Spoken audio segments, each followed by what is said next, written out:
Welcome, we're so happy you tuned in tonight. Before we get started, I'd love to know, where are you watching from? Drop it in the comments.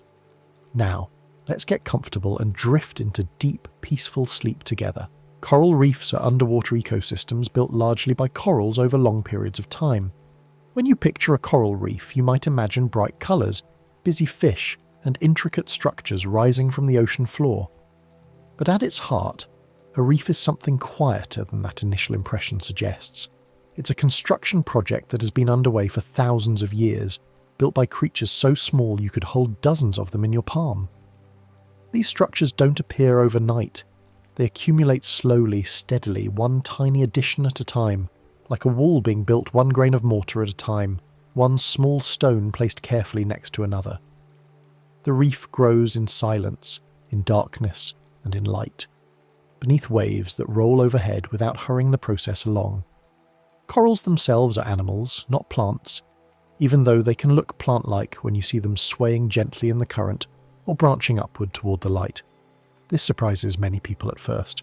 The stationary nature of corals, their rootedness to one spot, their sometimes bushy or tree-like appearance, all suggest something botanical. But corals are members of the animal kingdom, related more closely to jellyfish and sea anemones than to any seaweed or kelp. They don't produce their food through photosynthesis alone, though as we'll see, they have partnerships that involve photosynthesis. They capture food from the water, they respond to their environment. They are, in the quietest sense, hunters and builders at the same time.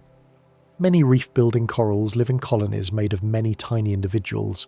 Picture an apartment building where each unit is occupied by a nearly identical resident, all working together without meetings or conversations, simply performing their individual tasks in a way that benefits the whole structure. Each coral colony can contain hundreds, thousands, even millions of individual coral animals, and yet the colony functions as a kind of unified whole. There's no central brain directing operations, no manager deciding where the next addition should be built. The organisation emerges from simple rules followed by each tiny individual, repeated across the colony, repeated across time.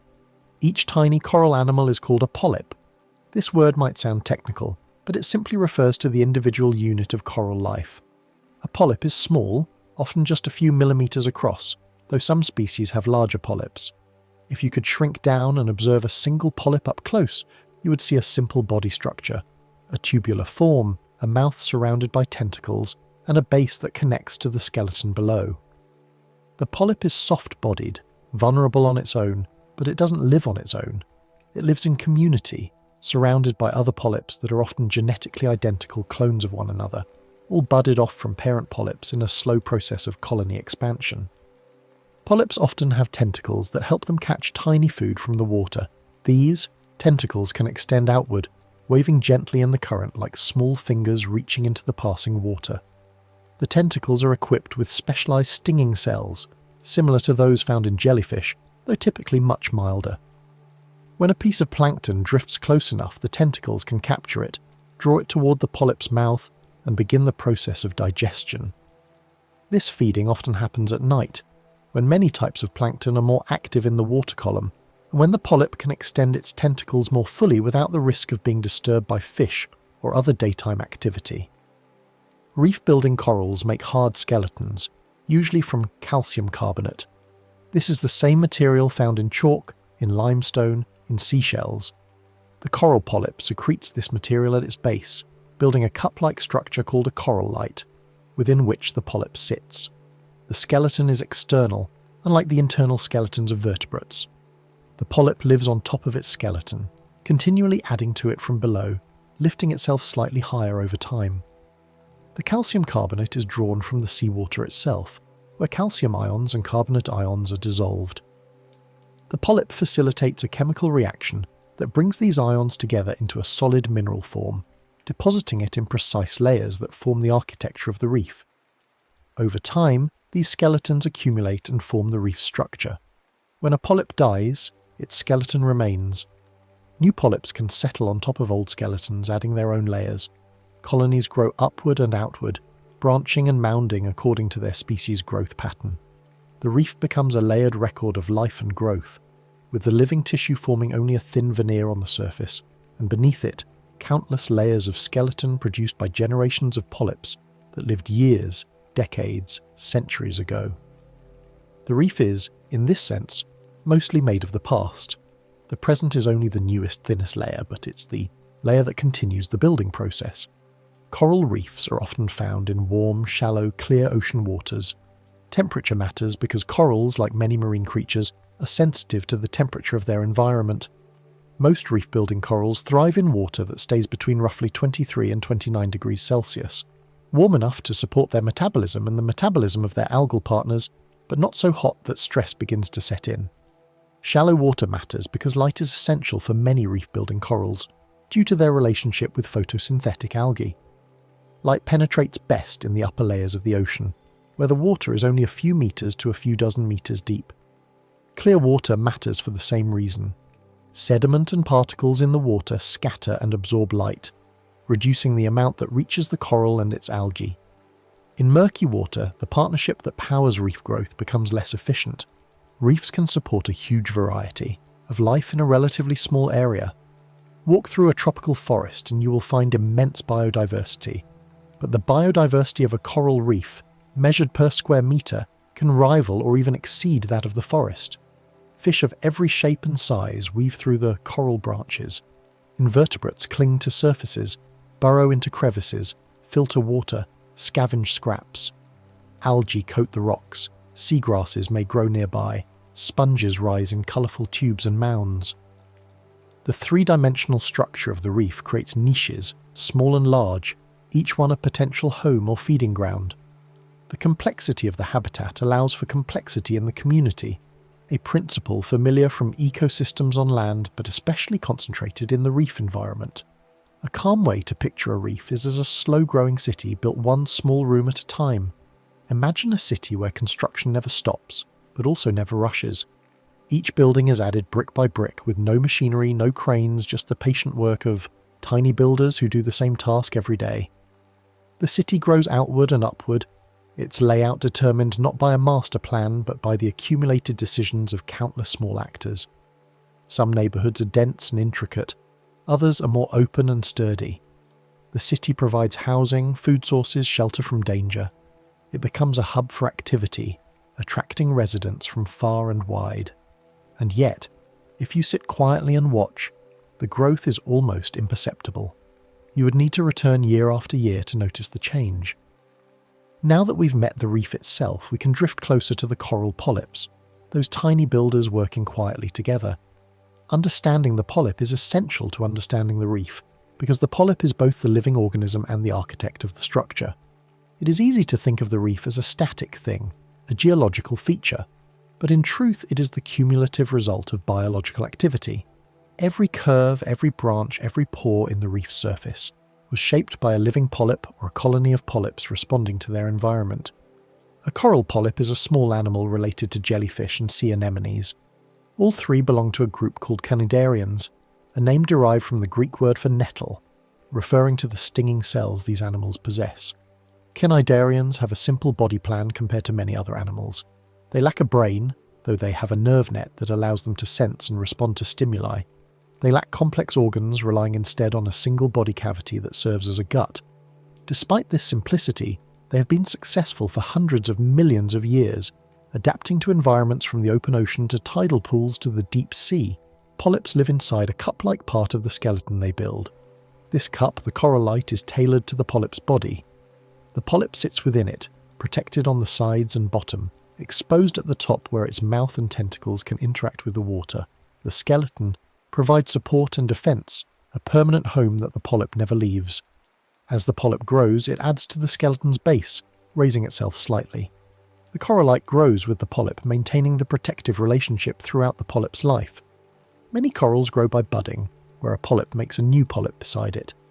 This asexual reproduction is one of the primary ways that coral colonies expand. A polyp will begin to grow a new polyp from its side, a process that starts as a small bulge in the tissue and gradually develops into a complete functional polyp with its own mouth, tentacles, and skeleton. The new polyp remains connected to the original, sharing tissue and sometimes even sharing resources through internal connections. Over time, this budding creates large coral colonies, where hundreds or thousands of polyps are all interconnected, all genetically identical clones of one another. Over time, this budding creates large coral colonies that can span meters across. A single colony might start from a single larva that settled on the reef and grew into a founding polyp. That polyp budded off new polyps, which budded off more, and the colony grew in a pattern determined by the species' genetics. Some corals form branching shapes, with polyps adding new branches that reach upward and outward. Others form mounding or dome shapes, growing more slowly but creating massive sturdy structures. Still others form plate-like or encrusting shapes, spreading across the substrate like a living pavement. Each shape has advantages in different environments, and the diversity of forms contributes to the reef's structural complexity. Polyps can extend their tentacles, especially when feeding. During the day, many coral polyps keep their tentacles retracted, pulling them in close to the body to reduce the risk of being nipped by passing fish, or to reduce water resistance in strong currents. But at night, when the water is calmer and plankton is more abundant, the tentacles extend outward, creating a feeding net. The extended tentacles increase the polyp's feeding area, allowing it to capture more food. In some coral species, the transformation from day to night is striking. A smooth, closed surface during the day becomes a fuzzy, intricate field of waving tentacles after dark. Coral polyps can catch plankton and tiny particles drifting in the water. Plankton includes a wide variety of organisms and organic material. Microscopic algae, tiny shrimp-like creatures called copepods, larvae of various marine animals, bits of detritus. When these items drift close to a coral polyp's tentacles, the stinging cells, called nematocysts, can fire, injecting a small barb and sometimes a mild toxin that immobilizes the prey. The tentacles then bend inward, bringing the captured food to the polyp's mouth. Digestion occurs within the polyp's body cavity, and nutrients are absorbed. Waste is expelled back through the mouth, the only opening in the polyp's simple body plan. Many corals also receive energy from a partnership with tiny algae. This partnership is one of the defining features of reef-building corals, and it explains much about where reefs form, how they grow, and why they are so productive in otherwise nutrient-poor tropical waters. The algae are single-celled organisms, photosynthetic, capable of using sunlight to produce sugars and other organic compounds. These algae live inside the coral tissue, within the cells of the polyp, in a relationship that benefits both partners.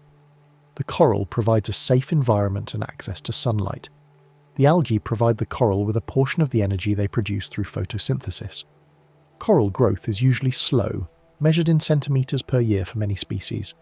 Some branching corals can grow relatively quickly, adding several centimeters per year under good conditions.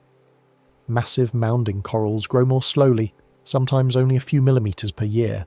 This slow pace means that large coral structures represent many years, often many decades, sometimes even centuries of growth. A massive coral head the size of a car might be hundreds of years old, a living record of countless polyp generations, countless meals captured, countless layers of skeleton deposited in the quiet darkness beneath the polyp's tissue. Despite slow growth, reefs can become massive over long time spans. The Great Barrier Reef, for example, stretches over 2,000 kilometers along the coast of Australia, making it the largest living structure on Earth. It didn't form overnight. It formed over thousands of years, beginning when sea levels rose after the last ice age and flooded the shallow continental shelf. Corals settled on the newly submerged rock grew, reproduced, died, and were built upon by new corals. The reef today is the product of this patient, ongoing process, a structure so large it can be seen from space, built by animals so small you could fit dozens on a coin. Reef strength comes from patience and repetition, not speed. There is something calming in this fact, something that runs counter to the pace of much of modern life. The reef doesn't rush, it doesn't cut corners, it doesn't try to grow faster than conditions allow. It simply continues day after day, year after year, adding small increments that accumulate into something vast and enduring. The strength of the structure comes not from any single polyp or any single year of growth, but from the sheer accumulation of effort over time, the way a mountain is worn down grain by grain, or the way a canyon is carved drop by drop. With those tiny builders in mind, let's explore the reef's quiet, secret helper, the algae that live with corals in a gentle partnership. This relationship, called symbiosis, is central to understanding how coral reefs can thrive in tropical waters that are often very low in nutrients. In the open ocean, nutrients like nitrogen and phosphorus are often scarce in the sunlit surface waters, having been consumed by plankton or settled into the deep. And yet, coral reefs are among the most productive ecosystems on Earth. The key to this productivity is the partnership between coral and algae, a relationship that allows the coral to capture energy from sunlight in addition to capturing food from the water. Many reef-building corals host microscopic algae inside their tissues. If you could slice through a coral polyp and examine it under a microscope, you would see the algae nestled within the cells of the coral's inner layer, called the gastrodermis. The algae are tiny, single-celled organisms, golden brown in colour due to their photosynthetic pigments. They are numerous. A single square centimetre of coral tissue can contain millions of algal cells. Despite being distinct organisms with their own DNA, the algae live entirely within the coral's body, protected from the outside environment, provided with carbon dioxide and nutrients from the coral's metabolism. These algae are often called zooxanthellae in everyday reef discussion. The term zooxanthellae is a bit of a catch-all, referring to several different species and groups of algae that form symbiotic relationships with corals and other marine organisms. The most common group belongs to the dinoflagellates, a type of single-celled algae known for their two whip-like flagella that they use to move when in a free-living stage. Inside the coral, however, the algae are non-motile, residing within the coral's cells, dividing and passing to new cells as the coral grows. The algae use sunlight to make energy through photosynthesis. Photosynthesis is the process by which light energy is converted into chemical energy, specifically sugars like glucose. The algae absorb sunlight, capture carbon dioxide from the surrounding tissue, and use water to build sugar molecules, releasing oxygen as a byproduct. This is the same fundamental process that drives plant growth on land, but here, it is happening inside an animal in the warm, shallow waters of a tropical reef. The oxygen released by the algae can be used by the coral, and the sugars produced can be shared. Some of that energy can be shared with the coral host. The algae don't keep all the sugar they produce. They release a portion of it, sometimes a substantial portion, into the coral's tissues. The coral absorbs this sugar and uses it as an energy source, fueling its metabolism, growth, and skeleton production. Estimates vary, but in some coral species, the algae can provide as much as 90% of the coral's energy needs. This means that the coral is, in a sense, partially solar-powered, relying on sunlight captured by its algal partners to fuel much of its daily activity. This partnership helps corals grow more efficiently in sunny, shallow water. Without the algae, corals would rely entirely on the food they can capture from the water, which in nutrient-poor tropical seas can be relatively scarce. The algae allow the coral to supplement its diet with photosynthetically produced energy, boosting growth rates and allowing the coral to invest more energy into skeleton production. This is why reef-building corals are most successful in clear, shallow waters where light is abundant. The deeper you go, the less light penetrates, and the less effective the algae become. Below a certain depth, corals can still survive by feeding, but the partnership with algae is less productive, and reef building slows or stops. The coral provides the algae with a safe place to live. Inside the coral tissue, the algae are protected from being eaten by planktivorous fish, or filtered out by other organisms. They are shielded from strong water flow that might sweep them away. They have a stable position in the water column, unlike free-floating plankton that drift wherever currents take them. This stability allows the algae to remain in the sunlit zone where photosynthesis is most efficient rather than being carried down into deeper, darker water. The coral also provides carbon dioxide and nutrients the algae can use. The coral's metabolism produces carbon dioxide as a waste product, which the algae can absorb and use in photosynthesis. The coral's digestion of captured food produces nitrogen and phosphorus compounds, which the algae need to build proteins and other essential molecules. In this way, the waste products of one partner become the raw materials for the other, creating a tight nutrient cycle that minimizes loss and maximizes efficiency. The reef, in a sense, recycles its nutrients internally, passing them back and forth between coral and algae, between animal and plant-like partner. The algae can give corals some of their colour. Corals come in many colours, from browns and greens to blues, purples, pinks and reds. Some of this colour comes from pigments in the coral tissue itself, but much of it comes from the algae. The golden brown photosynthetic pigments of the algae give many corals their brown or greenish hue. When corals are stressed and expel their algae, a phenomenon known as bleaching, the coral tissue becomes translucent, revealing the white calcium carbonate skeleton beneath. This loss of colour is a visual indicator of the loss of the algal partnership and a warning sign that the coral is under stress. Because algae need light, many reef-building corals thrive in clearer waters.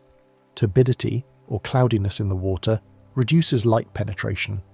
Sediment from rivers, runoff from land, or resuspension from storms can all increase turbidity, making it harder for the algae to photosynthesize effectively.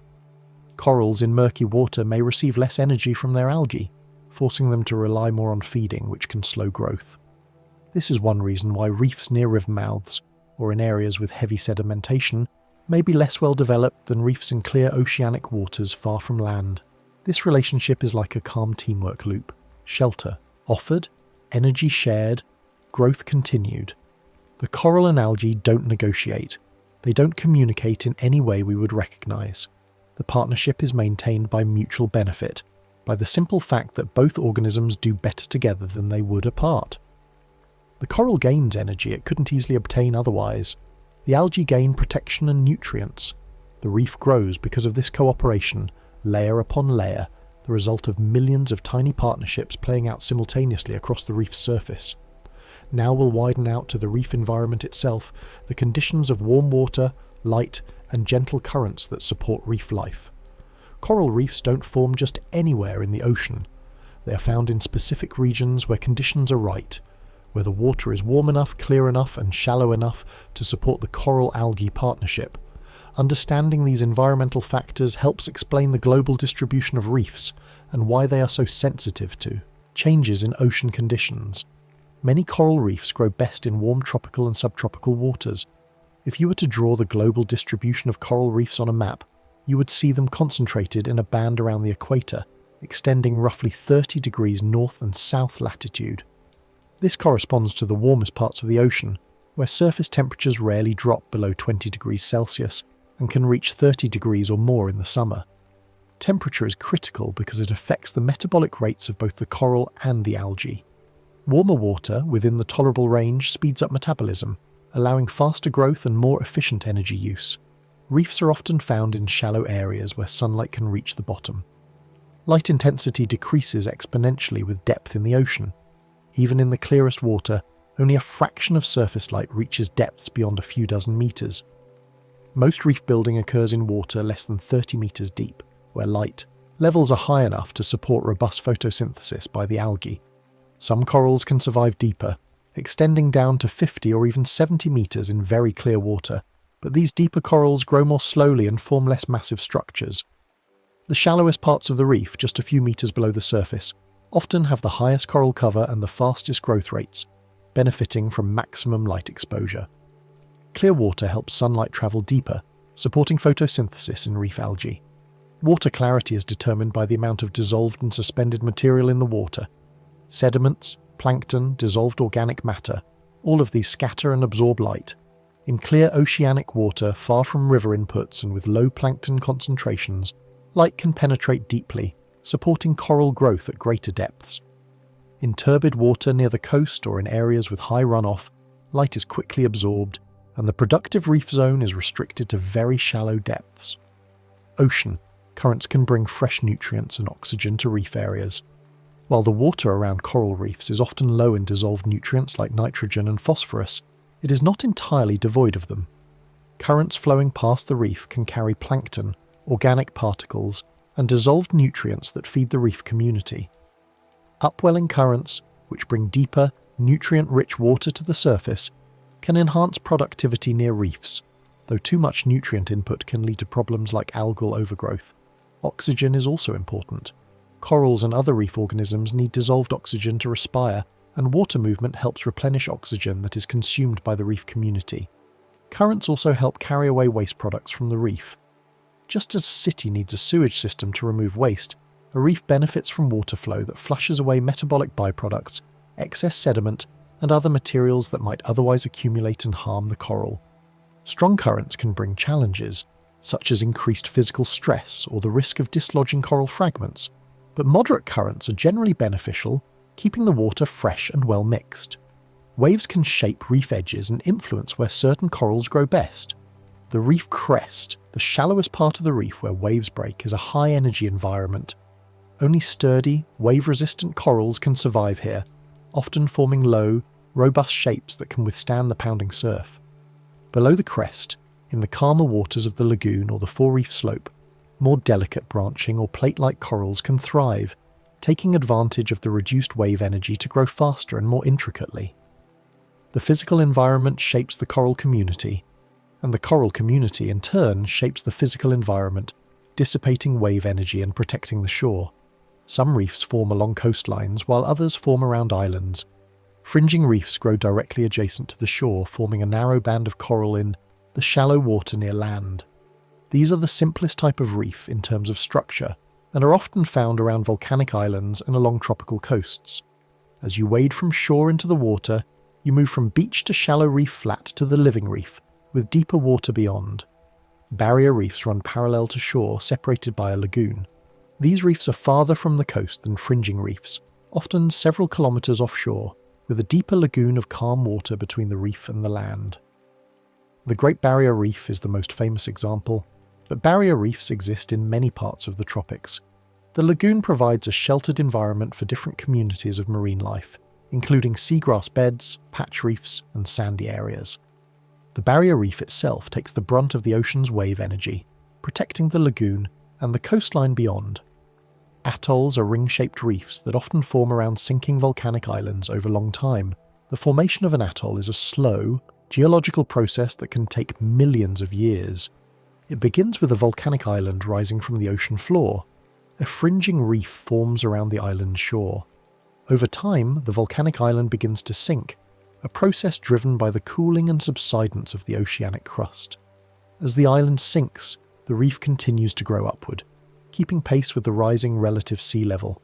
Eventually, the island sinks completely below the surface, leaving only the reef, which now forms a ring around a central lagoon.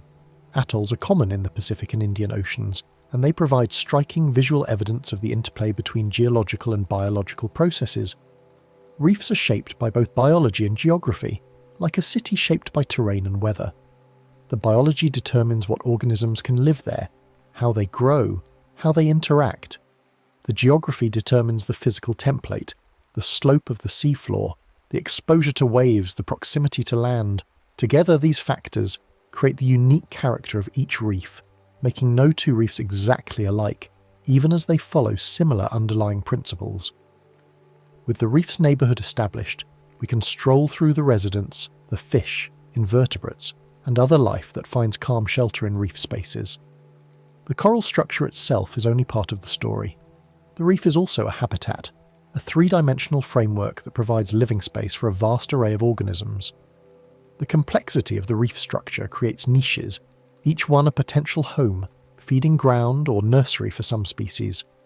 Coral reefs provide hiding places, feeding grounds, and nursery areas for many species. The crevices between coral branches, the overhangs beneath coral heads, the caves and tunnels that form in the reef structure, all of these offer shelter from predators. Small fish can dart into the coral when threatened, hiding in spaces too narrow for larger predators to follow. Juvenile fish often settle on reefs after a planktonic larval stage, finding refuge among the coral until they grow large enough to venture into more open water. The reef functions as a nursery for many commercially important fish species, supporting populations that extend far beyond the reef itself. Reef fish often use crevices and branching corals as shelter. Some fish are territorial, claiming a particular coral head or patch of reef as their own, defending it from intruders. Others move more freely, but still rely on the reef for refuge.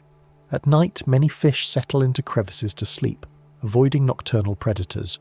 During the day, they emerge to feed, but they stay close to the reef, ready to retreat at the first sign of danger. The structural complexity of the reef is directly correlated with fish diversity and abundance. Reefs with more intricate structure support more species and more individuals than simpler, flatter habitats. Some fish graze on algae, helping keep surfaces from becoming overgrown. Herbivorous fish, such as parrotfish and surgeonfish, play an important role in maintaining the balance between coral and algae. Algae can grow quickly on reef surfaces, especially when nutrient levels are elevated.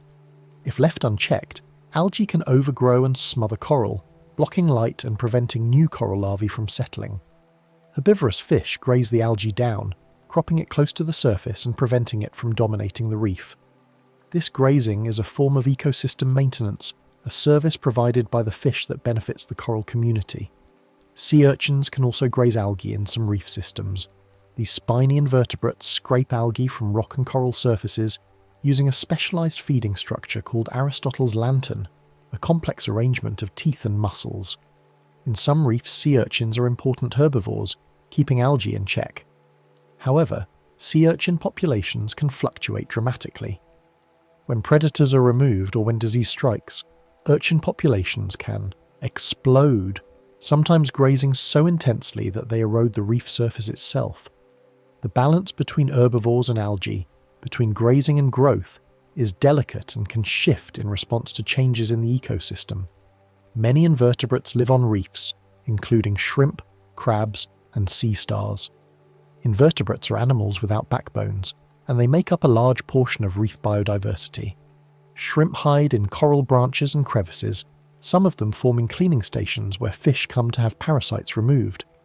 Crabs scuttle across the reef, scavenging detritus and leftover food. Sea stars crawl slowly over the substrate, some feeding on coral, others on algae or detritus. Each species has its role, its niche, its way of making a living on the reef. Sponges are common reef residents and help filter water. Sponges are simple animals that pump water through their bodies, filtering out bacteria, plankton, and organic particles for food. A single sponge can filter thousands of litres of water per day, contributing to water clarity and nutrient cycling on the reef. Sponges come in many shapes and colours, from encrusting forms that coat the rock to large barrel sponges that can grow taller than a person. They are often overlooked compared to the more charismatic corals and fish, but they are an integral part of the reef community. Clams and other shellfish can live among corals and rocks. Giant clams, some of the largest mollusks in the world, nestle into crevices on the reef, their colourful mantles exposed to the sunlight. Like corals, giant clams have a symbiotic relationship with algae, hosting zooxanthellae in their tissues and benefiting from the energy the algae produce. Other bivalves burrow into the reef, some boring into the coral rock itself, creating holes that weaken the structure but also contribute to bioerosion, the biological breakdown of the reef that is part of the natural cycle of reef growth and decay. Some reef organisms are active during the day, while others come out at night. The reef has a day shift and night shift, two overlapping communities that use the same space at different times. Diurnal fish are active during the day, feeding on plankton, algae, or other fish. At dusk, they retreat into the reef to rest. As darkness falls, nocturnal animals emerge. Octopuses prowl the reef, hunting for crabs and shellfish. Moray eels slither out of their daytime hiding places. Basket stars unfurl their intricate arms to filter plankton from the water. The reef transforms at night.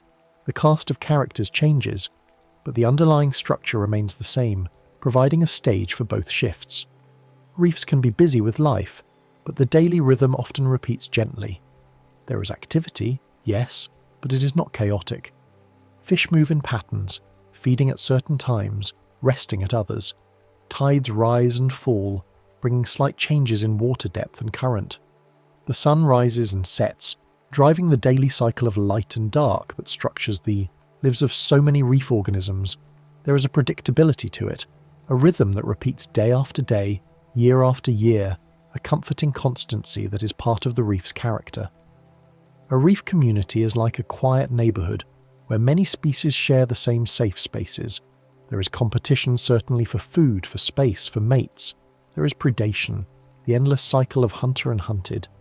But there is also cooperation, symbiosis, mutual benefit. There is coexistence, species living side by side, each exploiting a slightly different niche, each finding a way to make a living without excluding all others. The reef is crowded, but it is not a battlefield. It is a community, complex and interconnected.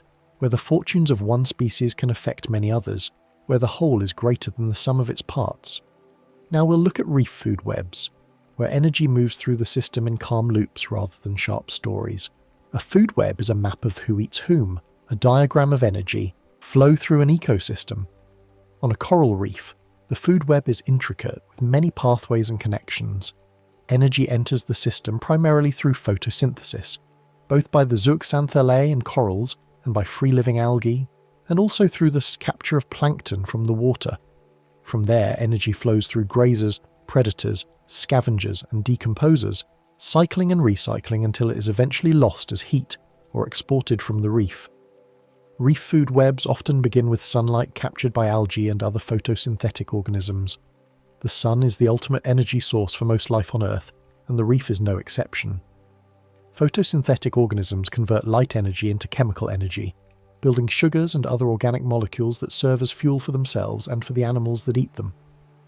On a reef, this primary production happens both within the coral tissues, via the zooxanthellae, and on the reef surfaces where turf algae, coralline algae, and other photosynthetic organisms grow. Coral-hosted algae contribute energy that supports coral growth. As we've discussed, the zooxanthellae provide much of the energy that reef-building corals use to grow and build their skeletons.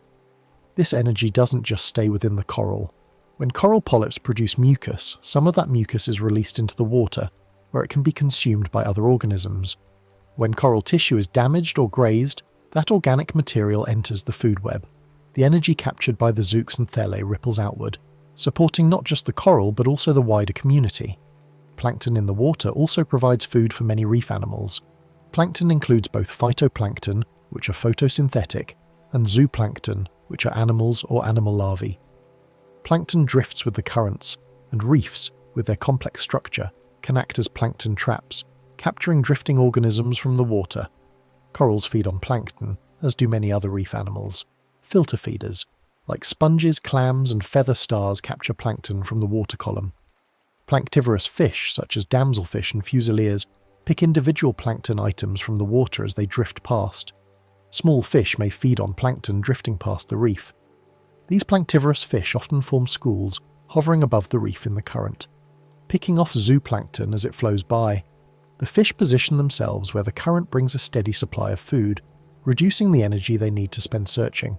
This feeding strategy is efficient, but it also exposes the fish to predators. Schooling provides some safety in numbers, and the proximity to the reef allows for quick retreat when danger threatens. Herbivorous fish feed on algae and help recycle nutrients. When a parrotfish scrapes algae from a rock, it also ingests some of the rock itself, grinding it up with powerful teeth and a beak-like jaw.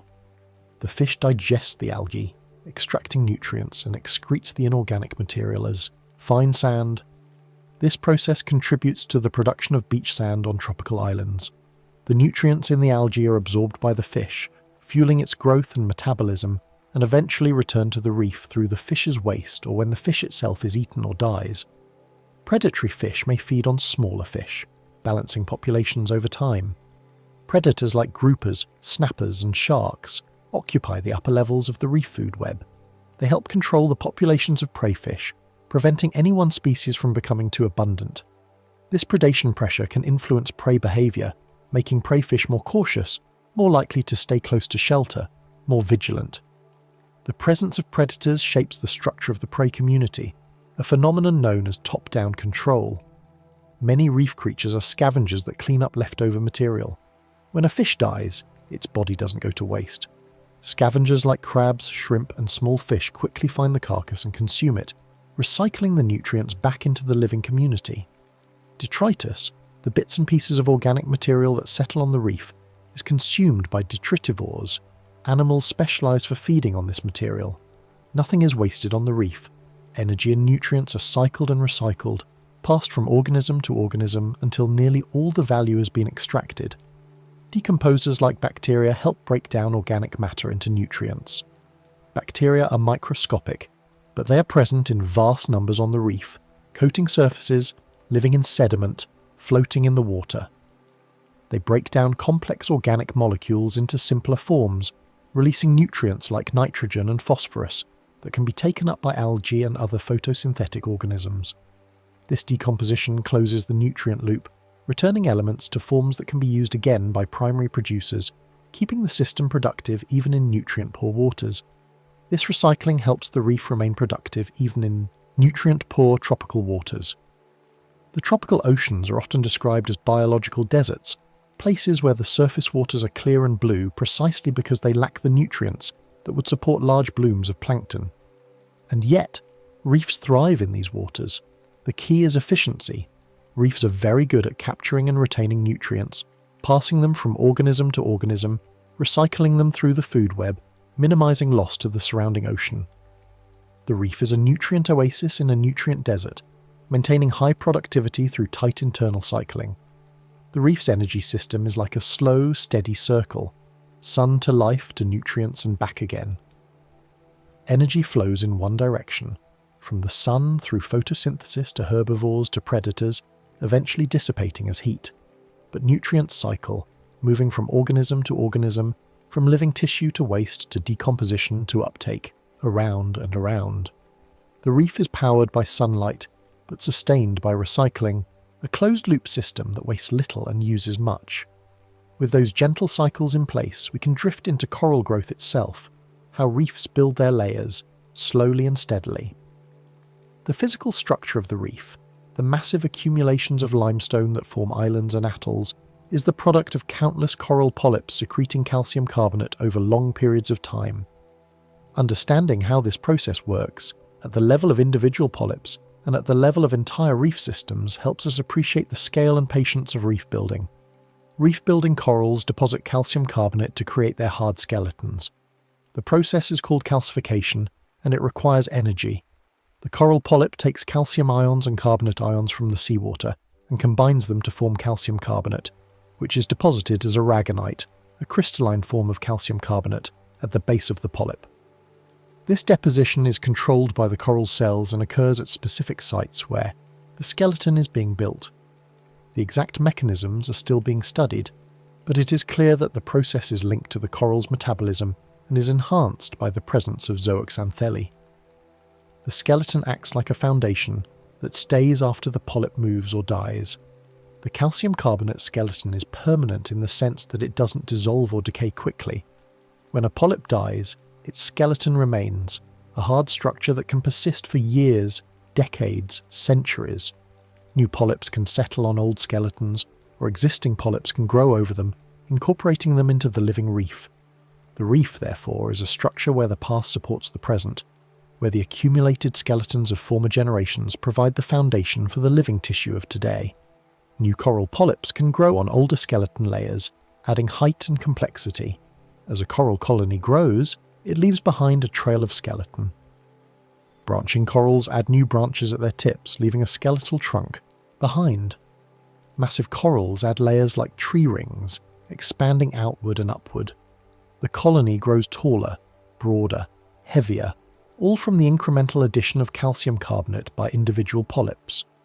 Over time, these incremental additions create structures that can be meters tall, meters across, weighing many tons. Branching corals can create intricate structures that shelter many small animals. The branches form a three-dimensional lattice, full of spaces and gaps that small fish, shrimp, crabs, and other animals can inhabit. These structures are fragile compared to massive corals, but they grow faster and provide more surface area and more hiding places per unit volume. In calm, protected waters, branching corals can dominate, creating thickets that look like underwater forests, swaying gently in the current, alive with movement and colour. Massive corals grow more slowly, but can become large and sturdy over time. These corals form mounds or boulders, growing outward in all directions at a slow, steady pace.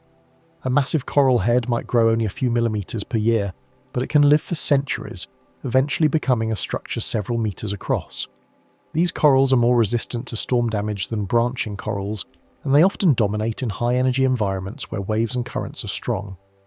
Their slow growth is a trade-off for durability, a strategy that favours long-term persistence over rapid expansion.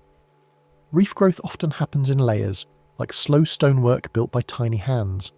If you could cut through a coral head and examine its interior, you would see growth bands, layers of denser and lighter skeleton, that correspond to seasonal or annual variations in growth rate. These bands are similar to tree rings and can be used to determine the age of the coral and to study past environmental conditions. The layers tell a story of the coral's life, recording years of steady growth, years of stress, years of recovery.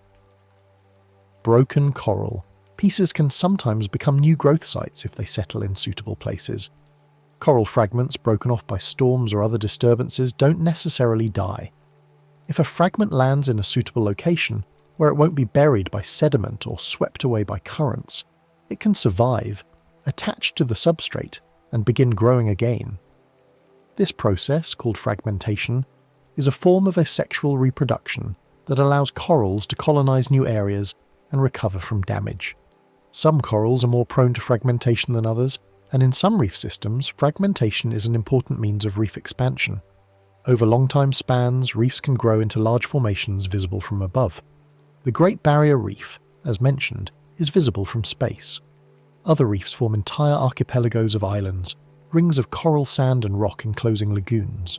From the air, these formations are breathtaking, complex patterns of blue and green and white, the product of biological processes operating over geological timescales. The reef's growth is imperceptible from day to day, but given centuries or millennia, it can reshape coastlines, create islands, alter ocean currents. Reefs can also record environmental history in their layers, like a quiet diary made of limestone. Scientists can drill cores from massive corals, extracting columns of skeleton that span decades or centuries. By analysing the chemical composition of the skeleton, they can reconstruct past ocean temperatures, salinity, and chemistry. The skeleton incorporates trace elements and isotopes from the seawater in which it formed, and these chemical signatures vary with environmental conditions. The coral becomes an archive, a record of the ocean's past, written in calcium carbonate and read by scientists seeking to understand climate change and ocean history. The main message of reef building is patience, small additions becoming something vast. There is no shortcut to building a reef. It cannot be rushed. It requires time, stability, and the persistent effort of countless polyps doing what polyps do, day after day, year after year. The reef is a monument to slow, steady work, a structure that embodies patience in physical form. In a world that often prizes speed and immediate results, the reef offers a different lesson, a reminder that some of the most enduring and impressive things are built incrementally, patiently, without fanfare. Now we'll gently explore the daily coral routine, feeding, resting, and responding to light in a calm rhythm. Corals are not static. They respond to their environment, adjusting their behavior in subtle ways to maximize food capture, minimize damage, and maintain their symbiotic relationship with algae. The daily cycle of light and dark drives much of this behavior, creating a rhythm that repeats with comforting regularity. Many corals extend their tentacles more at night to catch plankton. During the day, with the sun overhead and the algae photosynthesizing, many corals keep their tentacles retracted. This reduces the risk of damage from grazing fish and minimizes energy expenditure. But as dusk approaches and light levels drop, the polyps begin to extend their tentacles, unfurling them into the water. By full dark, the reef surface that looked smooth and closed during the day is now fuzzy with tentacles, each polyp reaching out to capture food from the water. This transformation happens gradually, a slow blooming as the reef shifts from day mode to night mode. During the day, corals often rely more on energy from their algae partners. The zooxanthellae are hard at work during daylight hours, capturing sunlight and producing sugars. The coral benefits from this energy, using it to fuel metabolism and growth. In some sense, the coral can rest during the day, relying on its internal solar panels to provide energy, and save active feeding for the night when plankton is more abundant and the competition from diurnal planktivores is reduced. Corals can sense light and may adjust behavior based on day and night cycles. Corals lack eyes, but they have photoreceptors, light-sensitive proteins that can detect the presence and intensity of light. These photoreceptors help the coral coordinate its behavior with the daily light cycle, timing tentacle extension, spawning, and other activities to occur at optimal times. The ability to sense light also helps the coral optimize the positioning of its zooxanthellae, ensuring they receive adequate sunlight for photosynthesis. Coral polyps can retract tentacles for protection. When disturbed by a fish brushing against them, by a diver's hand, by a strong current, coral polyps can quickly pull their tentacles inward, drawing them into the safety of the coral light. This reflex protects the delicate tentacles from damage. Once the disturbance passes, the tentacles slowly re-extend, resuming feeding or simply remaining in their retracted state until conditions are favourable again. Mucus, produced by corals, can help remove sediment from their surfaces. Corals secrete a layer of mucus that covers their tissue. This mucus serves several functions. It can trap sediment, which is then sloughed off, carrying the sediment away from the polyp. It can contain antibacterial compounds that protect against infection. It can provide a surface on which beneficial bacteria live. The mucus layer is constantly being produced and shed, a form of self-cleaning that helps the coral maintain a clean surface for gas exchange and feeding. Some reef fish and invertebrates help keep coral surfaces cleaner by grazing nearby. Herbivorous fish that feed on algae often graze right up to the edge of coral colonies, removing algae that might otherwise encroach on the coral. Some small invertebrates, like certain crabs and shrimp, live among coral branches and pick off debris, parasites, or competing organisms. These cleaning services are beneficial to the coral, helping it maintain health and avoid being overgrown. Water movement helps bring food and oxygen to coral polyps. Currents and wave action keep the water around the reef well mixed, preventing stagnant zones where oxygen could be depleted or waste products could accumulate. The movement of water past the polyps ensures a constant supply of fresh plankton and dissolved oxygen, while carrying away carbon dioxide and other metabolic waste. Corals in areas with good water flow often grow better than those in stagnant conditions, all else being equal. Corals also release waste products that are carried away by currents. Like all animals, corals produce waste from metabolism and digestion. Ammonia and other nitrogenous wastes are excreted into the water, where they are diluted by currents and taken up by algae and bacteria. The efficient removal of waste is important for preventing the buildup of toxic substances that could harm the coral or its algal symbionts. The reef's daily rhythm repeats gently, like a slow tide of activity and quiet. Day after day, the sun rises, the algae photosynthesize, the polyps rest. Night after night, darkness falls, the polyps extend their tentacles, plankton is captured. The rhythm is predictable, comforting in its regularity. There are variations, of course, storms that disrupt the pattern, seasonal changes in temperature or plankton abundance, but the underlying cycle remains, a heartbeat of the reef, steady and enduring. In many ways, corals live by small routines that add up to long-term success. They don't innovate. They don't change strategies based on short-term conditions. They do what they have evolved to do, day after day, year after year, and the cumulative effect of this consistency is a thriving reef. There is something reassuring in this, the idea that success can come from simply doing the right small things, repeatedly, patiently, without seeking shortcuts or quick wins. As we near the end, we can look at how people study reefs and why these slow-growing cities are treated with such careful respect. Coral reefs are not just natural wonders, they're also systems of immense ecological and economic value. They provide food, coastal protection, and livelihoods for millions of people.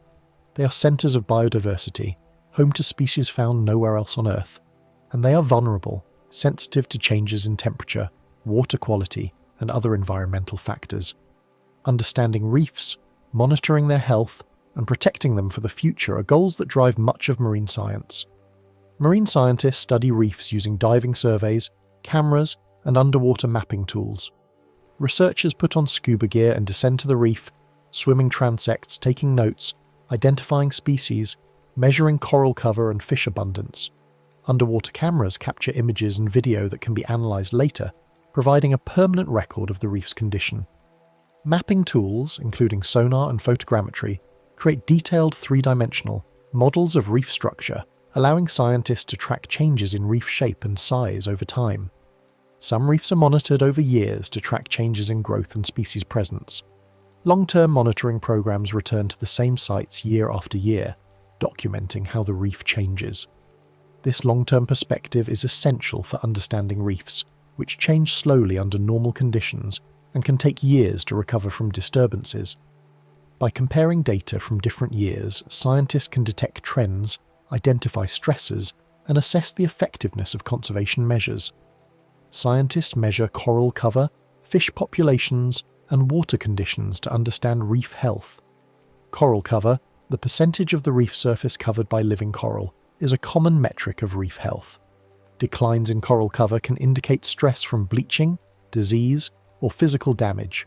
Fish populations provide information about the reef's ecological function and the integrity of the food web. Water conditions, including temperature, salinity, nutrient concentrations, and turbidity, help explain why reefs are healthy or stressed. Coral skeletons can be studied to learn about past ocean temperatures and chemistry. As mentioned earlier, coral cores provide a record of environmental conditions extending back decades or centuries.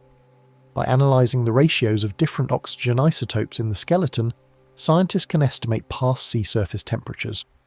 By measuring the incorporation of trace elements like strontium, they can infer changes in ocean chemistry. These proxy records help scientists understand natural climate variability and put recent changes into a long-term context. Reef biodiversity is often compared across regions to see patterns in ecosystems.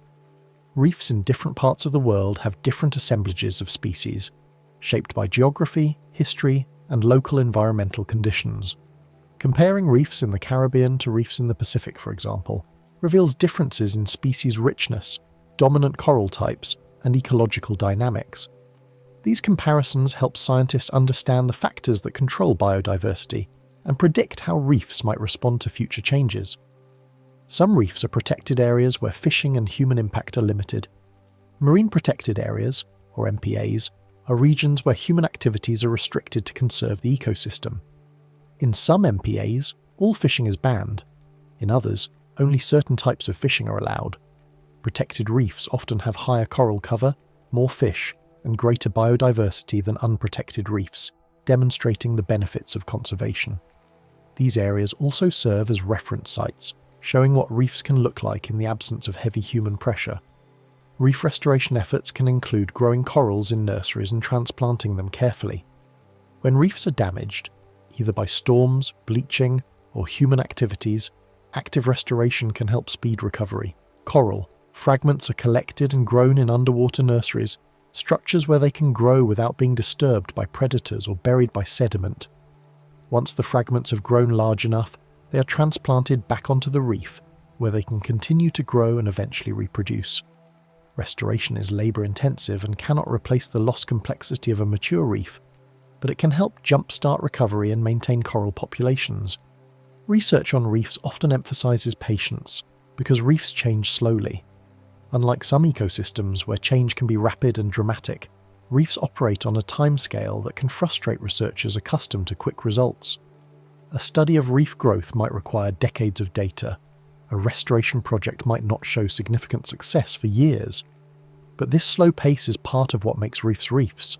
Understanding them requires patience, a willingness to observe carefully over long periods, to trust in slow processes, to value subtle changes.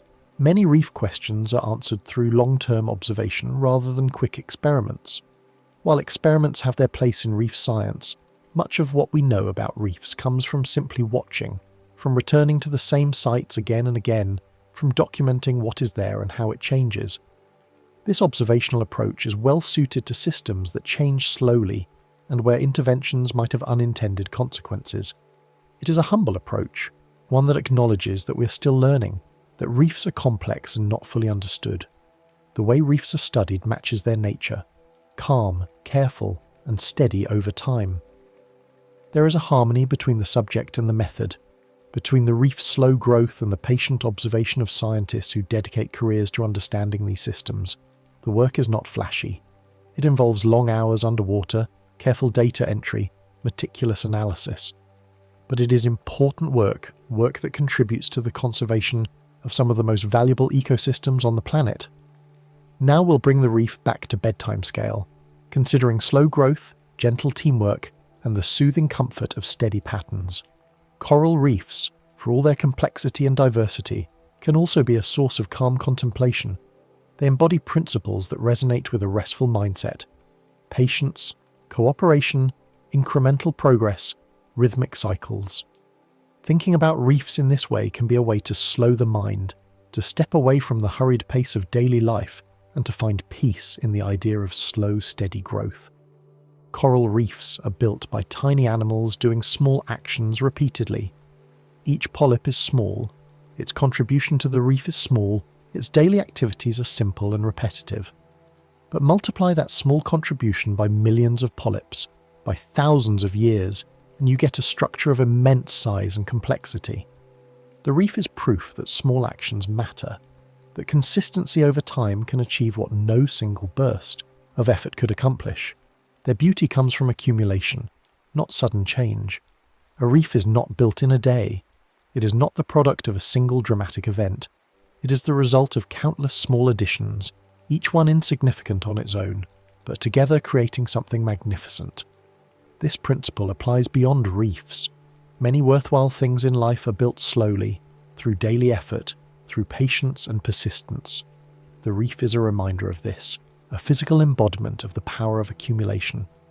The reef structure creates shelter, like a home with many rooms. The reef is a place of refuge, a haven for countless species. Its complexity provides niches, each one a safe space for some organism. This idea of shelter, of a safe place built by community effort, is comforting. The reef is not just a structure, it is a home, a community, a place where life can flourish because the environment supports it. Reef life follows routines, light and dark, feeding and resting, currents and calm. There is a rhythm to reef life, a predictable cycle that repeats day after day. This rhythm is stabilizing. It allows organisms to coordinate their activities, to time feeding, reproduction, and rest to occur when conditions are optimal.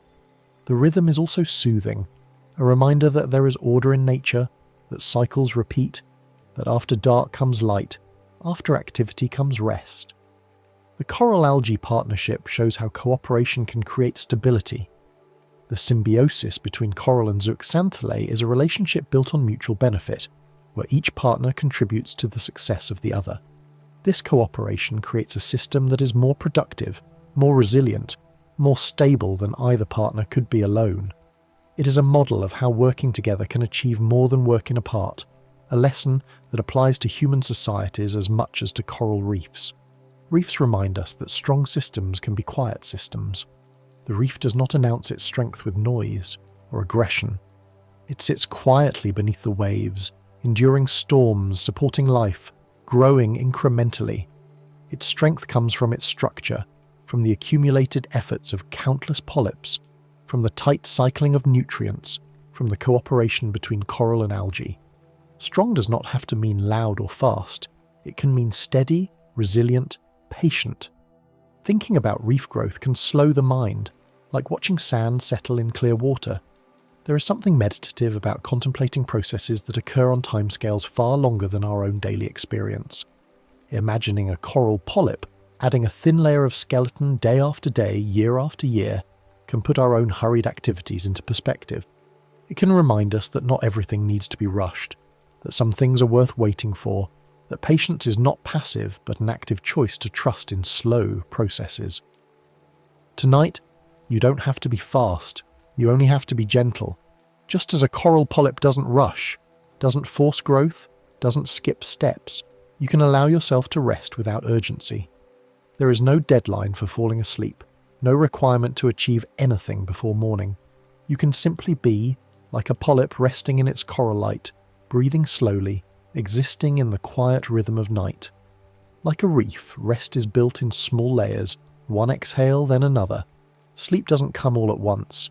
It arrives gradually in stages, deepening with each breath, each moment of stillness. You settle into it the way sediment settles onto the reef, slowly drifting down, finding a place to rest. There is no force required, no effort, just a gentle letting go, a trust in the process, an acceptance that rest will come in its own time. And as you fall asleep, you can imagine your thoughts becoming a calm reef, steady, safe, and softly glowing. Picture the reef in your mind, the gentle sway of coral in the current, the soft colours muted in the dim light, the quiet presence of fish resting in, crevices, the slow pulse of the ocean overhead. Let your thoughts slow to match that rhythm. Let the complexity of the day settle into the simple pattern of breath and heartbeat. The reef is there, timeless and patient, and you can rest within that image, safe and calm. Take a slow inhale, drawing breath like the reef draws water, gently, without effort, and then a longer exhale, releasing tension, releasing thought, letting everything flow out like the tide pulling away from shore. And let your mind settle like warm water over a quiet reef, smooth and unhurried, finding its level, becoming still. The reef continues its slow work beneath the waves, and you continue your slow descent into sleep. Both processes natural, both processes gentle, both processes complete in their own time. The next story is about to begin. Please relax and enjoy. Honeybees are social insects that live together in organized colonies, and there's something deeply calming about that simple fact. These small creatures, found on every continent except Antarctica, have evolved over millions of years to work as a collective rather than as individuals. When we say they're social, we mean something more than just living near each other. Honeybees coordinate their activities, share resources, and divide labour in ways that allow the colony to function as a single breathing organism. The colony itself is often called a hive, though technically the hive refers to the structure they live in, whether it's a hollow tree, a wooden box provided by a beekeeper, or a cavity in a wall. But the word has come to mean both the home and the family inside it, and that's fitting, because for honeybees, the two are inseparable. Honeybees are best known for two things: making honey and helping pollinate flowering plants. Both of these activities have shaped human agriculture and natural ecosystems for thousands of years. Pollination happens when pollen, the fine powder produced by a flower's male parts, is moved to the female parts of another flower of the same species, helping plants make seeds and reproduce. Honeybees accomplish this almost accidentally as they visit flowers searching for food. Their bodies become dusted with pollen, and as they move from bloom to bloom, some of that pollen rubs off in just the right place. It's a gentle exchange, one that happens millions of times each day during the growing season, and it's essential for many of the crops humans depend on, and for wildflowers that sustain entire ecosystems. But honeybees are just one of many pollinators working quietly in fields and gardens around the world. Butterflies drift from flower to flower on warm afternoons. Moths visit night-blooming plants under moonlight. Hummingbirds hover with astonishing precision, their long beaks reaching deep into tubular flowers. Other species of bees, bumblebees, mason bees, leafcutter bees, each have their own strategies and preferences. Even some beetles, flies, and bats contribute to pollination in different parts of the world. The honeybee's role is significant, but it exists within this larger tapestry of pollinating creatures, each playing a part in keeping flowering plants reproducing season after season. A honeybee colony typically includes 3 types of individuals: a queen, many workers, and, at certain times of the year, drones. Each type has a distinct role, and together they form a system that can persist for years if conditions remain favourable. The colony's population can number anywhere from 10,000 to 60,000 bees or more, depending on the season and the health of the hive. All these individuals are bound together by shared genetics, shared labour, and shared chemical signals that flow through the hive like invisible threads. Honeybees are insects, which means they belong to a group of animals characterised by having 6 legs and a body divided into 3 main parts. If you were to look closely at a honeybee resting on a flower, you'd see its head at the front with large compound eyes and delicate antennae. Behind the head is the thorax, the middle section where the legs and wings attach. And finally there's the abdomen, the segmented rear portion that houses much of the bee's digestive system, and, in workers and queens, the sting. This 3-part body plan is shared by all insects, from beetles to butterflies to ants, and it's proven remarkably successful over hundreds of millions of years of evolution. The antennae deserve special mention because they are incredibly important to a honeybee's experience of the world. Each antenna is covered with thousands of tiny sensory structures that detect chemicals in the air, allowing the bee to smell flowers from a distance, recognize nestmates, and perceive the pheromones that carry information through the hive. The antennae also sense vibrations and can detect air currents, helping the bee navigate and communicate. In many ways, a honeybee experiences reality more through scent and touch than through sight, even though its eyes are quite capable. A calm way to picture a hive is like a small town with shared work and shared warmth. There's no mayor, no city council, no central planner dictating what needs to be done. Instead, Each bee responds to local conditions, what it senses around it, what signals it receives from other bees, what tasks seem most urgent based on the hive's current needs. And somehow, from thousands of individual decisions made moment by moment, order emerges. Food gets stored, young get fed, the temperature stays regulated, and the colony persists. It's a kind of distributed intelligence, a system where the whole is far greater than the sum of its parts, and there's something deeply soothing about that idea as you settle into sleep. Now that we've met the bees themselves, we can drift into the hive's gentle structure, how a colony stays organised without rushing, how the physical space of the hive is built and maintained through patient, repetitive work. Honeybees build honeycomb from wax they produce in their own bodies, which is remarkable when you think about it. Worker bees have special glands on the underside of their abdomen that secrete tiny flakes of wax. These flakes are initially clear and soft, almost like small scales. A bee will use its legs to move a wax scale from its abdomen to its mouth, where it's chewed and mixed with saliva to make it more pliable. Then, with careful, deliberate movements, the bee adds this softened wax to the growing comb, shaping it cell by cell. The process is slow and methodical, the kind of work that requires no hurry, just steady attention. Honeycomb cells are often hexagonal, forming a pattern of six-sided chambers that fit together perfectly with no gaps. This shape is mathematically efficient, uses less wax to enclose a given amount of space than other shapes would, and it provides structural strength. Bees don't understand hexagonal geometry in an abstract sense, of course, but through their building process, guided by instinct and the constraints of physics, hexagons naturally emerge. The walls of each cell tilt slightly upward, which helps prevent liquid honey from dripping out. The overall effect is a beautiful, repeating pattern that's both functional and aesthetically pleasing, like a natural work of architecture that grows organically from the bees' collective effort.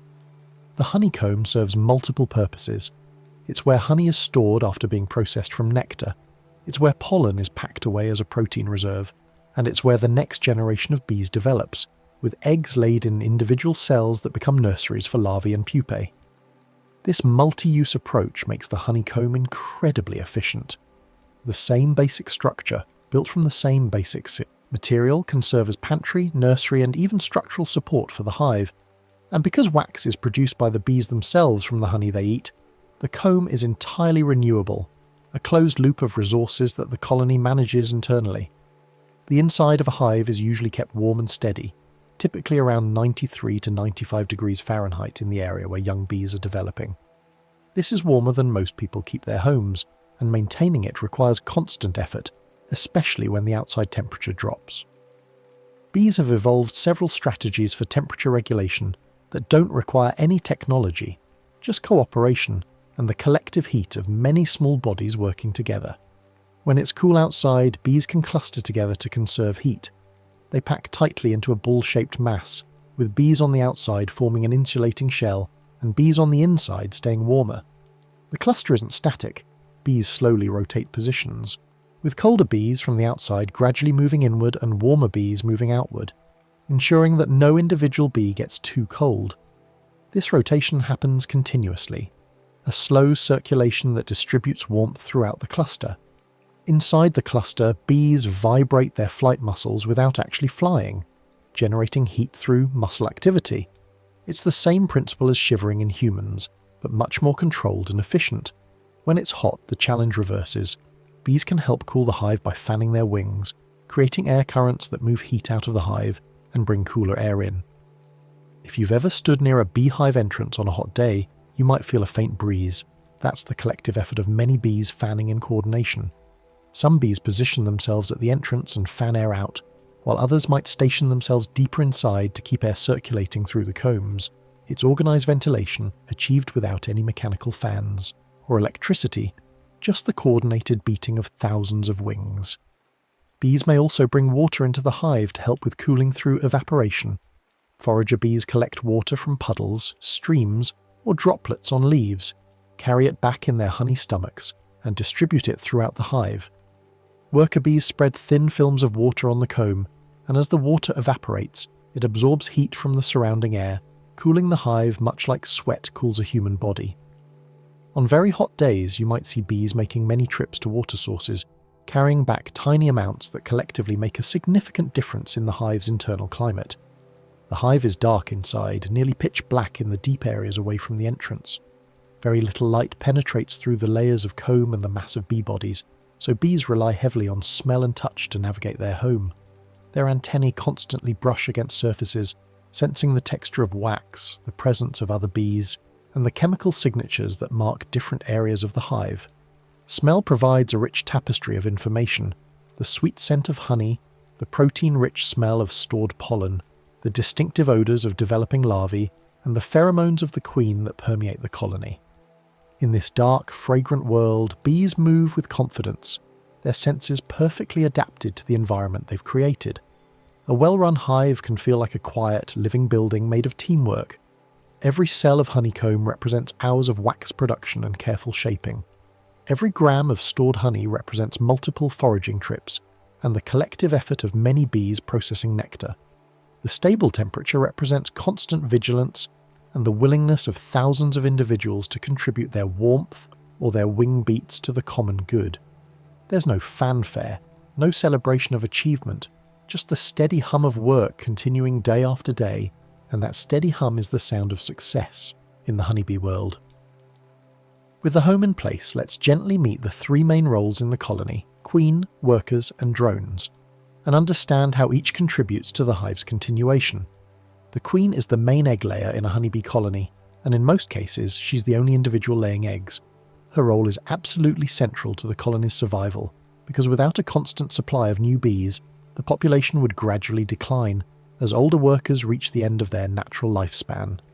A healthy queen can lay up to 1,500 to 2,000 eggs per day during peak season, working her way methodically through the comb, pausing at each empty cell to inspect it, and, if suitable, deposit a single egg. This is exhausting work, and the queen receives constant attention from worker bees who feed her, groom her, and clear a path for her as she moves across the comb. The queen is usually larger than worker bees in body length, though not dramatically so. Her abdomen is notably longer and more tapered, which makes sense given that it houses her enlarged reproductive organs. Her wings appear shorter relative to her body, though this is more an optical illusion created by her longer abdomen than an actual difference in wing size. If you were to see a queen on a comb surrounded by workers, you'd likely notice her immediately, not just because of her size, but because of the circle of workers usually attending her, all oriented toward her, constantly touching her with their antennae and mouth parts. The queen produces chemical signals called pheromones that help organize colony behavior. The most important of these is queen substance, a complex blend of chemicals that she secretes from glands in her head. Workers who come into contact with the queen pick up these pheromones and spread them throughout the hive by touching other bees and walking across the comb. This creates a chemical presence that permeates the entire colony, signaling that the queen is alive, healthy, and actively laying eggs. As long as this signal is strong, workers remain focused on their normal tasks. If the signal weakens, because the queen has died, become injured, or is simply getting old, workers begin preparations to raise a new queen, demonstrating how chemical communication can coordinate major colony-level decisions. Worker bees are female bees that do most of the colony's tasks. They're the foragers you see visiting flowers, the builders constructing comb, the nurses feeding larvae, the guards defending the entrance, and the undertakers removing dead bees from the hive. Workers make up the vast majority of the colony's population, and though they're anatomically capable of laying eggs, they normally don't. The queen's pheromones suppress the workers' reproductive systems, keeping them focused on supporting the colony rather than reproducing themselves. In a sense, workers are the queen's daughters who've sacrificed their own reproduction to help raise their sisters, a strategy that makes sense from an evolutionary perspective because of the unusual way genetics work in honeybees. Workers clean cells, preparing them for new eggs or for honey storage. They feed young larvae, visiting each larva multiple times per day with nutritious secretions. They build wax comb, shaping it into the precise hexagonal cells that will hold the colony's resources. They forage for food, flying out to find flowers, collect nectar and pollen, and navigate back home. They guard the hive entrance, checking incoming bees to ensure they belong to the colony, and not to a neighbouring hive intent on robbing stored honey. They regulate temperature, either clustering for warmth or fanning for cooling. They process nectar into honey, standing over open cells and fanning their wings to evaporate excess water. They remove debris, dragging out dead bees, wax scraps, and anything else that doesn't belong in the hive. This list could continue, but the point is clear. Workers do essentially everything except lay the eggs that become the next generation. Drones are male bees whose main role is to mate with a queen from another colony. This is their sole reproductive purpose, and their anatomy reflects this specialization. Drones are larger and stockier than workers, with big eyes that meet at the top of their head, giving them excellent vision for spotting queens during mating flights. They have no pollen baskets, no wax glands, and no stinger. They're built for flying and mating, not for the various tasks that occupy workers. Drones do not collect pollen or build comb. They're fed by worker bees and spend much of their time resting on the comb or taking short orientation flights to familiarize themselves with the area around the hive. The number of drones in a hive changes with the season. In spring and early summer, when new colonies might be forming and young queens taking mating flights, the colony raises hundreds or even thousands of drones. Resources are plentiful, and the chance of successful mating is worth the investment. But as summer turns to fall and flowers become scarce, drones are seen as a liability. They consume honey, but contribute nothing to the colony's winter survival. Worker bees begin to drive drones out of the hive, blocking them from returning and even pulling them out of cells if they try to hide. It sounds harsh, but it's a practical response to limited resources. Drones cannot survive on their own, and by late fall, most have died. The colony will raise new drones again the following spring when conditions improve.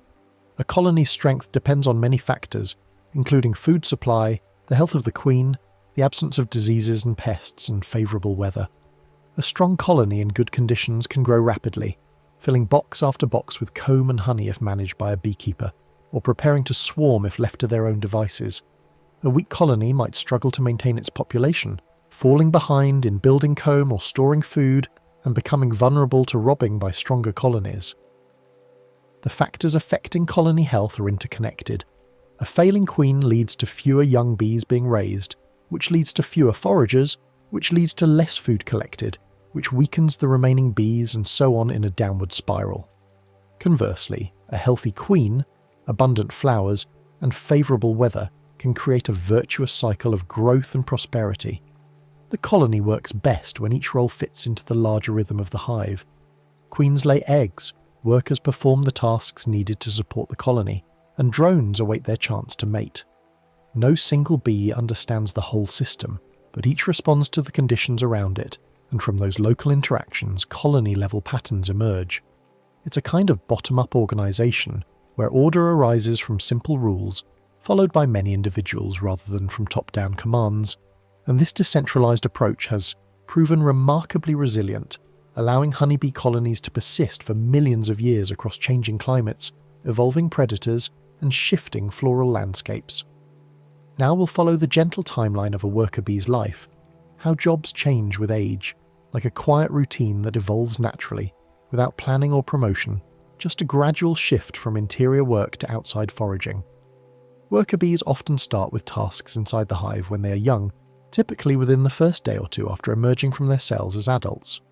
These early tasks can include cleaning cells to prepare them for new eggs or for honey storage. A newly emerged worker might spend hours inspecting cells, removing any debris and polishing the cell walls until they're smooth and ready. This work doesn't require extensive experience or training. It's simple, repetitive, and important. Every cell that will house a developing bee or store food needs to be clean, and young bees provide that service, while they're still orienting themselves to hive life. Workers may also help keep the hive warm by joining the cluster, especially if they emerge during a cool period. Even young bees can generate heat through muscle activity, and by positioning themselves within the cluster, they contribute to the collective warmth that protects developing larvae and pupae. This is passive work in a sense. They don't need to do anything except be present and maintain their body temperature, but it's crucial for the colony's brood-rearing success. As workers age, they often move into caring for larvae, sometimes called nursing. This typically begins when workers are about 3 to 10 days old, though the exact timing varies with colony needs and individual variation. Nurse bees feed larvae with nutritious secretions produced by glands in their heads. For the youngest larvae, this secretion is called royal jelly, a protein-rich substance that's fed to all larvae for the first few days. Later, most larvae receive a mixture of pollen, honey, and glandular secretions, while larvae destined to become queens continue receiving royal jelly throughout their development. The composition of larval food is precisely calibrated, and nurse bees make dozens or even hundreds of visits to each larva during its growth period, adjusting the amount and type of food as the larva develops. Nursing is demanding work. A colony with thousands of developing larvae requires constant attention from dozens or hundreds of nurse bees.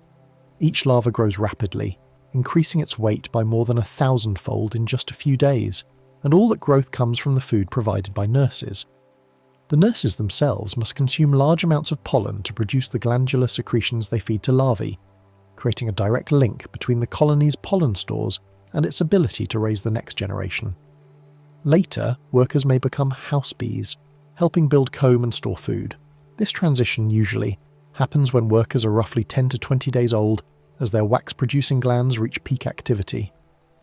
Wax building is a careful task that involves shaping small wax scales into the precise geometry of honeycomb.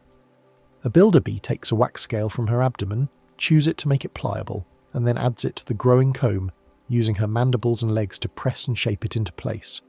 Other bees may come along and further refine the work, smoothing walls and adjusting angles until the cell has the right dimensions. It's collaborative construction, with no blueprints or foremen, just many individuals working side by side and the structure emerging from their collective effort. House bees also receive nectar from returning foragers and process it into honey. This involves reducing the water content through evaporation and adding enzymes that transform the nectar's sugars. A house bee might take a load of nectar from a forager, hold it in her honey stomach for a while to add enzymes, and then deposit it into a cell. Later, she'll return to that cell and fan her wings to speed evaporation. She might move the nectar from cell to cell, spreading it out to increase surface area and accelerate drying. This process can take several days, and it requires constant attention from house bees who monitor the nectar's thickness and decide when it's ready to be capped with wax. Some workers guard the hive entrance, checking incoming bees to verify they belong to the colony. Guards position themselves near the entrance, antennae extended, and inspect every bee that tries to enter. They're looking for the colony's distinctive odour, a chemical signature composed of various pheromones, including the queen's, mixed with scents from the hive's wax and honey.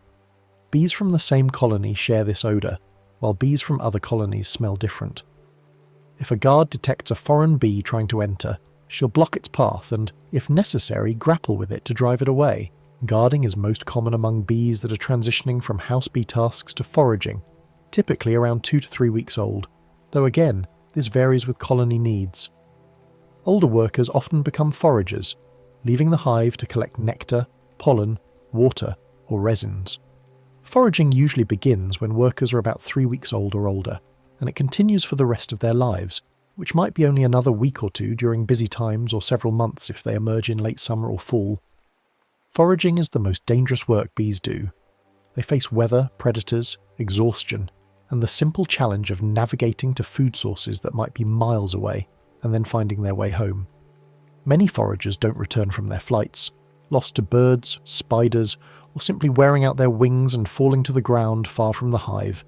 This age-related shift in jobs helps the colony run smoothly without needing a strict schedule or central coordinator. Young bees, which have never left the hive and are still learning its layout and their nestmates' scents, do interior work where mistakes are less costly. Middle-aged bees, with fully developed glands and some experience, handle the complex tasks of nursing and building. Older bees, nearing the end of their lives anyway, take on the risky work of foraging. If a forager dies while out collecting food, the colony has lost a relatively old individual who might have died soon regardless. If the colony lost young nurses at the same rate, it would struggle to feed its larvae and maintain its population. This age-based division of labour isn't conscious strategy. Bees don't decide to protect the young. But it's an evolved pattern that improves colony survival, and that's good enough. With daily work flowing quietly through the hive, we can drift into the colony's communication systems, how bees share information in simple, gentle ways that allow thousands of individuals to coordinate without confusion.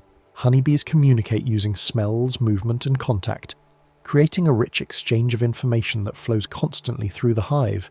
Chemical signals called pheromones can influence behavior across the colony, even among bees that never directly encounter the source of the signal. These pheromones are produced by various glands and can signal different things depending on their composition and concentration. Some pheromones are short-lived, fading within minutes or hours, while others persist on the comb or on bees' bodies for days. The queen's pheromones help maintain cohesion and signal her presence throughout the colony. As mentioned earlier, the queen produces queen substance from her mandibular glands, a blend of several chemicals, the most important being 9-oxo-2-desonoic acid, or 9-ODA for short. Workers that come into contact with the queen pick up these pheromones through physical touch, then spread them to other bees through contact and through the food they share. In this way, the queen's chemical presence circulates through the entire hive, even reaching bees on combs that the queen hasn't visited in days. As long as this signal remains strong, workers can be confident the colony has a healthy, actively laying queen, and they continue with their normal tasks. If the signal weakens, it triggers a remarkable response. Workers begin building special queen cells and feeding the larvae inside with royal jelly, preparing to raise a new queen before the old one fails completely. Worker bees can release alarm pheromones to alert others to threats, though this system is carefully modulated to avoid panic. The most common alarm pheromone is released from a gland near the base of the sting and smells somewhat like bananas. Specifically, it contains isopentyl acetate, which is also a component of banana oil. When a bee stings a threat, she releases this pheromone, which attracts other bees and makes them more likely to sting as well. This can escalate a defensive response rapidly, but it's not a mindless reaction. Bees are more likely to respond to alarm pheromone when they're already on alert, for instance, near the hive entrance where guarding behavior is expected, and less likely to respond when they're deep inside the hive engaged in nursing or building tasks. The system is sensitive but not hair-trigger, allowing the colony to mount an effective defense without constantly being on edge. Bees also share information by touching antennae and exchanging food, a behavior called trophallaxis. When a forager returns with nectar, she'll often pass it to a house bee through mouth-to-mouth contact, and in that exchange, both chemical information and actual food are shared. The house bee gets a sample of the nectar's quality and the scents of the flowers the forager visited, information that might influence her own future foraging choices if she transitions to foraging herself. The forager, meanwhile, might receive a small amount of honey from the house bee, providing her with energy and also with a sample of what's currently stored in the hive. These exchanges create a network of information flow where bees sample each other's experiences and gradually develop a shared sense of the colony's state. The waggle dance is perhaps the most famous example of honeybee communication, a movement pattern bees use to indicate food sources to their nestmates. When a forager discovers a productive patch of flowers, she returns to the hive and, under the right conditions, performs this dance on the vertical comb inside the darkened hive. The dance consists of a figure-8 pattern, with the key information encoded in the middle portion, the waggle run. During this portion, the bee moves forward while waggling her body side to side, and it's the direction and duration of this waggle run that conveys information about the food source's location. The angle of the waggle run relative to straight up on the comb relates to the direction of the food relative to the sun. If the food is in the same direction as the sun, the bee waggles straight upward. If the food is 90 degrees to the right of the sun, she waggles 90 degrees to the right of vertical. The dance transposes the horizontal landscape outside into an angular code on the vertical comb, using gravity as a reference since the bees can't see the sun from inside the dark hive. It's an elegant solution to the problem of communicating three-dimensional spatial information in a completely different environment. The length of the waggle portion can relate to distance, though the relationship isn't perfectly linear. Generally, longer waggle runs indicate more distant food sources, with the bee spending more time waggling for flowers that are farther away. Recent research has shown that the exact dialect varies between honeybee subspecies and even between regions, with some bees waggling longer for the same distance than others. But within a colony, the system is consistent enough that bees can interpret each other's dances and successfully navigate to food sources they've never visited before, guided only by the information encoded in their nestmates' waggling movements. Other bees follow along with the dancing bee, touching her with their antennae and running behind her through the dance pattern. They're not just watching, they're gathering information through multiple senses, detecting vibrations, smells from the flowers clinging to the dancer's body, and possibly even sounds produced during the waggle run. After following several circuits of the dance, a follower may be recruited to visit the advertised food source. She'll fly out from the hive using the direction and distance information from the dance along with visual landmarks and the sun's position to navigate. If she successfully finds the flowers, she might return and perform her own dance, recruiting even more foragers in a positive feedback loop that focuses the colony's foraging effort on the most rewarding flower patches. Even without understanding every detail of the waggle dance or the complex chemistry of pheromones, it's soothing to know the hive has a calm language, a set of signals that allow thousands of individuals to share information and coordinate their activities without chaos. The hive's signals are like quiet notes passed between neighbours, keeping the day running smoothly without shouting, without confusion, without anyone needing to know everything. Each bee knows what she needs to know, shares what she can share, and the collective intelligence of the colony emerges from these small, repeated exchanges. Now, we'll step outside with the foragers, following the gentle path from flower to hive and back again, through the sun-warmed air and over landscapes painted with colour and scent. Forager bees visit flowers to collect nectar, a sweet liquid made by plants as an incentive for pollinators. Nectar is produced by special glands, called nectaries, usually located at the base of a flower where a visiting insect must brush past pollen-bearing stamens or pollen-receptive stigmas to reach it. The sugar concentration of nectar varies widely. Some flowers produce thin, watery nectar that's only 10 or 15% sugar, while others produce thick, syrupy nectar that might be 50 or 60% sugar.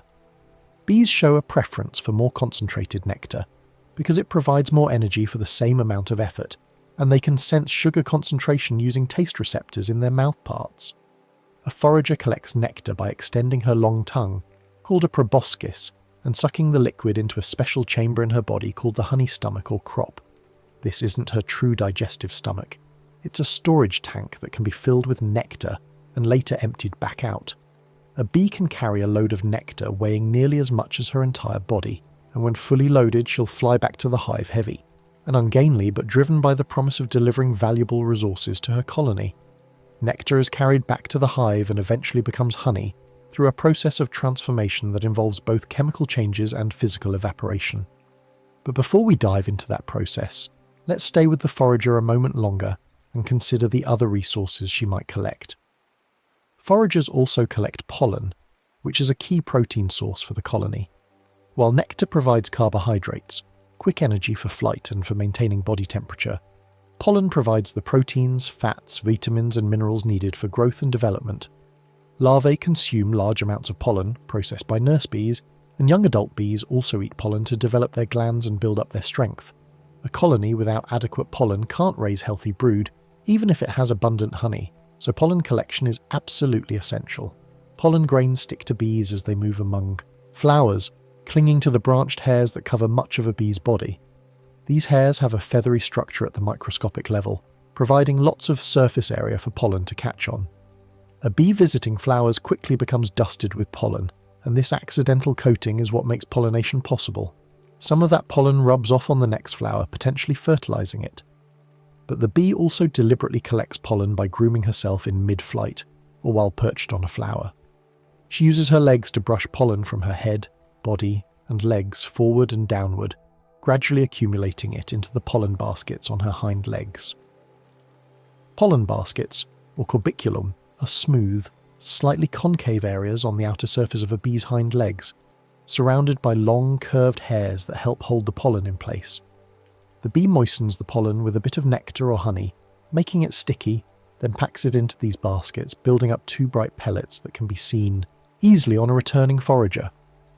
The colour of these pollen pellets varies with the flowers being visited: bright yellow from dandelions, orange from poppies, blue-grey from phacelia, white from apple blossoms. A hive entrance during active foraging can look like a small airport, with bees arriving every few seconds sporting pollen loads of different colours, a visual testament to the diversity of flowers they're visiting. A forager may visit many flowers in one trip, sometimes dozens or even hundreds, depending on how far she's travelling and how rewarding each flower is. But here's an interesting behaviour. Bees often show flower constancy, focusing on one type of flower during a trip. A bee that starts her morning visiting clover will likely continue visiting clover for the rest of that foraging bout, even if she passes other flowers that might be equally rewarding. This behaviour has advantages for both the bee and the plants. For the bee, it means she becomes efficient at handling that particular flower type, learning exactly where the nectar is located and how to access it quickly. For the plants, it means the pollen being moved is more likely to reach a compatible flower of the same species, making pollination more successful. It's an unintentional partnership, but one that has shaped both flowering plants and their pollinators over millions of years. This flower constancy can make pollination more efficient for those plants, increasing the chance that pollen will reach the right destination rather than being wasted on incompatible species. From an evolutionary perspective, plants that could somehow encourage flower constancy in their pollinators would have an advantage, and we see various strategies that might promote this behaviour. Flowers might bloom in large patches, making it easy for a bee to move from one to the next without encountering other species. They might offer consistent rewards so bees learn they're reliable. They might have distinctive colours or scents that make them easy to recognise and remember. All of these factors might encourage a bee to keep visiting that flower type once she's started, and that benefits both parties. Bees use the sun and landmarks to help navigate across the landscape between hive and flowers. The sun is a reliable compass, moving predictably across the sky throughout the day, and bees have an internal clock that compensates for the sun's movement. A bee that flies north at 10 in the morning, when the sun is in the southeast, can fly north at 2 in the afternoon, when the sun is in the southwest, by adjusting the angle she flies relative to the sun. This time-compensated sun compass allows for accurate navigation even on foraging trips that last hours. Visual landmarks also play an important role, especially near the hive where precise navigation is crucial. Bees memorize the appearance of the landscape around their hive, trees, buildings, patterns of fields and forests, and use these landmarks to recognize when they're getting close to home. They seem to store multiple snapshots of the view from different distances, matching what they're currently seeing against these memorized images to gauge how far they've traveled along the familiar route. This ability has been demonstrated in elegant experiments where researchers change the landscape around a hive, moving a distinctively coloured panel or altering the arrangement of artificial landmarks, and show that bees adjust their flight paths based on these visual cues. A foraging trip can feel like a calm loop, out to the flowers, moving from bloom to bloom in the warm sunlight, filling her honey stomach with nectar or packing pollen into her baskets, then home to warmth and the familiar darkness of the hive, unloading her cargo to waiting house bees, perhaps taking a moment to feed herself from stored honey, and then out again if the day is still young and the flowers still producing nectar. On a good day, a forager might make 10 or more trips, covering dozens of miles total, visiting thousands of flowers and bringing back valuable resources that will feed the colony and be transformed into the long-lasting stores that will carry the hive through leaner times. With nectar and pollen returning home in a steady stream throughout the daylight hours, we can see how the hive turns these gifts into stored comfort.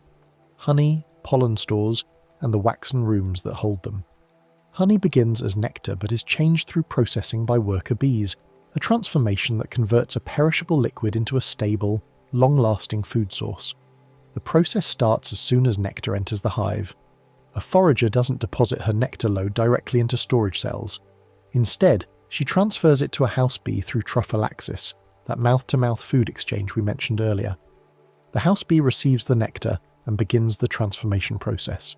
Bees pass nectar between each other multiple times, and each time they hold it in their honey stomach for a while, mixing it with enzymes produced by glands in their head and thorax. The most important enzyme is invertase, which breaks down sucrose, the main sugar in most nectar, into glucose and fructose. This chemical change serves several purposes.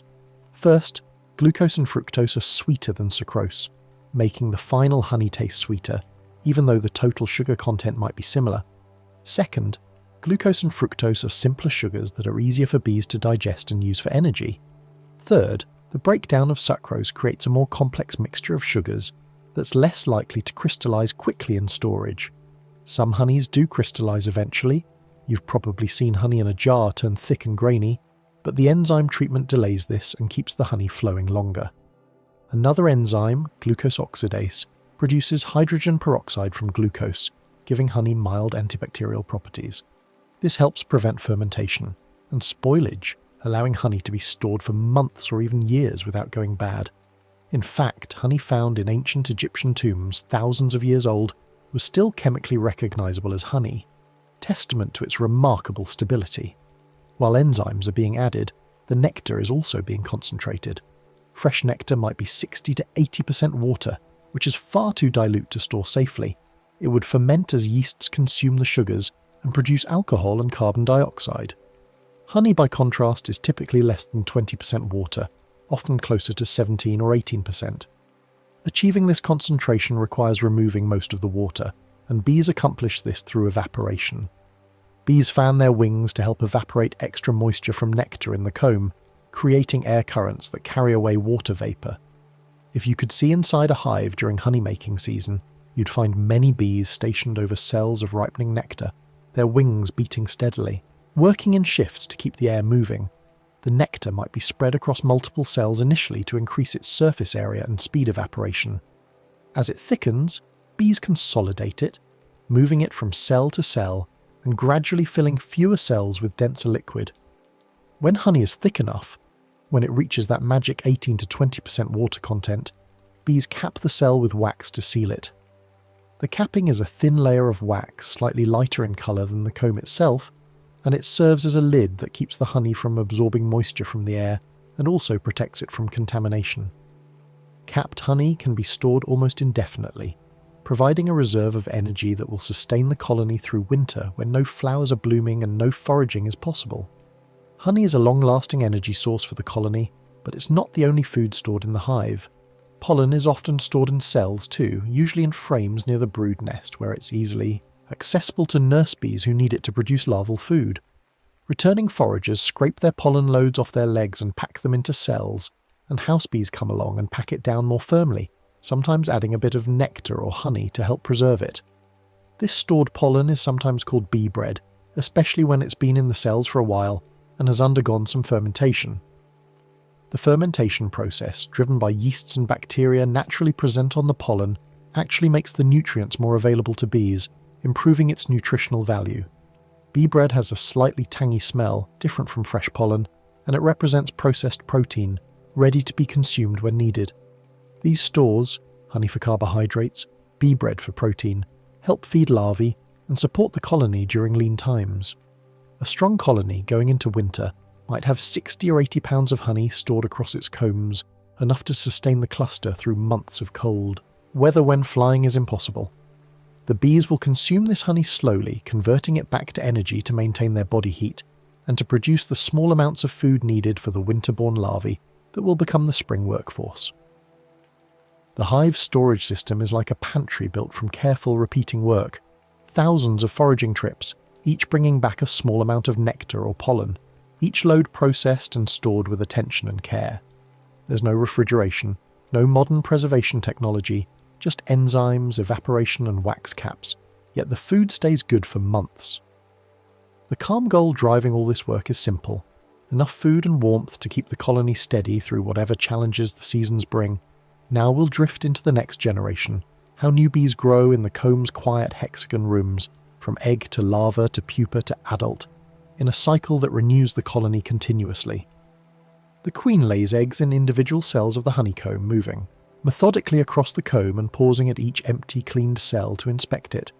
She curves her abdomen down into the cell and deposits a single egg, attached to the bottom of the cell by a small adhesive surface.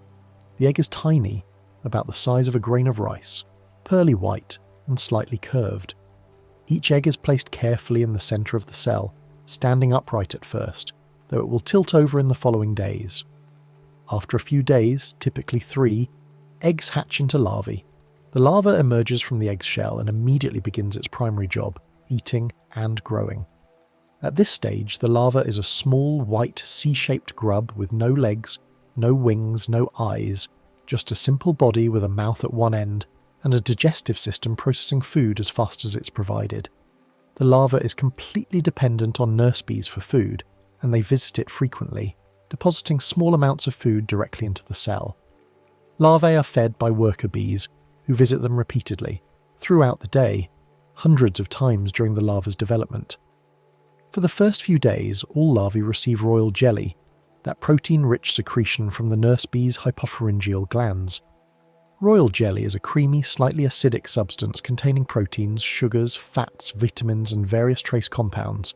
It's incredibly nutritious, designed to support rapid growth. A larva eating royal jelly will increase its weight dramatically, growing from an invisible speck to a substantial grub in just a few days. The food for larvae can change as they grow, depending on what they're destined to become. Larvae that will develop into workers receive royal jelly for the first 2 to 3 days, and then their diet shifts to a mixture of royal jelly, honey, and pollen. This change in diet is what determines they'll become workers rather than queens. The proteins and other nutrients in this mixed diet support their development, but they don't receive the constant rich feeding that would allow them to develop into reproductive queens. Meanwhile, larvae in special queen cells, larger peanut-shaped cells that hang vertically from the comb, continue receiving pure royal jelly throughout their entire larval period. This continuous royal jelly diet triggers different developmental pathways, causing these larvae to develop functioning ovaries and other queen characteristics. It's remarkable that the same genetic material, eggs laid by the same queen, can develop into either workers or queens depending entirely on diet. This developmental flexibility, called polyphonism, allows the colony to produce the type of individuals it needs when it needs them. In normal times, with a healthy queen present, the colony raises workers. If the queen dies or weakens, workers can quickly raise a new queen from any recently laid egg by feeding the larva royal jelly instead of the standard worker diet. As larvae develop, they eventually fill their cells, their white bodies curled, into the hexagonal space, head toward the opening where nurse bees can easily feed them. After about 5 or 6 days of eating, the exact timing varies with the type of bee and environmental conditions, the larva stops feeding and prepares for its transformation. Worker bees cap the cell with wax, sealing the larva inside in a small, dark chamber. This capping is slightly more domed than the flat capping over honey cells, and experienced beekeepers can distinguish brood comb from honeycomb at a glance based on the pattern of cappings. Inside its sealed cell, the larva spins a thin silk cocoon, coating the cell walls with strands of silk produced from glands in its head. This cocoon provides a smooth surface and some protection during the vulnerable pupal stage to come. After completing the cocoon, the larva straightens out its body and enters the pupal stage. During the pupal stage, the bee's body forms into its adult shape through a process called metamorphosis. This transformation involves the breakdown and reorganization of larval tissues and the development of adult structures. Wings develop from small tissue buds, legs elongate and develop their adult segments, eyes form and darken, and internal systems are reconfigured for adult life. The pupa doesn't eat during this time. All the energy for this transformation comes from the food consumed during the larval stage. This is why adequate larval feeding is so critical. A poorly fed larva becomes a small, weak adult. The pupal stage lasts about 12 days for workers, a bit longer for drones and shorter for queens. During this time, the pupa remains motionless in its cell, visible only if the cell capping is removed. It starts out pale and soft, with its developing features barely distinguishable. Gradually it darkens, with the eyes turning from white to purple to black, the body taking on the tawny browns and blacks of an adult bee. When the bee is ready to emerge, it chews through the wax, capping from the inside, breaking free and climbing out onto the comb. The newly emerged adult is pale, fuzzy and slightly damp, with soft body parts that will harden over the next hours. Other bees mostly ignore the new arrival, who begins her adult life by wandering across the comb, familiarizing herself with her surroundings, and soon starting on those early tasks of cleaning cells and helping with heating or cooling. The hive's nursery is quiet and steady, built on patient care and repetition. The queen lays eggs, hour after hour, day after day. Nurse bees make their rounds, feeding larvae on a schedule that requires precision and dedication. House bees cap cells when the larvae are ready, and later might help newly emerged bees clean off their wings and antennae. The process continues in overlapping waves, with cells at every stage of development scattered across the brood combs, creating a patchwork of eggs, young larvae, old larvae, capped pupae, and occasionally an empty cell, just cleaned and ready for the next egg. It's a production line without a conveyor belt, a nursery without nurses in the human sense, just many individuals doing what needs doing, and from that, new bees emerge daily to replenish the workforce. With the life cycle gently turning, bringing new bees into the world as older ones wear out and die, we can look at the hive in its wider world. Seasons, flowering times, and the long rhythm of the year that shapes everything the colony does. Honeybee activity often changes with the seasons, following the availability of flowers and the challenges of temperature. In temperate regions where winters are cold, this seasonal pattern is dramatic. In tropical or subtropical areas where flowers bloom year-round and temperatures stay moderate, the pattern is less pronounced, but it's still there, shaped by wet and dry seasons or by subtle shifts in which plants are flowering. In spring and summer, in a temperate climate, flowers are abundant and foraging increases dramatically. This is the season of growth. The queen ramps up her egg-laying in response to longer days and increasing food supplies, and the colony's population swells. A hive that emerged from winter with perhaps 10,000 bees might grow to 40 or 50,000 by midsummer. Every available worker is busy, foragers bringing in nectar and pollen, house bees processing and storing it, nurses feeding the growing larvae, builders adding new comb to accommodate both brood and stores. The hive entrance is a constant flow of arrivals and departures, and the overall sound of the hive rises to a deeper, fuller hum as the population peaks. During this time, the colony is building up its reserves for the future. Foragers are storing honey well beyond the colony's current needs, packing it into every available cell, and, if they're in a managed hive, filling the extra boxes that beekeepers add to provide more storage space. This surplus is what beekeepers harvest, taking the honey stored in these additional boxes while leaving enough in the main hive to sustain the bees through winter.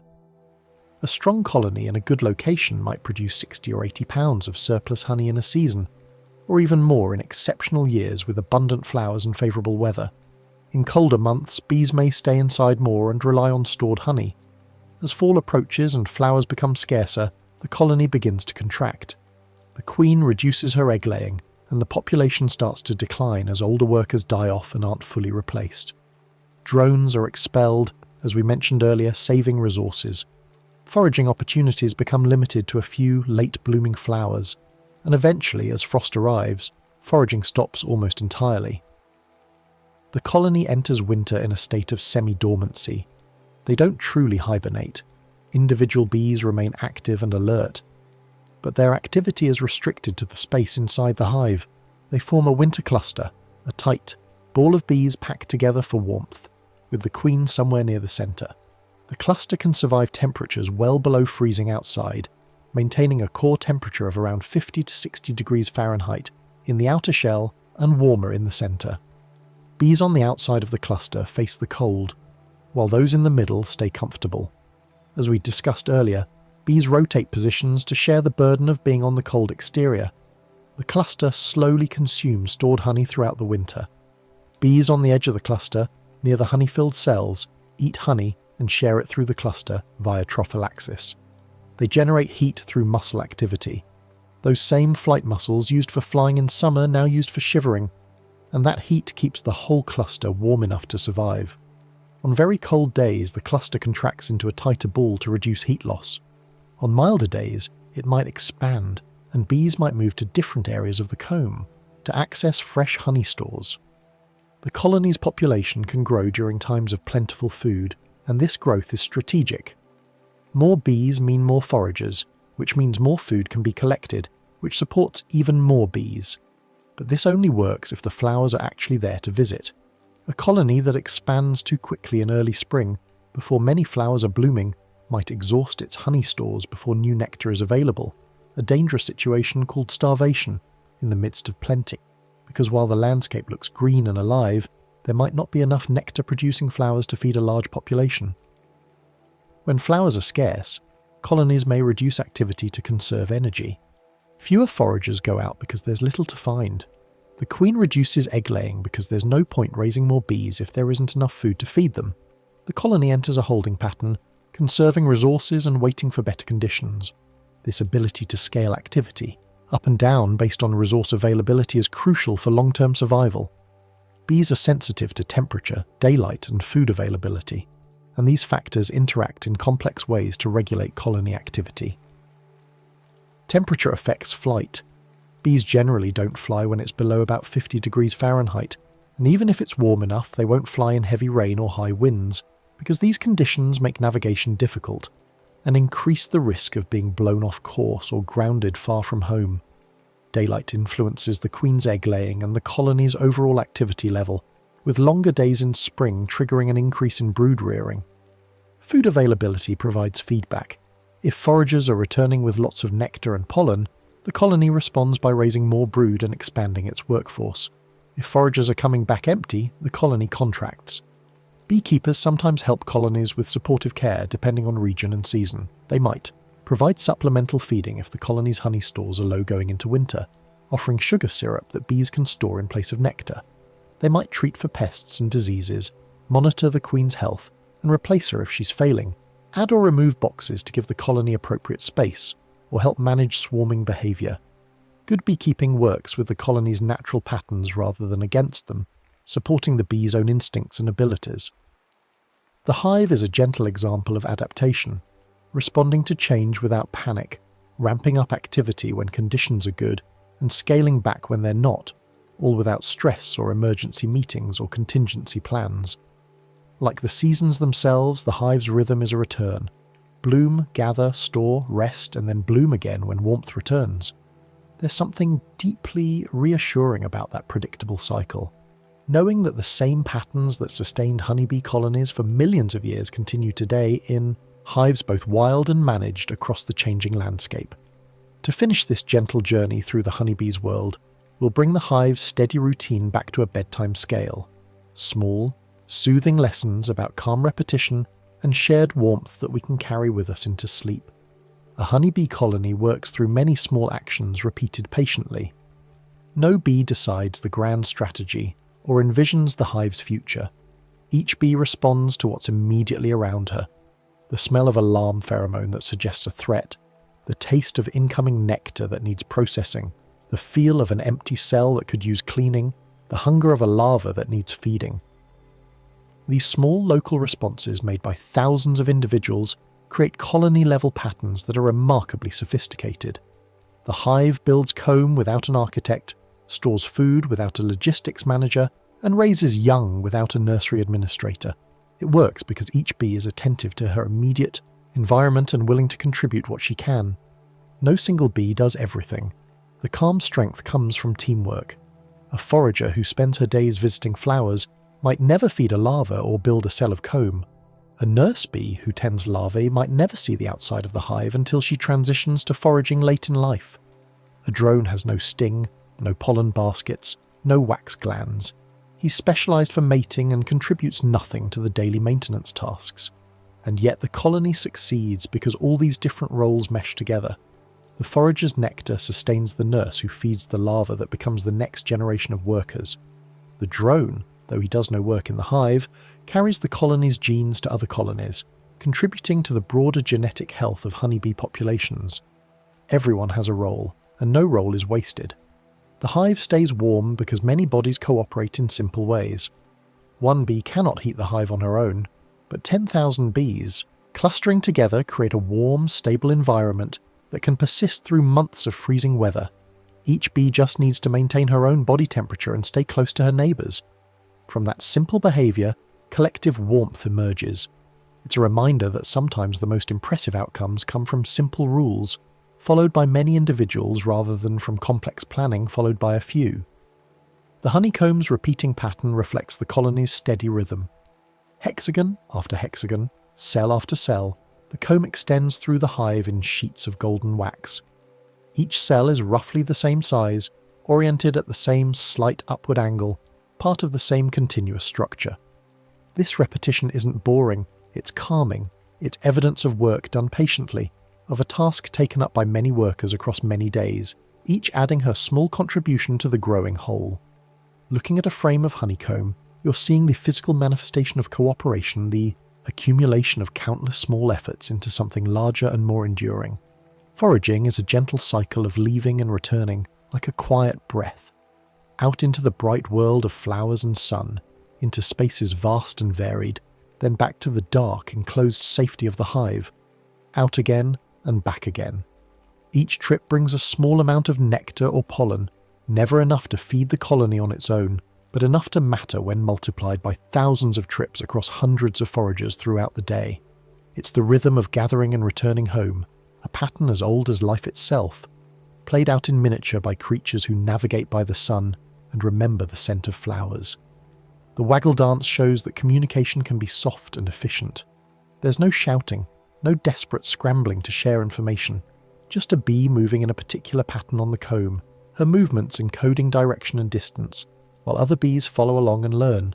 The information flows through, the hive in waves, not all at once, not to everyone, but to those who need it and are ready to receive it. It's communication without urgency, sharing without pressure, and it works beautifully. Honey is a slow product of time, flowers, and patient work. It cannot be rushed. The nectar must be collected flower by flower. It must be passed between bees treated with enzymes, spread across cells, and fanned until the water evaporates away. Only then, when it's thick and concentrated and stable, can it be sealed in wax and stored. Each jar of honey represents thousands of flower visits, hundreds of hours of wing fanning, and days or weeks of processing. It's sweetness earned through patience, and somehow that makes it taste even better. The hive reminds us that organised life can feel calm, not rushed. We often think of organisation as requiring stress, deadlines, schedules, management, pressure. But the hive achieves extraordinary organisation without any of that. There's no schedule, just readiness to respond. There's no management, just individual bees making good decisions based on local information. There's no pressure, just the steady accumulation of small efforts over time. The hive is organised because its members are attentive, cooperative, and willing to work. That's enough.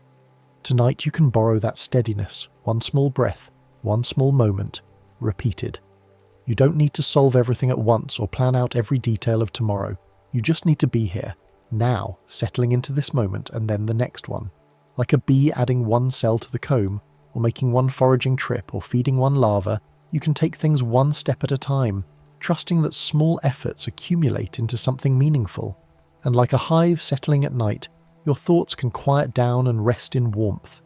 The bees cluster together in the darkness, generating their own heat, creating their own stability, without needing the sun or the flowers or any external source of comfort.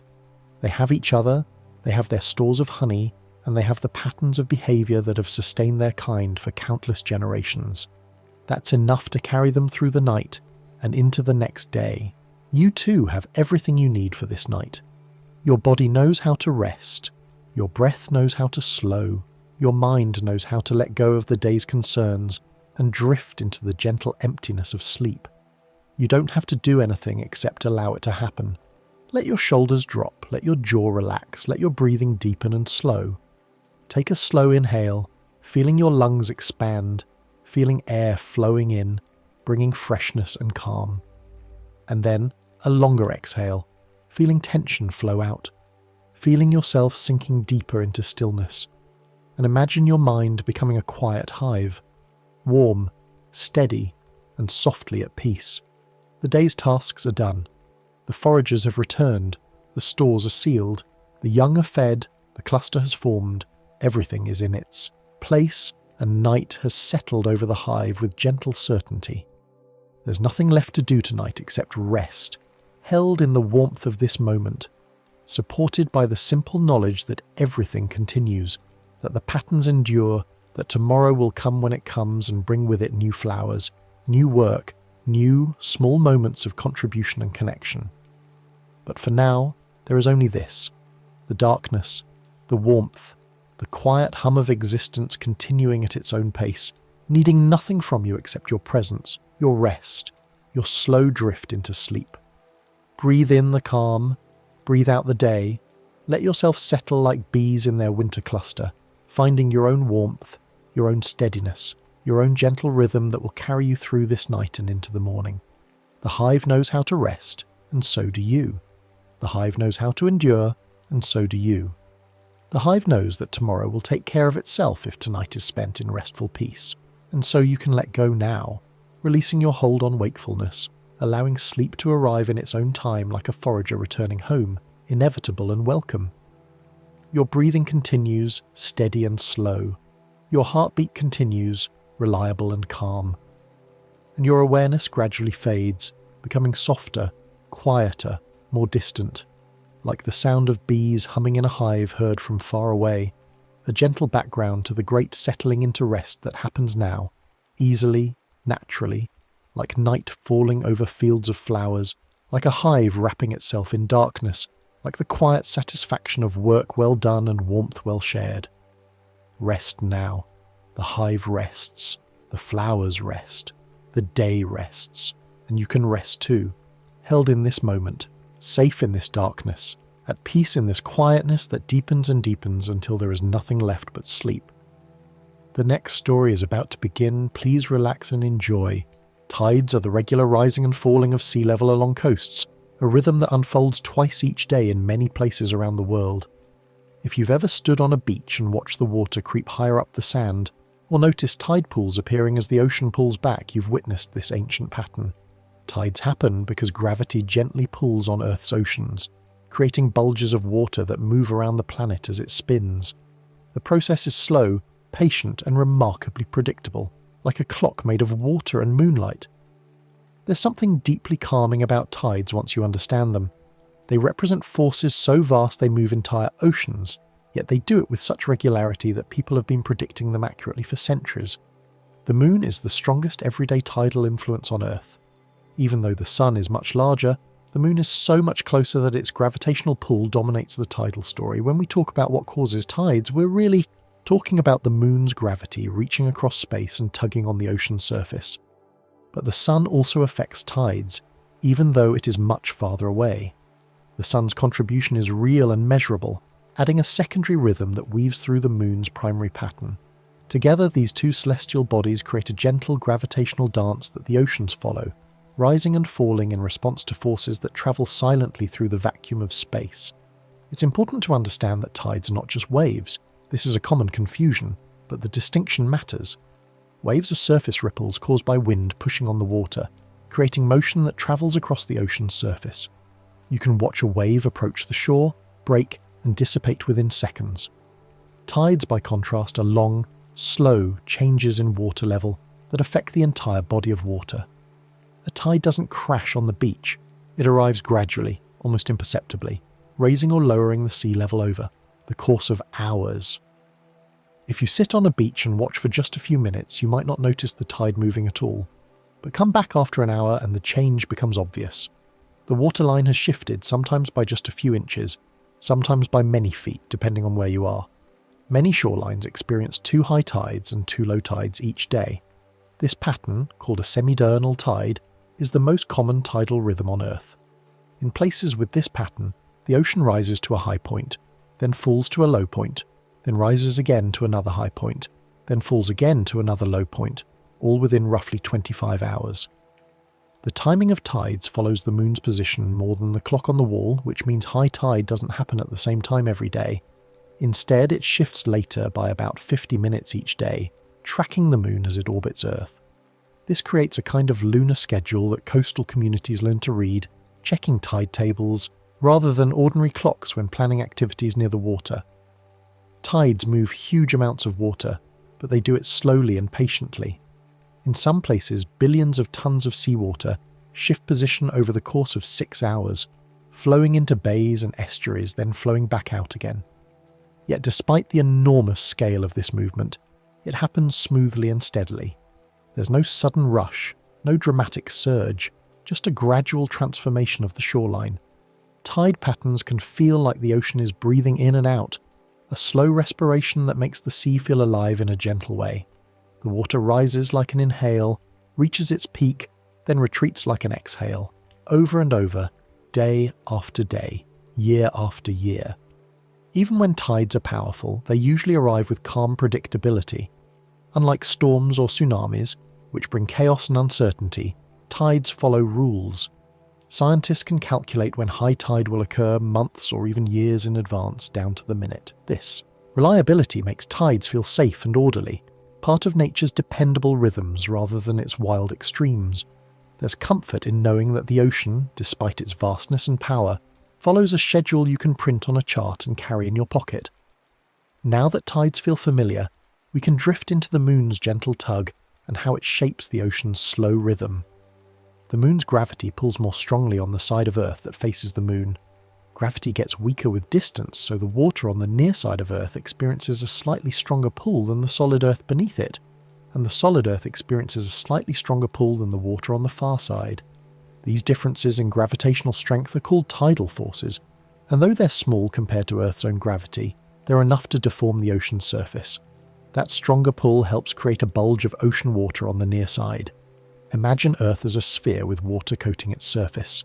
The moon's gravity reaches down and gently lifts the water on the side facing the moon, creating a subtle dome or bulge. The water doesn't fly off into space. Earth's gravity is far too strong for that, but it does rise a bit higher than it would without the moon's influence. This bulge is spread across thousands of miles of ocean, so it's not like a mountain of water. It's more like a very gentle, broad swelling that raises sea level by a few feet over a vast area. A second bulge forms on the far side because Earth and the ocean system also lean away slightly as they orbit. This is the part that surprises people. You might expect a bulge on the side nearest the moon, but why one on the opposite side? The answer involves thinking about how Earth and the moon orbit each other. They don't actually orbit around the moon. Both orbit around a common centre of mass, a point that's inside Earth but not at Earth's centre. As Earth revolves around this point, the far side of Earth experiences a kind of centrifugal effect, an outward directed tendency that slightly counteracts the moon's gravitational pull. The result is that water on the far side also bulges outward, creating a second tidal bulge opposite the first. As Earth rotates, coastlines move through these bulges. Earth spins on its axis once every 24 hours, carrying continents and oceans around with it. As a particular coastline rotates into the area where a tidal bulge exists, the water level at that coast rises. This is high tide. When a coastline passes through a bulge, it experiences a high tide. The water is literally higher there, lifted by the combined effect of the moon's gravity and Earth's motion. When it passes through a lower area between bulges, it experiences a low tide. Between the two bulges are regions where the water level is lower than average, creating low tides. This is why many places get 2 high tides and 2 low tides each day.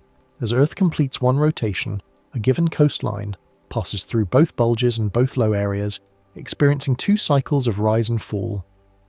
Picture Earth spinning inside a football-shaped envelope of water, with the 2 ends of the football pointing toward and away from the moon. As your beach rotates through the ends of the football, you experience high tides. As it rotates through the flatter sides, you experience low tides. A tidal day is slightly longer than a regular day because the moon moves in its orbit. While Earth spins, the moon is also travelling along its orbit around Earth, moving roughly 13 degrees per day. This means that by the time Earth completes one full rotation, the moon has moved a bit farther along, and Earth has to rotate a little more to catch up. As a result, the tidal cycle takes about 24 hours and 50 minutes instead of exactly 24 hours. That's why tides shift a bit later each day. If high tide is at noon today, it will be around 50 minutes past noon tomorrow, then around 1:40 the day after that, and so on. Over the course of a month, the tidal schedule cycles through all hours of the day. The moon's pull is gentle, but it acts on the entire ocean, which makes the effect noticeable. Individually, the tidal force on any single water molecule is tiny, far too small to feel. But when you add up the effect across millions of square miles of ocean, those tiny forces create bulges hundreds or even thousands of miles wide. The ocean responds as a whole, with water flowing from low tide regions toward high tide regions, slowly and steadily redistributing itself around the planet. With the moon's rhythm settled in, let's add the sun's softer influence, like a second hand joining the same slow dance. The sun's gravity also creates tides called solar tides. The sun is massive, far more massive than the moon, but it's also much farther away. The strength of tidal forces depends not just on mass but on distance, and specifically on how quickly gravity weakens with distance. Because the sun is about 400 times farther from Earth than the moon, its tidal effect is much weaker, roughly half the strength of the moon's tidal pull. Solar tides are usually smaller than lunar tides because the sun is much farther away, but they're still significant enough to matter. When the sun and moon line up, their tidal effects combine. This happens twice each month.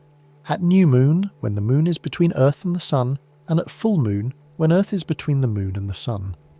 During these alignments, the solar bulges and lunar bulges overlap, reinforcing each other. This creates higher highs and lower lows called spring tides. At spring tide, the difference between high tide and low tide, called the tidal range, is at its maximum. If a beach normally sees a 3-foot difference between high and low tide, it might see a 5-foot difference during spring tides. Spring tides happen near new moons and full moons. The word spring here means to spring up, not the season. People sometimes assume spring tides only happen in springtime, but the term actually refers to the water springing up higher than usual. Spring tides occur roughly every 2 weeks, aligned with the lunar cycle. When the Sun and Moon form a right angle with Earth, their effects partially cancel. This happens at the first and third quarter moons, when the Moon appears half illuminated from Earth.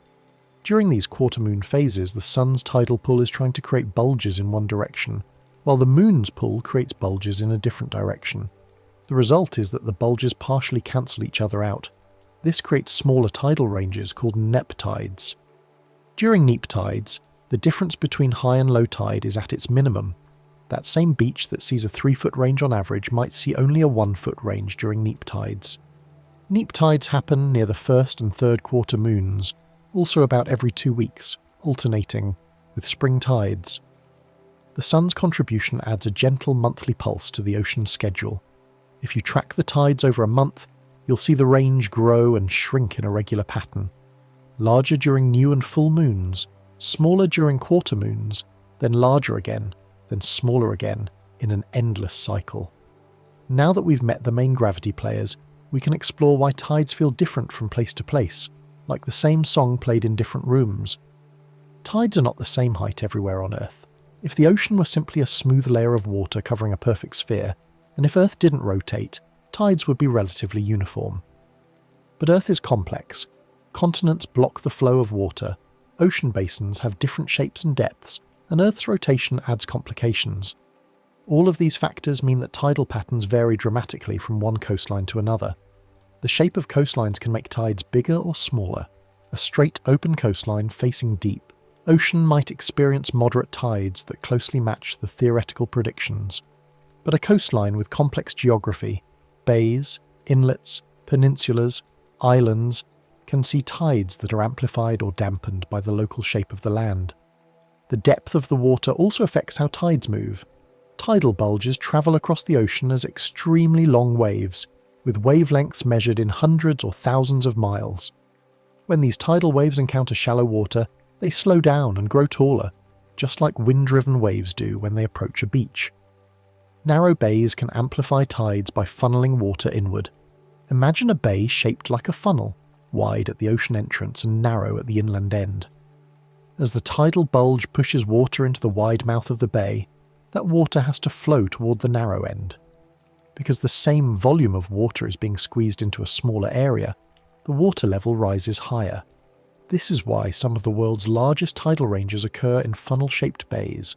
The Bay of Fundy between New Brunswick and Nova Scotia in Canada is famous for having the highest tides in the world, with ranges exceeding 50 feet during spring tides. The bay's shape acts like a natural amplifier for the tidal signal. Some places have very large tidal ranges because of local geography. In addition to funnel-shaped bays, other geographical features can create extreme tides. Long, narrow channels can produce similar effects. Shallow continental shelves can cause tidal waves to build up. Even the orientation of a coastline relative to the path of the tidal bulge can matter. All of these factors combine to create the local tidal character of a place. In contrast, some coastlines experience smaller, quieter tidal changes. Islands in the middle of deep ocean, far from continental shelves, often have very small tidal ranges, sometimes just a foot or two. The water can rise and fall freely in all directions, so there's less amplification. The timing of tides can differ greatly between nearby locations. Two towns on opposite sides of the same bay might experience high tide hours apart because of the way tidal currents flow through the bay. The shape of the seafloor, the presence of islands or headlands, and the width of channels all influence when the tidal wave arrives at different locations. This is why tide tables are always specific to a particular place. The predictions for one harbour won't accurately describe the tides even a few miles away. Ocean basins can slosh in patterns like water in a bathtub. This phenomenon is called tidal resonance. Every body of water has a natural sloshing frequency determined by its size and depth. If you've ever carried a basin of water and noticed how the water sloshes back and forth at a particular rhythm, you've experienced this. Ocean basins do the same thing, but on a much larger scale and much more slowly.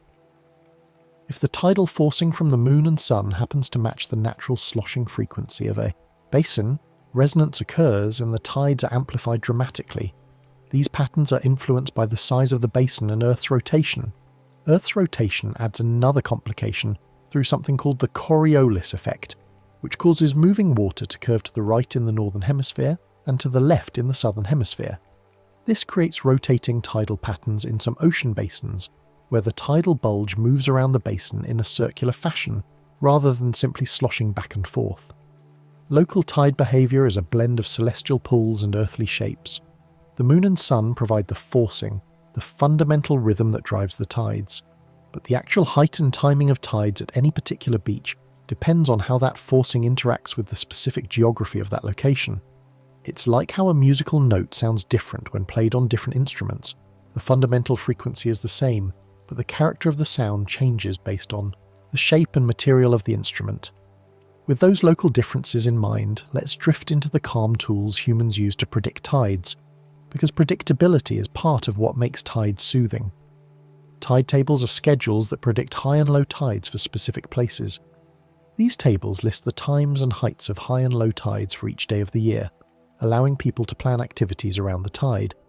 A tide table might show that on June 15th, high tide will occur at 6:30 in the morning at a height of 8.3 feet, followed by low tide at 12:45 in the afternoon at a height of 1.1 feet. Tide predictions are based on lunar and solar cycles plus local measurements. Scientists use mathematical models that incorporate the positions of the moon and sun, the tidal forces they create, and how those forces have historically affected water levels at a specific location. The fundamental patterns are well understood. We know exactly when the moon will be full, when it will be new, when it will be closest to Earth in its orbit. These astronomical patterns are completely predictable. The challenge is translating those celestial motions into accurate predictions for a specific coastline. Because coastlines differ, tide tables must be location-specific. A tide table for Boston won't help you if you're in Seattle, because the two locations experience completely different tidal patterns. Boston has semi-diurnal tides with a moderate range, while Seattle has mixed tides with a larger range and more complex timing. Even locations relatively close together need separate tide tables. The predictions are created by analysing years or even decades of tidal observations at a location, identifying the patterns and using those patterns to predict future tides. Many harbours and ports rely on tide predictions for safe navigation. Large ships have limited clearance beneath their hulls, and they need to know when the water will be deep enough to enter a harbour safely. In some ports, ships can only enter or leave during high tide when there's enough water over shallow bars or channels. Tide predictions allow captains to time their arrivals and departures accordingly, avoiding the risk of running aground. Fishermen often use tide knowledge because tides affect marine life movement. Many fish species move with the tides, following tidal currents into estuaries to feed or riding outgoing tides back to deeper water. Experienced fishermen learn to time their fishing to coincide with these movements, knowing that certain species are more likely to be active during particular phases of the tide. Tide predictions can be very accurate when based on long-term local data. In well-studied locations with decades of tidal records, predictions can be accurate to within a few minutes and a few inches. The main sources of error are unusual weather conditions. Strong winds can push water toward or away from shore temporarily, raising or lowering sea level, and variations in atmospheric pressure, which also affects sea level. But under normal conditions, tide tables are remarkably reliable. This accuracy is possible because tides are fundamentally deterministic. The motions of the moon and sun are governed by Newton's laws of motion and gravity, which are extremely precise. There's no randomness, no chaos, just predictable orbits and predictable forces. Some places also track tidal currents, not just tidal height. A tidal current is the horizontal flow of water caused by tides moving in and out. When the tide rises, Water flows horizontally toward the coast and into bays. This is called a flood current. When the tide falls, water flows horizontally back toward the ocean. This is called an ebb current. Between flood and ebb, there are periods called slack water when the current is minimal. Currents can be strong in channels and narrow passages. In places like the Golden Gate in San Francisco or the Strait, between Vancouver Island and the mainland, tidal currents can reach several knots, fast enough to affect boats and create visible turbulence in the water. Knowing the tide can make the coastline feel like a place with a gentle routine. Instead of seeing the ocean as chaotic or unpredictable, you begin to see it as something that follows a schedule, something you can learn to read. Coastal communities develop an intuitive sense of the tide, knowing without looking at a table roughly when high tide will occur, or whether the tide is currently rising or falling. This knowledge creates a sense of connection to the natural cycles, a feeling of living in tune with forces much larger than yourself. Now we'll explore what tides do in nature, how they shape shores and create quiet habitats that change with each rise and fall. Tides help move sand and sediment along coasts. As water rises and falls, it carries sand with it. The flood current picks up sediment and carries it inland. The ebb current picks up sediment and carries it seaward. Over time, this back and forth movement can transport large amounts of sand along the coast. They contribute to the forming and shifting of tidal flats, broad areas of sand or mud that are covered at high tide and exposed at low tide. Tidal flats are dynamic environments, constantly being reshaped by the movement of water and sediment. Intertidal zones are areas that are sometimes underwater and sometimes exposed. These zones exist wherever tides rise and fall, creating a strip of shoreline that experiences both marine and terrestrial conditions. The intertidal zone can be divided into subzones based on how often they're submerged. The high intertidal zone is only covered during the highest tides and is exposed most of the time. The mid-intertidal zone is covered and exposed roughly equally. The low intertidal zone is exposed only during the lowest tides and is underwater most of the time. Many animals are adapted to the intertidal rhythm. Life in the intertidal zone is challenging because organisms must cope with being underwater part of the time and exposed to air the rest of the time. When the tide is in, they face marine challenges: waves, currents, predators like fish and crabs. When the tide is out, they face terrestrial challenges: desiccation, temperature extremes, predators like birds. Animals like barnacles have evolved to seal themselves inside their shells when the tide is out, protecting themselves from drying out. Mussels cluster together to retain moisture. Sea stars and anemones often shelter in crevices or under rocks during low tide. Tide pools can form when water is trapped in rocky areas during low tide. As the tide recedes, depressions in the rock hold seawater, creating small pools that persist until the next high tide. Tide pools become tiny habitats with their own small ecosystems.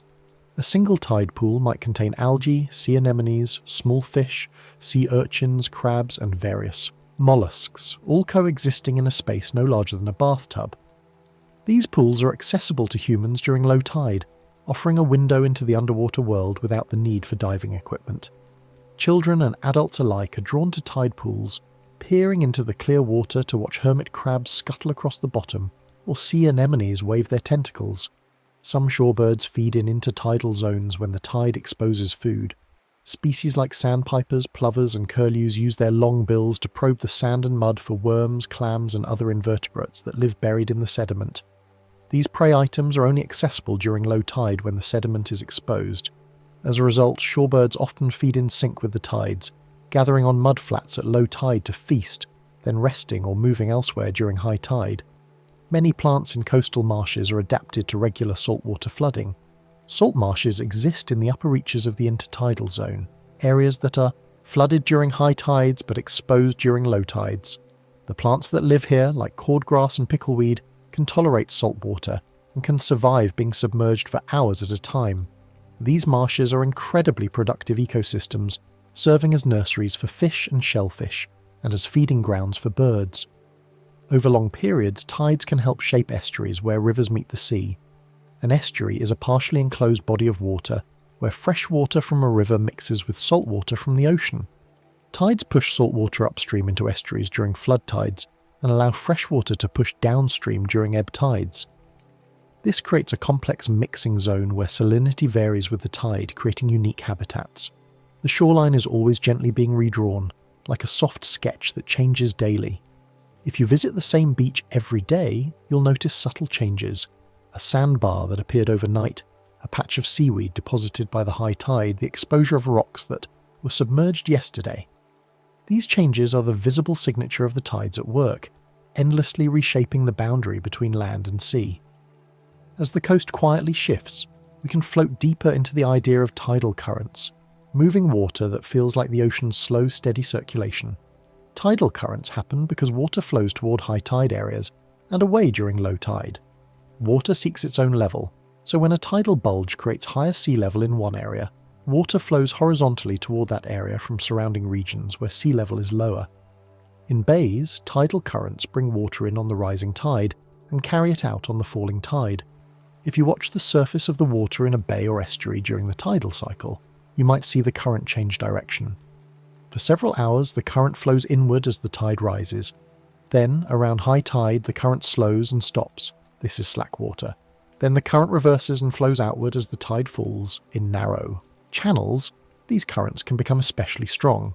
When a large volume of water needs to flow through a constricted passage, the current accelerates.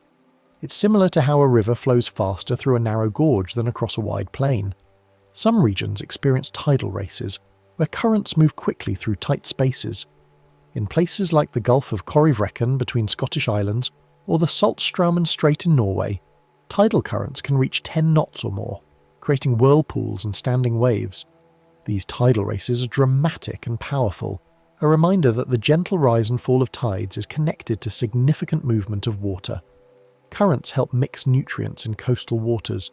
When tidal currents flow over the seafloor, they stir up sediments and bring nutrients from the bottom toward the surface. This mixing can support plankton growth, which supports larger food webs. Phytoplankton are microscopic plants that form the base of the marine food web, and they need nutrients like nitrogen and phosphorus to grow. In areas with strong tidal mixing, these nutrients are continually replenished, supporting abundant plankton populations. Tides also influence the movement of sediments and tiny organisms. Larvae of many marine animals drift with tidal currents, using the tides as a transportation system. Some larvae time their release to coincide with specific tidal phases, ensuring they'll be carried to suitable habitats. Some animals time their activity with tidal currents for easier travel. Eels migrating to the sea may time their downstream journey with ebb tides, letting the current carry them along. Fish entering estuaries to spawn might ride flood currents upstream, conserving energy. The water's movement is often quiet and steady even when it's powerful. Unless currents are moving through very shallow or constricted areas, you might not see much surface turbulence. The current flows beneath the surface, invisible but tangible if you wade into the water or drop an object that floats. You can think of tidal currents as invisible rivers that reverse direction on a schedule, rivers that flow through the ocean rather than over land, rivers that are created by the pull of the moon rather than by rainfall and gravity.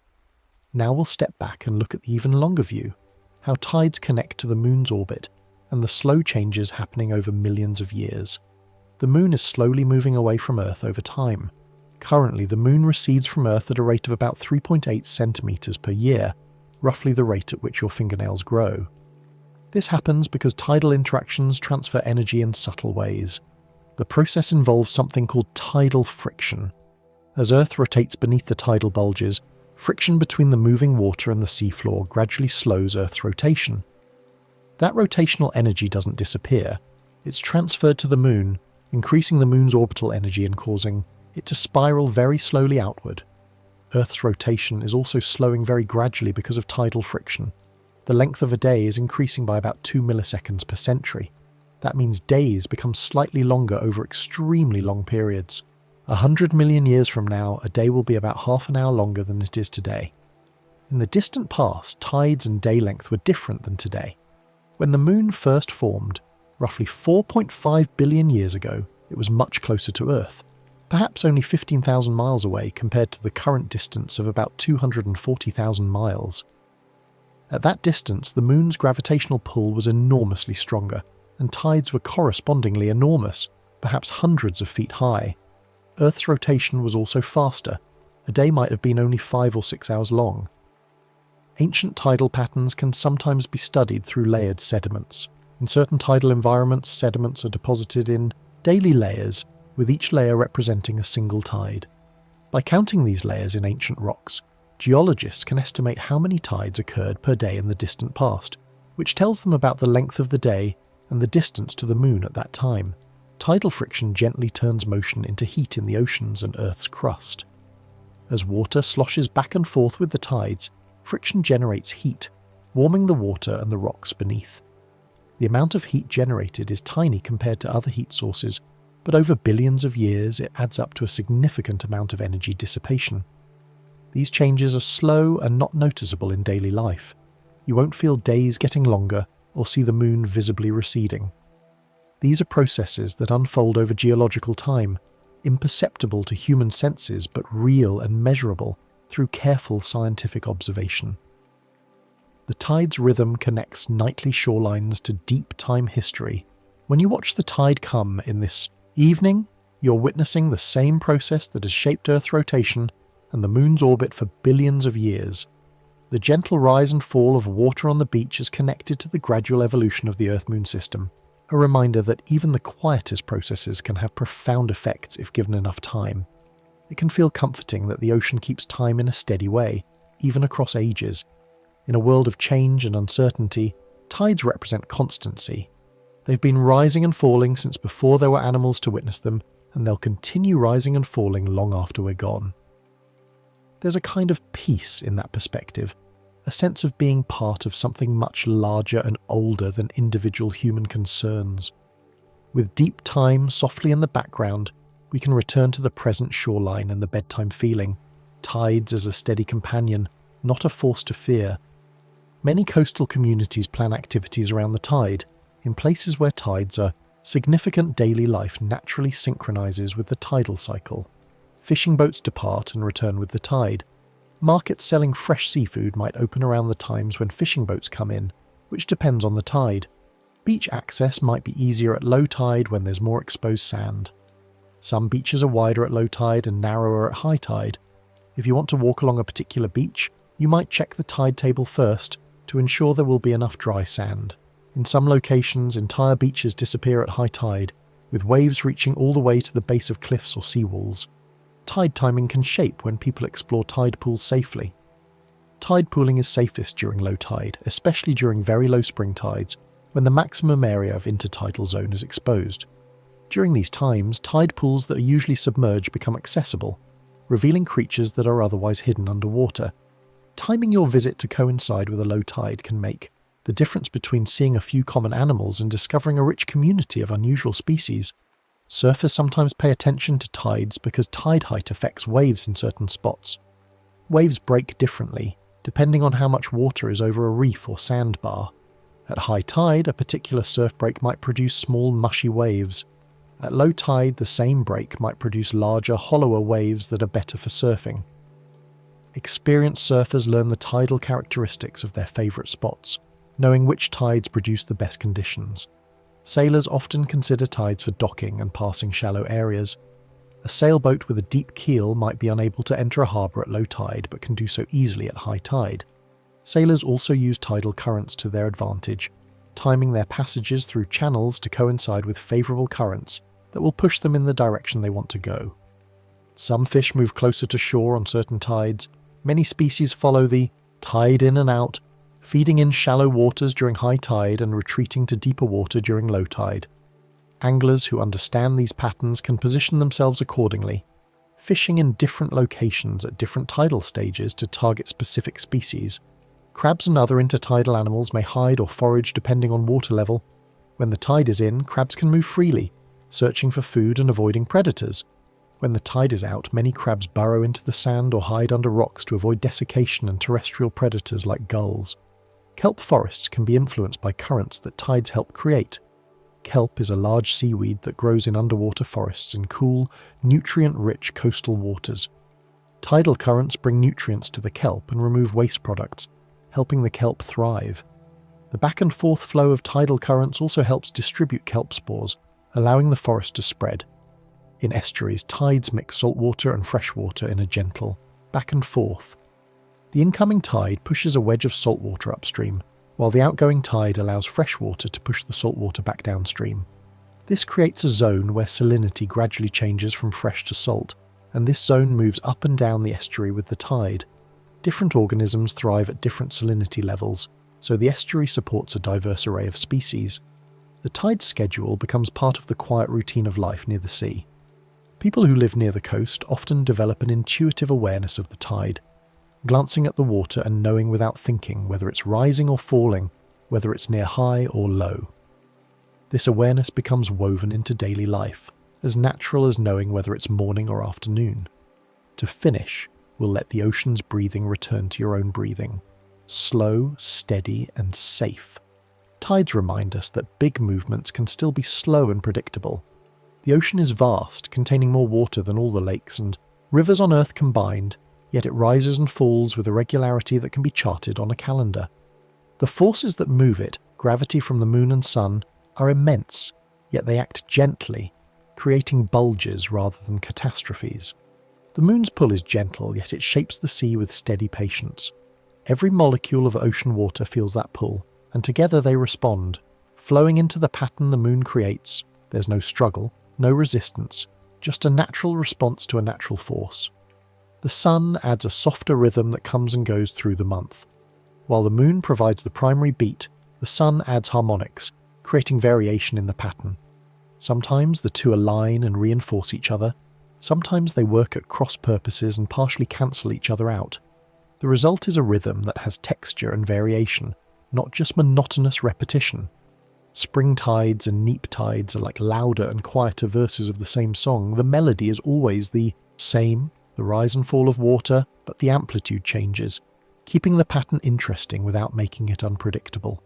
Shorelines change daily, but they do it without hurry. The edge of the sea is never exactly the same from one day to the next, yet the changes unfold slowly enough that you can watch them happen without anxiety. A sandbar might appear over the course of a week as tides and currents deposit sand in a new location. A tidal channel might shift gradually over a season. These are not violent transformations, but gentle adjustments, the earth rearranging itself patiently. Tidal patterns can make the world feel organised, like nature's quiet timetable. In a world that often feels chaotic, tides offer structure. They remind us that nature follows rules, that patterns exist, that order underlies apparent randomness. Even if you're far from the ocean, you can imagine that slow rise and fall. You don't need to live on the coast to appreciate tides. You can picture a beach you once visited or a beach you've seen in photographs and imagine the water creeping slowly up the sand, reaching its highest point, then creeping slowly back down. The image alone can be calming, a mental anchor that helps quiet a busy mind. The image of tides can help thoughts loosen, like sand smoothing underwater. When waves wash over sand, they erase footprints and fill in holes, leaving the surface smooth and undisturbed. In the same way, imagining tides can help smooth out the roughness of accumulated thoughts and worries, letting them settle and recede. Tonight, you don't need to control anything. Just let the rhythm return on its own. Sleep is like a tide. You can't force it to arrive any more than you can force the ocean to rise. But if you stop trying to control it and simply allow yourself to relax, sleep will come naturally, just as the tide returns twice a day, every day, without fail. And like the tide, you can simply arrive at rest, naturally and gently. There's no effort required, no striving, no struggle. Just as the ocean rises because the moon pulls on it, sleep comes because your body and mind are ready for it. All you need to do is allow it, creating the conditions for rest to arrive on its own schedule. The tides continue their ancient pattern tonight, as they have for billions of years. Somewhere in the world at this very moment, the tide is rising. Water is flowing slowly up a beach, climbing a few inches every minute, covering sand that was dry moments ago. Somewhere else, the tide is falling, exposing rocks and shells that were submerged an hour ago. This process is happening all the time, all around the world, an endless cycle of rise and fall, advance and retreat, inhale and exhale. If you could see the entire Earth from space, you would see the tidal bulges moving across the planet's surface as it rotates, the moon's invisible hand sculpting the ocean's shape, You would see water flowing into bays and estuaries, then flowing back out. You would see beaches appearing and disappearing, tide pools forming and merging back into the sea. All of this happens without drama, without urgency. Just the patient unfolding of natural forces that have been at work since before there was land, since before there was life. The moon is still there, even if you can't see it. Even on a cloudy night when the sky's dark, the moon is above the clouds, pulling on the ocean, maintaining the rhythm. Even on a new moon night when the moon is dark, it's still there, still exerting its gravitational pull, still shaping the tides. The moon is a constant presence, a companion to Earth that has been with us since nearly the beginning, and it will be with us until the end. The tidal bulges are always there too, even though you can't see them from the shore. If you drew a diagram of Earth's oceans, you could mark where the bulges are at this moment. One on the side facing the moon, one on the opposite side, and you could predict where they'll be an hour from now, or tomorrow, or next month. The bulges don't stop moving, and they don't become irregular. They follow the moon around the Earth with complete reliability. This reliability is deeply comforting when you think about it. In a universe that can seem chaotic and unpredictable, tides represent order. They are a promise kept every day, twice a day, without exception. No matter what else is happening in the world, the tides continue. They continue through ice ages and warm periods, through the rise and fall of civilizations, through extinctions and explosions of life. They'll continue tomorrow, and next week, and 1,000 years from now. Understanding tides helps you understand that you're part of a system much larger than yourself. The same force that pulls on the ocean pulls on you, though you're far too small to feel it. The same moon that creates tidal bulges shines on you at night. The same sun that contributes to spring tides warms your face during the day. You're connected to these cosmic processes, even if you live far inland, even if you never see the ocean. The Earth you stand on is rotating through the same space that the tides move through. You're part of the pattern. There's a kind of humility in this realization, but it's a gentle humility, not a diminishing one. Yes, you're small compared to the ocean and the moon, but you're not separate from them. You're part of the same universe, governed by the same laws, participating in the same great cycles. The water in your body came from the ocean, long ago, and it still responds to the same chemistry, the same physics, the same biological rhythms that govern life in the sea. Many biological rhythms are tied to tides, even in organisms that no longer live in the ocean. Some crabs that have been kept in laboratories far from the sea still show activity patterns that match the tidal schedule of their native beaches. Something in their biology remembers the tide, even when they can't sense it directly. Humans too may retain subtle tidal connections. Some studies have suggested correlations between tidal cycles and human behaviour or physiology, though the evidence is mixed and the effects, if they exist, are small.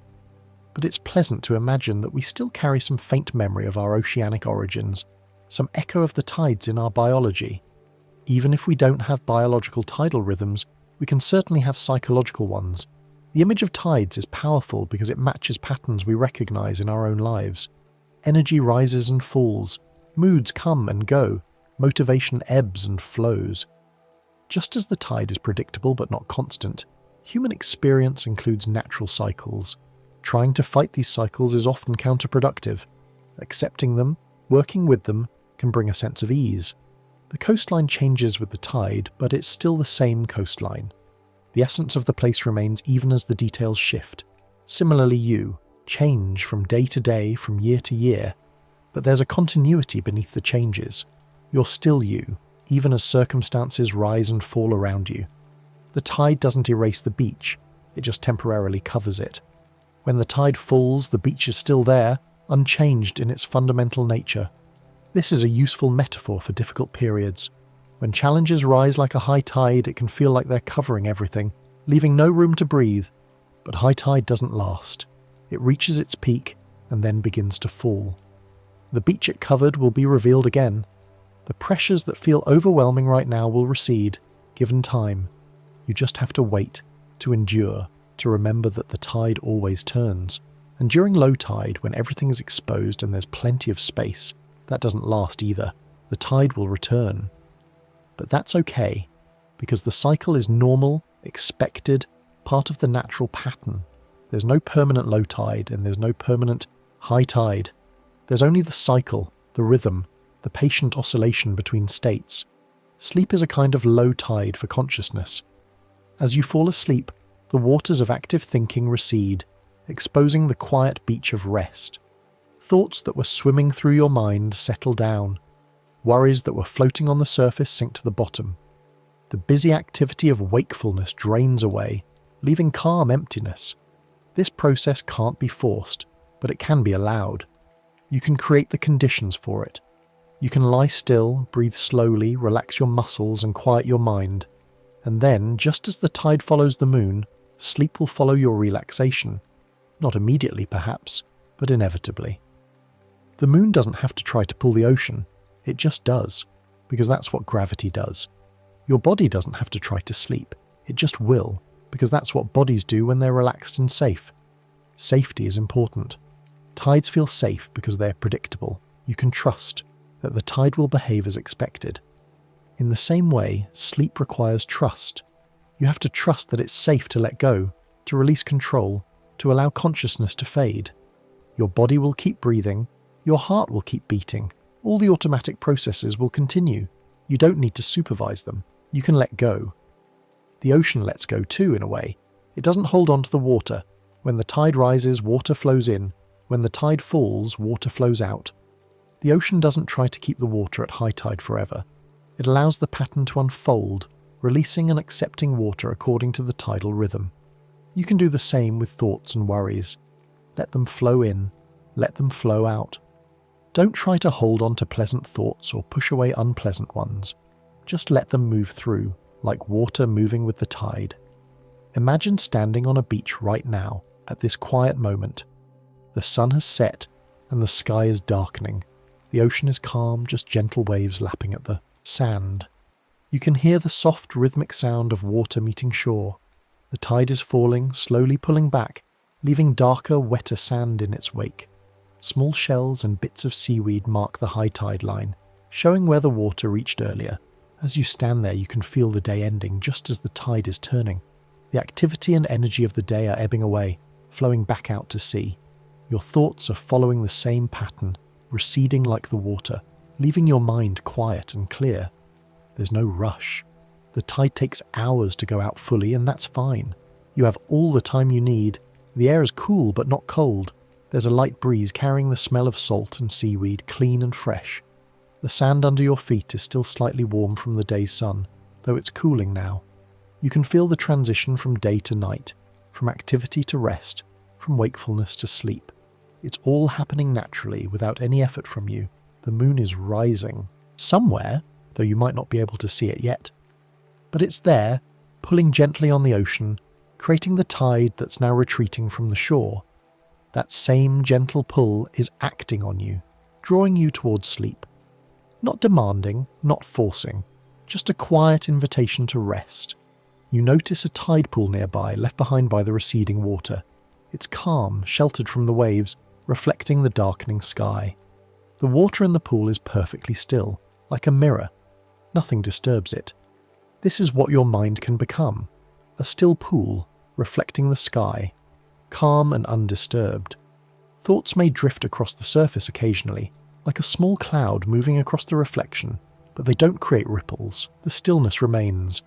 The sound of the waves is becoming a rhythm, a gentle pulse that matches your breathing. Each wave arrives, spreads across the sand, then retreats. Arrive, spread, retreat. Arrive, spread, retreat. It's hypnotic in its regularity, like a metronome set to the slowest, most peaceful tempo imaginable. Your breath can follow this rhythm. Breathe in as the wave arrives. Breathe out as it retreats. Let your breathing become as slow and as easy as the tide. There's no one else on this beach. It's yours alone, a private space where you can simply be, without any expectations or obligations. You don't need to do anything. You don't need to go anywhere. You can just stand here, or sit, or lie down on the soft sand, and let the evening deepen around you. The world is taking care of itself. The tide is doing what it needs to do. The moon is following its orbit. Earth is rotating on its axis. All the vast machinery of the cosmos is running smoothly, and you don't need to manage any of it. You can rest. As the tide continues to fall, the beach becomes wider. More sand is exposed, stretching out into the growing darkness. The edge of the water is farther away now, a dim line in the distance. The space between you and the ocean is expanding, creating more room, more peace, more quiet. This is what falling asleep feels like. The busy world retreating, leaving more and more space for rest. The stars are beginning to appear in the darkening sky. Just a few at first, the brightest ones, breaking through the deepening blue. Then more and more as your eyes adjust and the sky grows darker. Each star is impossibly far away, yet their light reaches you, gentle and steady. They've been shining for thousands of years, and they'll continue shining for thousands more. They're another kind of constancy, another reminder that some things are reliable and enduring. The moon appears now, low on the horizon, rising slowly. It's the same moon that creates the tides, the same moon that has watched over Earth for billions of years. Its face is familiar, covered with the same patterns of light and shadow that humans have gazed at throughout history. The moon has watched the rise and fall of species, the drift of continents, the ebb and flow of ice, ages. It has seen everything, and it remains calm and steady, following its orbit, pulling on the ocean, maintaining the rhythm. Tonight the moon is in a phase that creates a particular kind of tide. Maybe it's a spring tide with the sun and moon aligned, creating the largest tidal range. Or maybe it's a neap tide, with the sun and moon at right angles, creating the smallest tidal range. Either way, the tide is doing exactly what it should be doing, following the pattern that physics dictates. There's no uncertainty, no hesitation. The moon pulls, the ocean responds, and the tide moves according to rules that have never varied. You can trust this.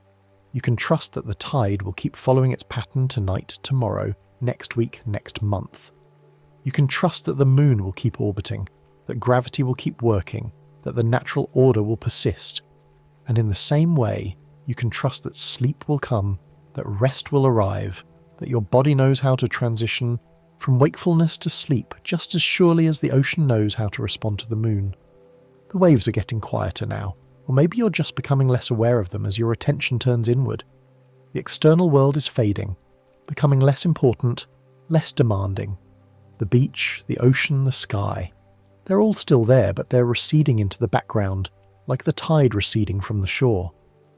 What remains is an inner quiet, a space of rest that's opening up inside you. This is the space where sleep lives. It's always there, always available, but you can only enter it when you let go of the waking world.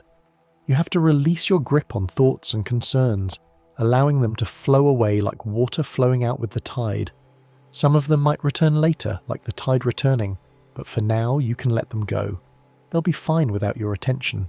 Everything will be fine. The temperature is dropping slightly as the night deepens, but you're comfortable. Your body is regulating itself, adjusting to the changing conditions without any conscious effort from you. Your heart is beating steadily, your lungs are breathing rhythmically, your muscles are relaxing, releasing the tension they held during the day. All of this is happening automatically, part of your body's wisdom, part of the natural pattern. You realize that you are like the ocean. You have tides too, tides of energy and wakefulness that rise and fall throughout the day. Right now, your tide is falling, your energy ebbing away, your alertness receding. This is natural and good. It means your body is preparing for sleep, entering the part of the cycle where rest happens. You don't need to fight this or resist it.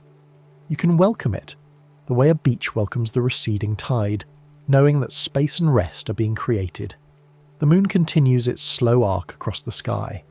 It moves so gradually that you can't perceive the motion, yet it's moving nonetheless, travelling along its orbit at thousands of miles per hour.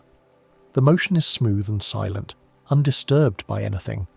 The moon doesn't struggle or strain. It simply follows its path, pulled by Earth's gravity, pulling on Earth in return, locked in an eternal dance that requires no effort, no thought, no will. It just happens, naturally and inevitably. Your transition into sleep can be like this, effortless, natural, inevitable. You don't have to make it happen. You just have to allow it, to stop resisting, to let yourself follow the natural path into rest. The moon doesn't try to orbit Earth. It just does. You don't have to try to sleep. You just will, when the time is right, when the conditions are ready. Those conditions are gathering now. The day has ended. The light has faded. The world has grown quiet. Your body is relaxed. Your mind is calm. The tide of wakefulness has almost completely receded, leaving behind a broad, peaceful expanse of rest. Just a little more time, a little more letting go, and sleep will arrive as naturally as the tide turning. The waves continue their gentle rhythm, in and out, rise and fall. Each cycle is complete in itself, yet part of a larger pattern. Each breath you take is the same, complete in itself, yet part of the endless rhythm of breathing that has sustained you since birth and will continue until the end. There's something profound about rhythm, about repetition, about cycles. They create a sense of security, a feeling that all is well, that the universe is functioning as it should, and it is.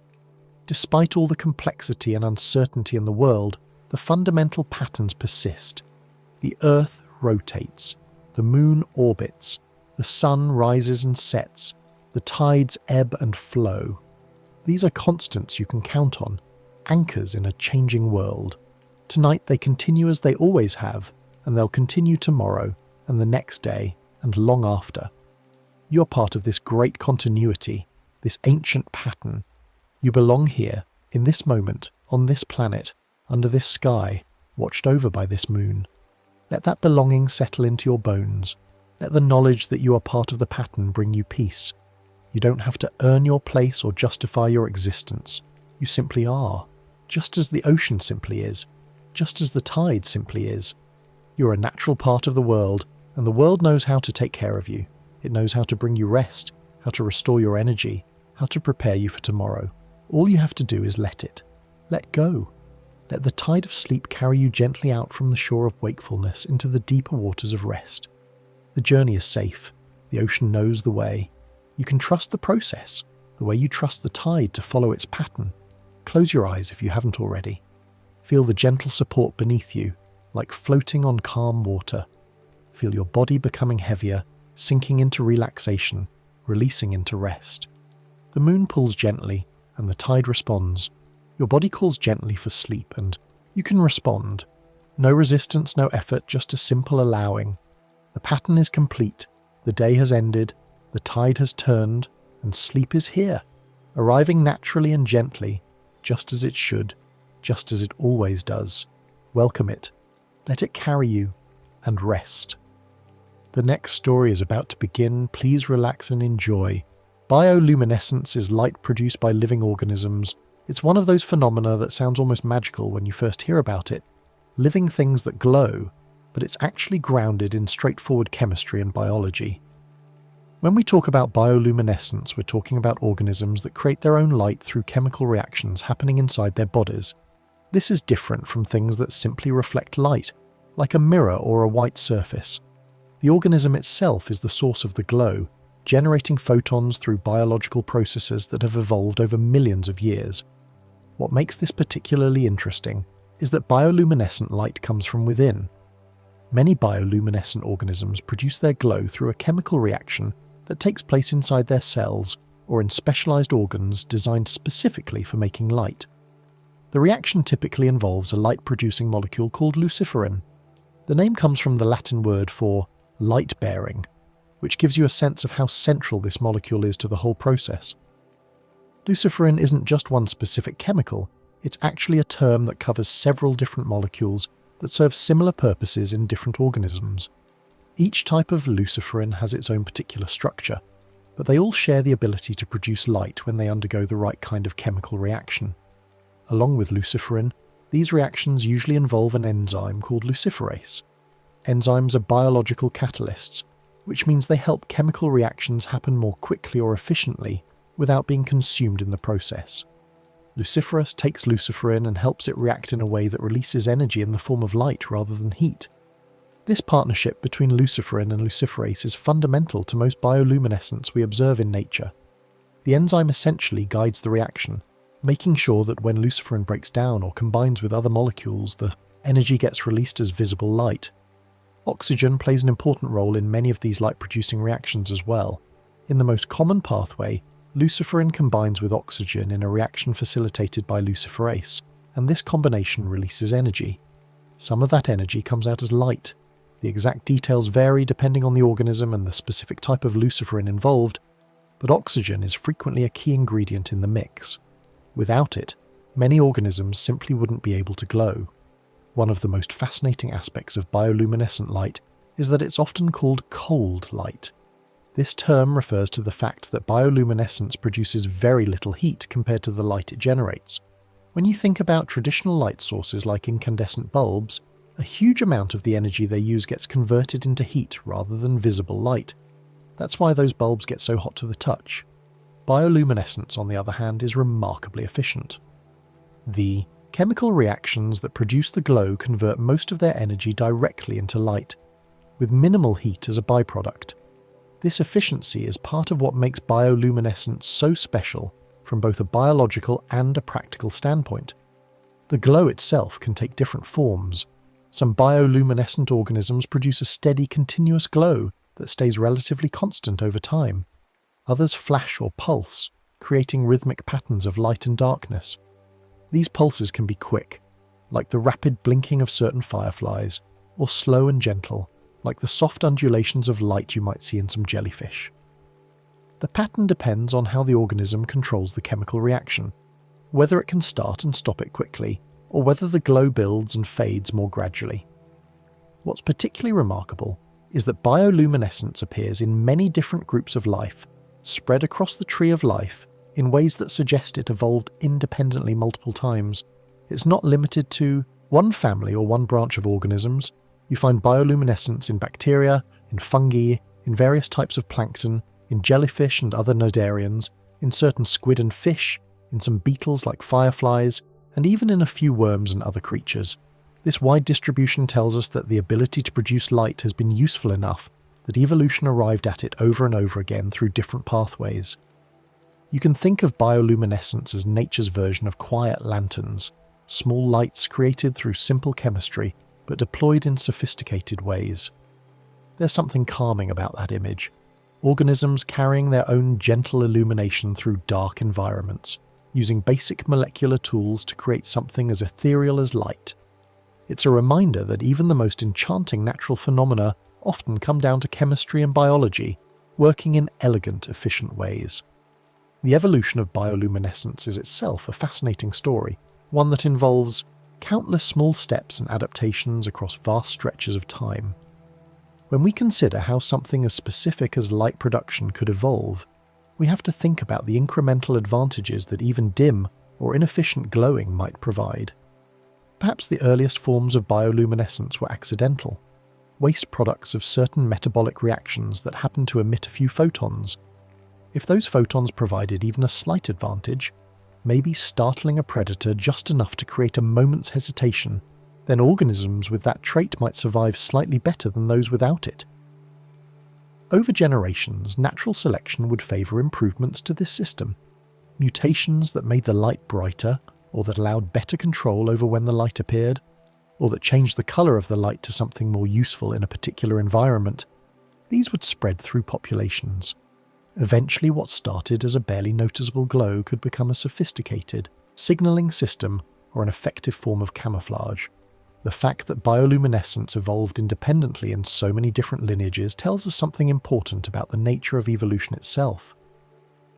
When similar environmental pressures exist, darkness, the need to communicate, the challenge of finding food or mates, evolution often finds similar solutions, even starting from completely different genetic and biochemical starting points. This is called convergent evolution, and bioluminescence is one of the clearest examples of it. Now that we've established what bioluminescence is at its most basic level, it's worth exploring where this living light is most commonly found, and why certain environments seem to favour these glowing organisms. The ocean, particularly the deeper parts of it, is where bioluminescence truly flourishes.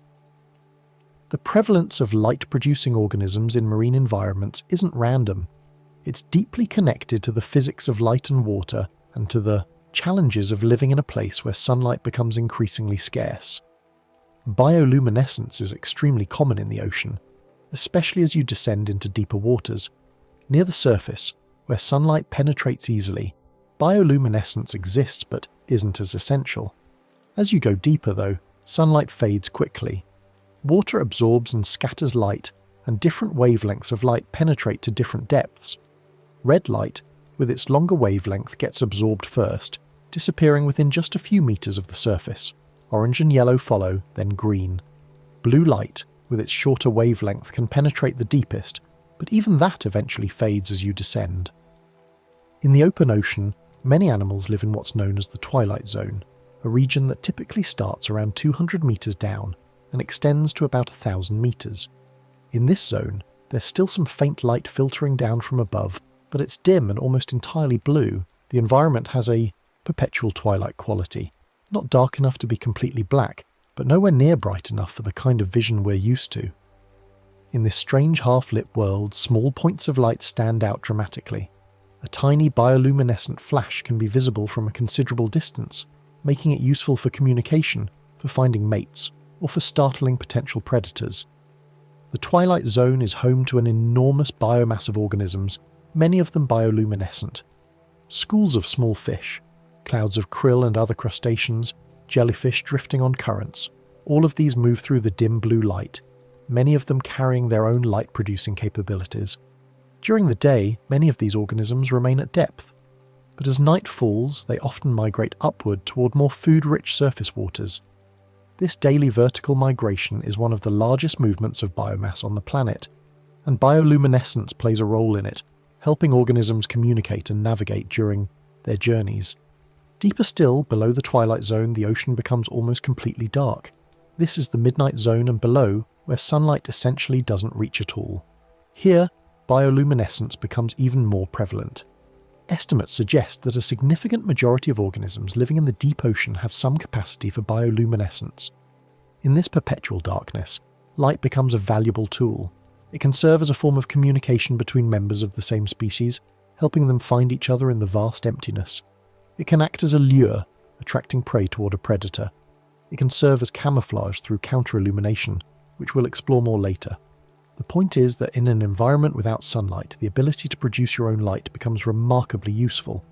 Many bioluminescent creatures in the ocean are small, tiny plankton, small fish, diminutive squid, but their light can still be quite noticeable in the darkness. Some of these glows appear as tiny sparkles, like underwater stars scattered through the water column. If you could somehow observe a cross-section of the deep ocean in the dark, you might see countless small points of light drifting, flashing, or glowing steadily, creating a sort of inverted night sky. Each point of light represents an organism going about its business, whether that's hunting, communicating, or simply existing in its dark habitat. The distribution of bioluminescent organisms isn't uniform throughout the ocean. In some areas, particularly where ocean currents bring nutrients together or where underwater features like seamounts create special conditions, concentrations of bioluminescent life can be especially high.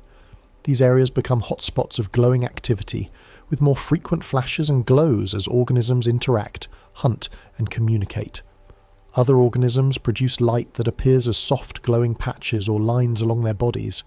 Some fish have rows of photophores, specialized, light-producing organs, arranged along their sides or bellies. Some squid have scattered photophores that can create complex patterns. The distribution of these light organs isn't random, it's shaped by evolution to serve specific purposes, whether that's species recognition, camouflage, or something else entirely. Not all marine bioluminescence happens in the deep sea though. Many bioluminescent organisms are active at night near the surface as well. Certain types of plankton, for instance, live in the upper layers of the ocean but produce light primarily at night, when the risk of being seen by visual predators is lower. This creates interesting dynamics where organisms migrate vertically through the water column on a daily cycle, rising toward the surface at night and descending during the day. Even near shore in relatively shallow water, you can sometimes see glowing waves caused by tiny organisms. When conditions are right, usually warm water and high concentrations of certain types of bioluminescent plankton, the mechanical disturbance of waves breaking or water being stirred can trigger millions of microscopic organisms to flash simultaneously. This creates a glow that ripples through the water, visible from shore. It's a gentle phenomenon, a soft blue-green glow that appears and fades, and it's one of the most accessible forms of bioluminescence for people who don't have access to deep-sea submersibles. The prevalence of bioluminescence in marine environments compared to terrestrial ones is striking. While we do have fireflies and glowing fungi on land, the percentage of species that are bioluminescent is much higher in the ocean. This makes sense when you consider the environments. On land, there's usually at least some ambient light from the moon and stars, even on the darkest nights.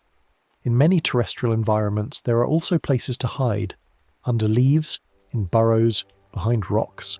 In the open ocean, especially at depth, there's nowhere to hide and often no ambient light at all. Bioluminescence fills a niche that exists more urgently in the ocean than on land. With this understanding of where bioluminescence is most common, especially in the ocean's quiet darkness, we can now turn our attention to the question of why organisms glow. What purposes does living light serve? The answers are practical and grounded in the day-to-day challenges of survival, but they're no less interesting for being pragmatic. One of the most straightforward reasons for bioluminescence is communication between members of the same species. In a dark environment, visual signals have to produce their own light to be seen. If you're a bioluminescent organism looking for others of your kind, a recognizable pattern of light can serve as a beacon. This is particularly important for reproduction. Many bioluminescent organisms use light to attract mates, producing specific patterns that members of their own species can recognize. These patterns function like visual mating calls, allowing individuals to find each other even when scattered across large distances in the dark ocean. The specificity of these patterns is important. In any given area of ocean, there might be dozens or even hundreds of different species living in proximity. If they all produce the same pattern of light, the signal would become useless. Too much noise, not enough clear information. So evolution has favoured the development of species-specific patterns. One species might produce 3 quick flashes followed by a pause, another might produce a steady glow that pulses in intensity. A third might create a complex pattern of flashes from different photophores on its body in sequence. These different patterns allow organisms to recognise their own species reliably. Some organisms use light to startle or confuse predators, giving themselves a crucial moment to escape. Imagine you're a predator hunting in the dark using whatever limited vision you have. Suddenly the creature you're approaching produces a bright flash of light. The unexpected stimulus might cause you to hesitate or recoil, and that split second of confusion could be all the prey needs to dart away. Some squid and shrimp employ this strategy, producing sudden bursts of light or even releasing clouds of glowing fluid that create visual chaos while the animal escapes into the darkness. The effectiveness of this strategy depends partly on the element of surprise. If a predator encountered glowing prey all the time, it might become desensitized to the flashes. But because most organisms conserve their bioluminescence and only use it when necessary, each flash retains its capacity to startle. The predator doesn't know exactly when the flash will come, which maintains the defensive value of the light. Conversely, some organisms use light to lure prey closer. The most famous example is probably the anglerfish, with its bioluminescent lure dangling in front of its mouth. The lure acts like a small beacon in the dark, attracting smaller fish or invertebrates that are drawn to the light. When prey comes close enough to investigate, the anglerfish can strike. This strategy turns the prey's own attraction to light into a vulnerability. The anglerfish lure is a modified fin spine that has evolved into a fishing rod of sorts, complete with a glowing tip. The glow comes from bioluminescent bacteria living in a specialized bulb at the end of the lure. The anglerfish can control the lure's position, waving it enticingly to mimic the movement of small prey organisms.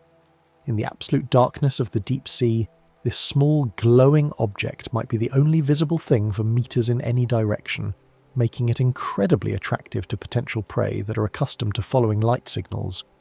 Different species of anglerfish have evolved different lure shapes and behaviours, presumably to attract different types of prey or to fish in different ways. Some lures are simple bulbs, others have elaborate appendages or complex shapes.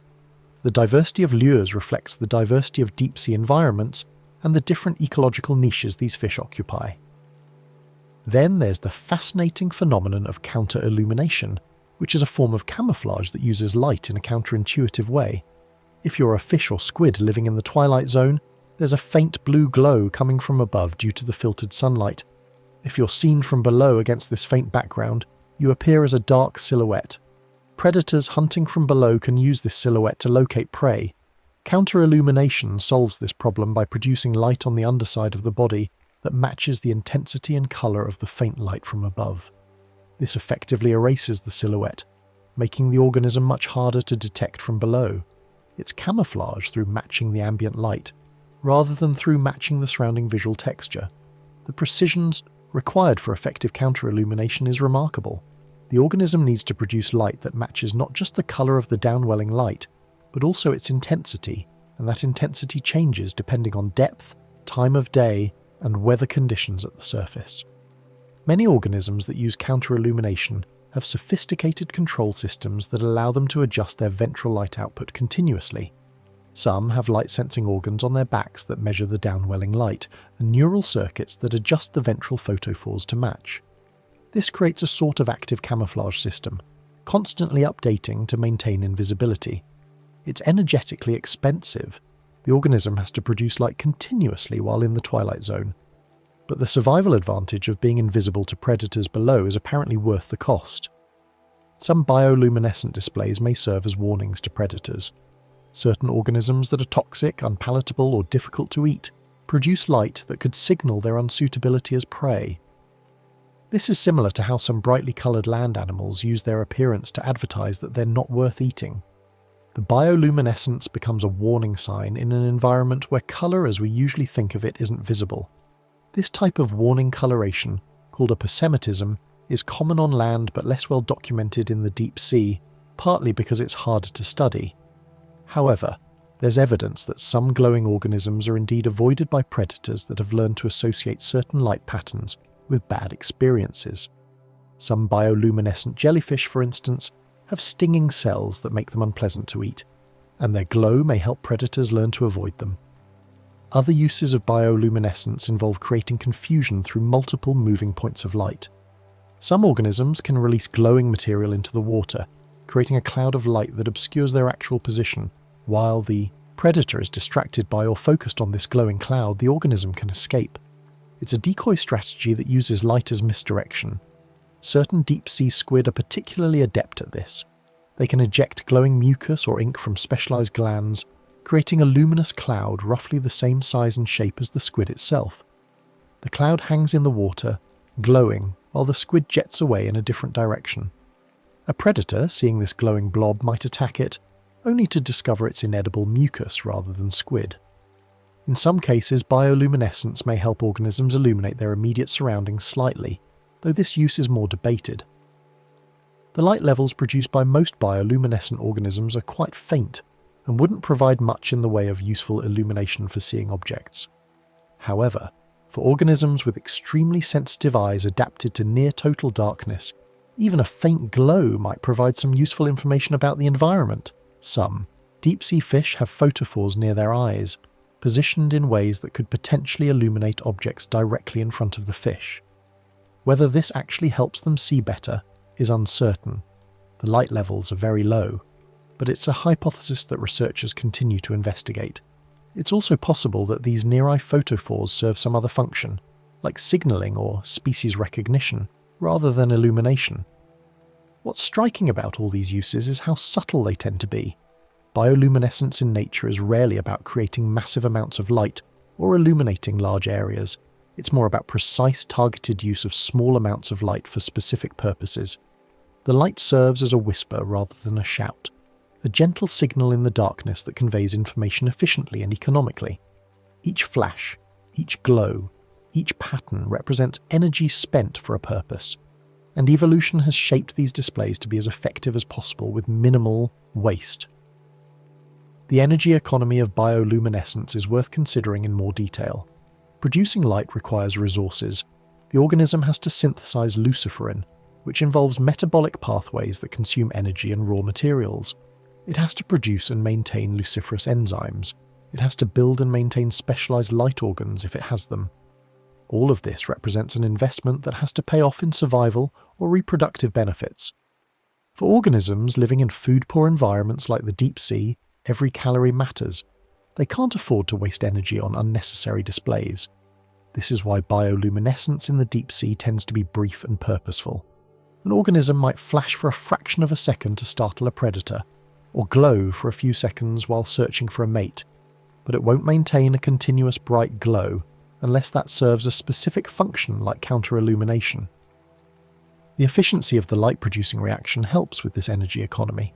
Because bioluminescence produces light with minimal heat waste, the organism gets more light output per calorie invested compared to what would be possible with a less efficient reaction. This efficiency makes bioluminescence viable as a strategy even in energy-poor environments. Now let's return to the chemistry itself and explore in a bit more detail how the glow actually happens inside these organisms. We've mentioned luciferin and luciferase, but there's more to the story, including how organisms control their light and why different creatures glow in different colours. The luciferin-luciferase reaction is the most common mechanism for bioluminescence, but the specifics can vary quite a bit from one organism to another. Different species have evolved different types of luciferin molecules. These molecules might look quite different chemically, but they share the common property of being able to release light when they react. In fireflies, for example, the luciferin is a specific compound called firefly luciferin, which has a particular chemical structure unique to beetles. In certain marine organisms, the luciferin might be a compound called calentrazine, which is widespread among jellyfish, some squid, some fish, and various other creatures. There are other types as well, each evolved independently, and each with its own chemical properties. Calentrazine is particularly interesting because it's so widespread among marine organisms, appearing in animals from different phyla that aren't closely related. This suggests that either calentrazine-based bioluminescence evolved very early and was inherited by many descendant groups, or that different lineages independently evolved the ability to use this particular molecule. The molecule itself can be synthesized by some organisms, while others obtain it through their diet, eating prey that contain calentrazine and then using it for their own bioluminescence. The reaction mechanism for calentrazine-based bioluminescence is well understood. The molecule reacts with oxygen in the presence of a luciferase enzyme, forming an unstable intermediate compound. This intermediate breaks down, releasing carbon dioxide and a photon of light. The specific wavelength of that photon, which determines its colour, depends on the detailed structure of the luciferase enzyme and the environment around the reaction. Firefly luciferin works through a similar but chemically distinct pathway. In the presence of ATP, the cell's energy currency, magnesium ions, oxygen, and firefly luciferase, firefly luciferin undergoes a series of reactions that ultimately produce light. The efficiency of this reaction is extraordinary. In laboratory conditions, firefly luciferase can convert chemical energy to light with quantum efficiency approaching 90%, meaning that nearly every luciferin molecule that reacts produces a photon. This is far more efficient than any artificial light source humans have developed. The colour of the light an organism produces depends on several factors, including the specific chemistry of the light-producing reaction and the structure of the proteins and molecules involved. When luciferin reacts and releases energy, that energy comes out as photons, particles of light.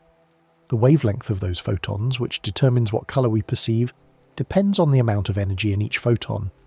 Higher energy photons appear more blue or violet. Lower energy photons appear more red or orange. The structure of the luciferase enzyme and the environment around the luciferin can affect how much energy each photon carries, which in turn affects the colour of the light. Many marine organisms produce blue or blue-green light, and this isn't random. Blue light happens to travel through seawater much better than other colours. Remember how red light gets absorbed quickly near the surface? That same principle applies to bioluminescent light. If you're producing light to communicate or to be seen, blue-green is the most efficient colour to use in water because it will travel the farthest before being absorbed or scattered. The absorption properties of seawater create a selective pressure favouring blue-green bioluminescence. An organism that produced red light in the deep ocean would be at a disadvantage because its signals wouldn't travel far. Over evolutionary time, natural selection has favoured blue-green light production in marine environments, which is why the vast majority of marine bioluminescence falls in this part of the spectrum. Some organisms produce green light, and some can even produce yellow or red light under certain conditions, though red is quite rare in marine environments. There are a few deep-sea fish that produce red light, and they use it in interesting ways. Because most deep-sea organisms have eyes adapted to detect blue light and can't see red at all, a red light becomes like a private flashlight. The fish can illuminate its surroundings or illuminate potential prey without the prey knowing it's being observed. It's a clever adaptation that exploits the sensory limitations of other organisms. On land, fireflies often produce yellow-green or yellow light, which is visible in air and doesn't need to travel through water. The colour is optimised for their specific environment and their specific needs. Different species of fireflies produce slightly different colours, ranging from yellow to orange to green, depending on small variations in their luciferous enzymes. These colour differences can contribute to species recognition. A female firefly is more likely to respond to the precise colour and flash pattern of her own species. Producing light requires energy, just like any other biological process. The organism has to synthesize luciferin, maintain the luciferous enzyme, and provide the conditions for the reaction to occur. Because of this energy cost, organisms have evolved ways to control when they glow. It wouldn't make sense to glow continuously if you don't need to. That would waste resources that could be used for growth, reproduction, or other vital functions. Some organisms can switch their light on and off very quickly. Fireflies are masters of this, able to produce rapid, precisely timed flashes. The control mechanism in fireflies involves nerve signals that trigger the light organ to produce the chemical conditions necessary for the reaction. When the signal arrives, the cells in the light organ emit oxygen, which combines with luciferin in the presence of luciferase, and light is produced. When the signal stops, the oxygen supply is restricted and the light goes out. This allows for the rapid flashing patterns that make fireflies so distinctive. The light organ in a firefly is a complex structure with multiple cell types working together. There are photocytes, which are the cells that actually produce the light. These are surrounded by reflector cells that contain uric acid crystals, which help direct the light outward rather than letting it scatter in all directions. The whole organ is connected to the tracheal system, the network of tubes that fireflies use to breathe, and neural control of the tracheal endings regulates oxygen delivery to the photocytes. It's an elegant system that allows precise on-off control. In some marine organisms, the control is mediated by neural signals as well. Certain squid, for instance, can control their photophores with remarkable precision, turning individual light organs on and off to create complex patterns. The neural control is similar in principle to how we might control our muscles.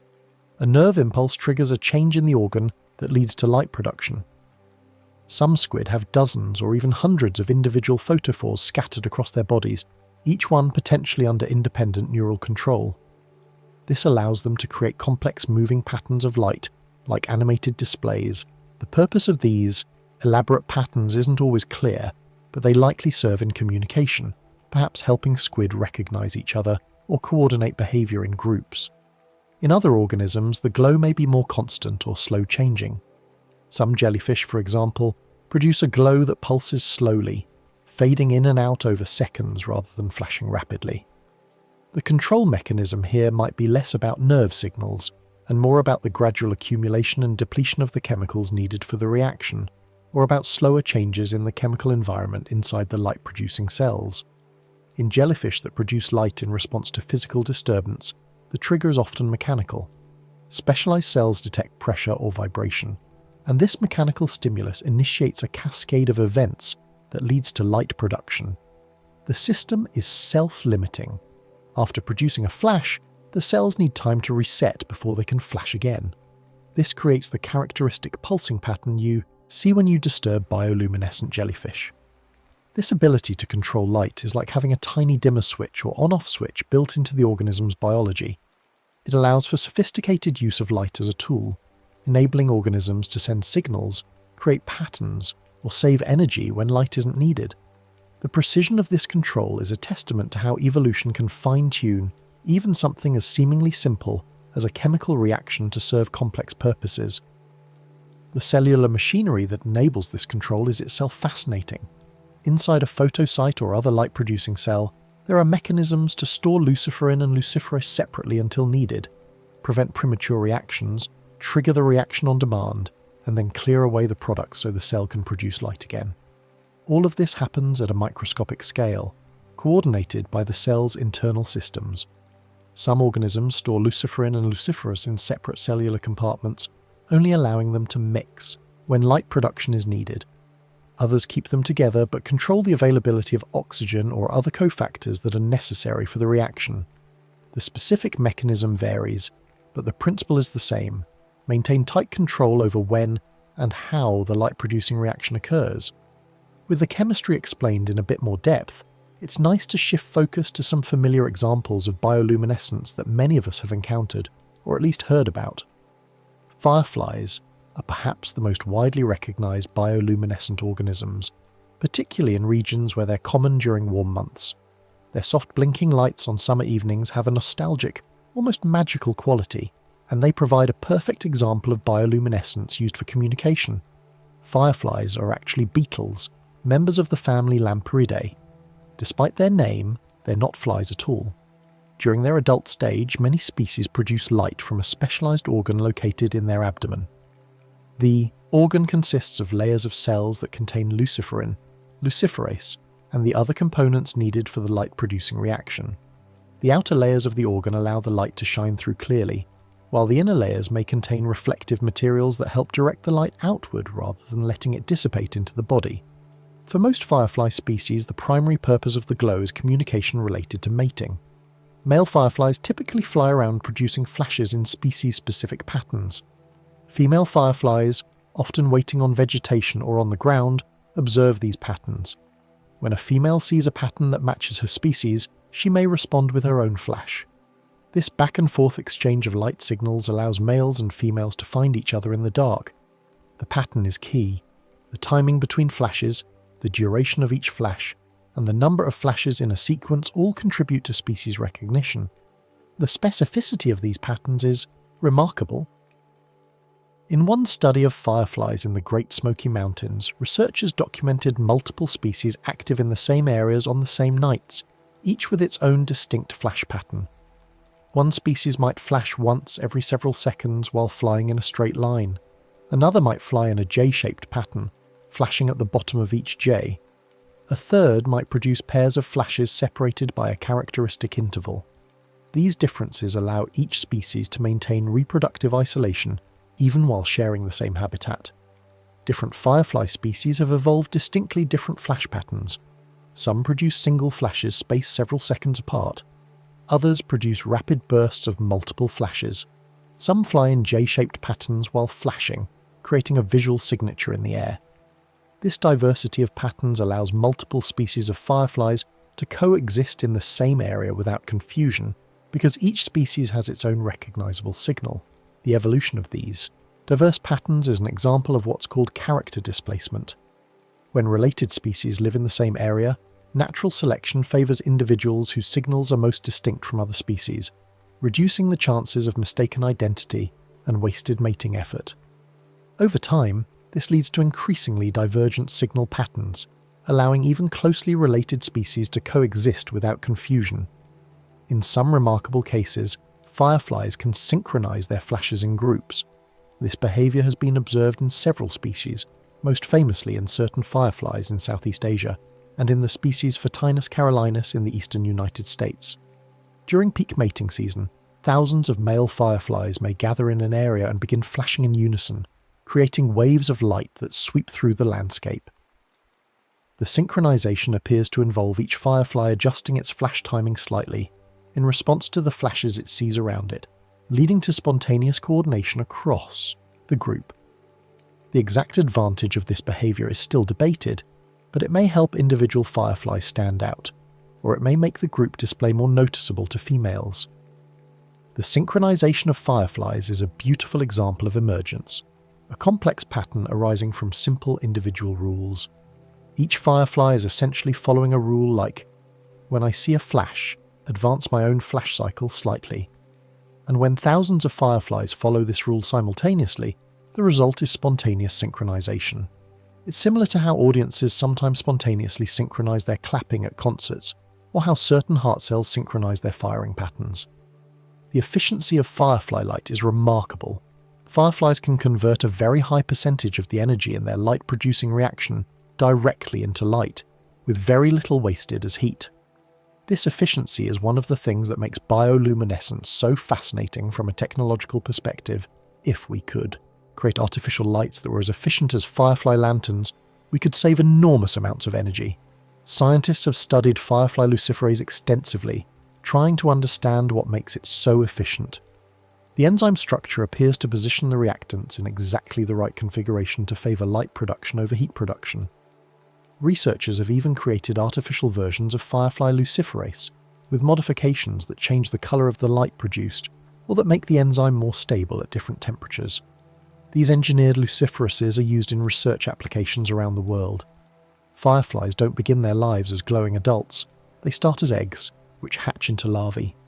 The larvae look quite different from the adults. They're elongated, segmented, and somewhat worm-like. Interestingly, many firefly larvae can also produce light. These larval fireflies often live on or near the ground in moist habitats like meadows, forests, or near streams. They're predatory, feeding on snails, slugs, and other soft-bodied invertebrates. The glow in larvae may serve as a warning to predators that they're unpalatable, as many firefly larvae contain defensive chemicals. The larval stage can last a year or even 2 years for some species, during which time the larvae feed and grow through several molts. When they've accumulated enough energy and reach the appropriate size, they enter a pupal stage. During pupation, the larval body is reorganized into the adult form, complete with wings, adult light organs, and reproductive structures. The adult stage is relatively short for many species, just a few weeks during which the primary goal is reproduction. After mating and laying eggs, the adults die and the cycle begins again. Some adult fireflies don't eat at all, relying entirely on energy stored during their larval stage. Their sole purpose as adults is to find mates and reproduce. Other species do feed as adults, consuming nectar or pollen to fuel their mating flights and egg production. The diversity of firefly life histories reflects their adaptation to different environments and ecological niches. Watching fireflies drift through a warm summer evening has a deeply calming quality.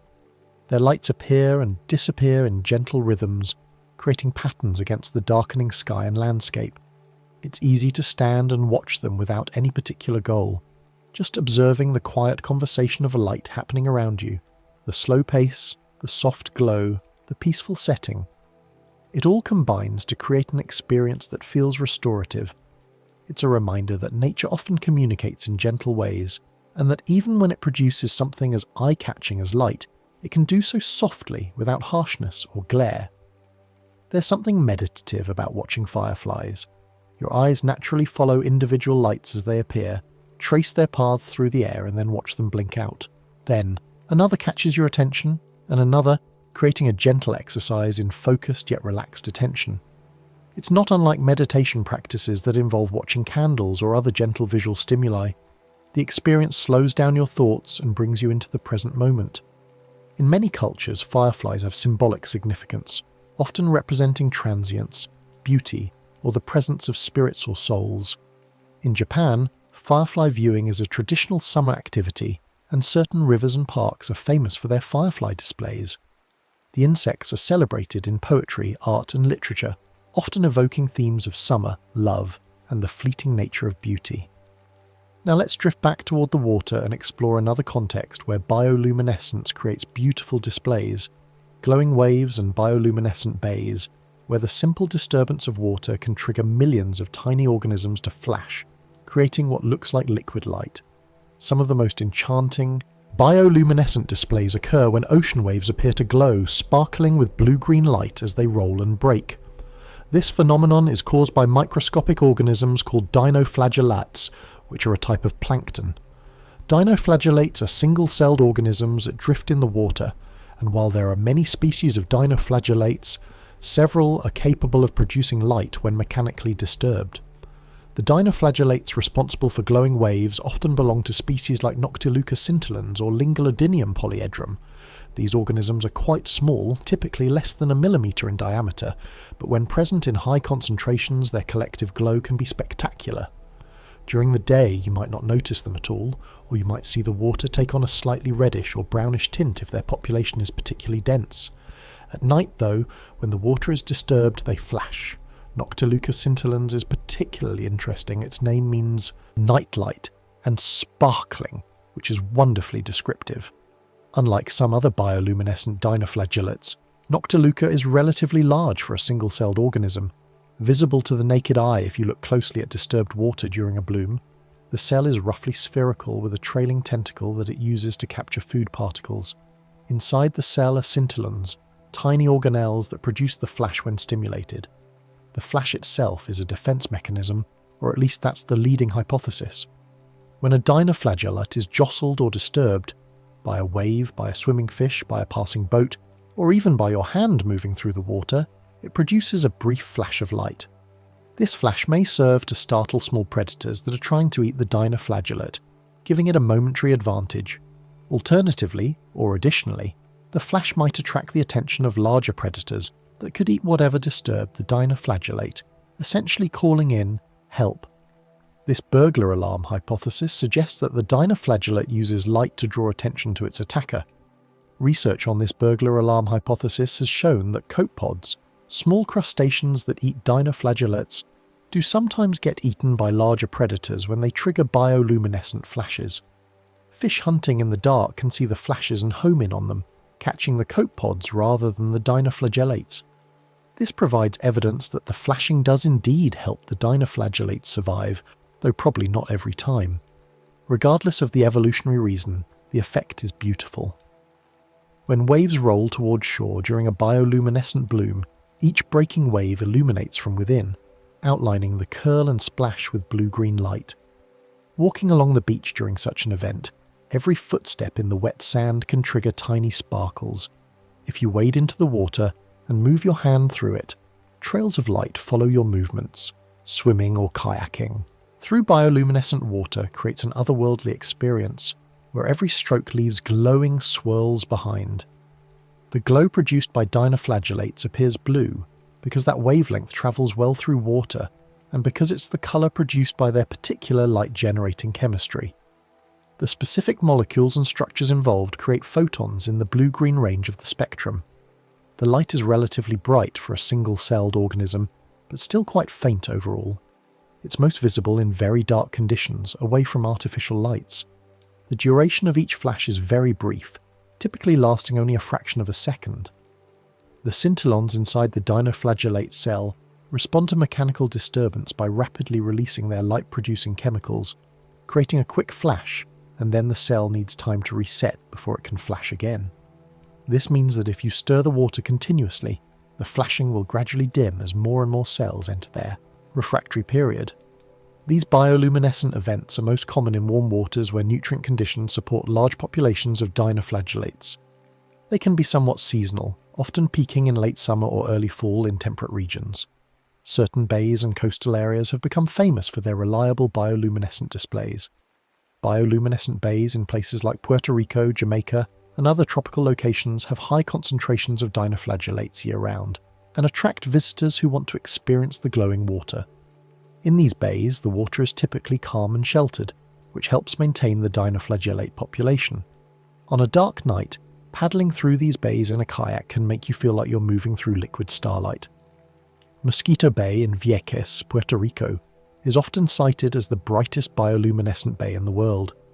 The bay has several features that make it ideal for bioluminescent dinoflagellates: a narrow opening to the ocean that reduces water exchange, mangrove forests around the edges that drop leaves and other organic material into the water, providing nutrients, and warm, shallow water.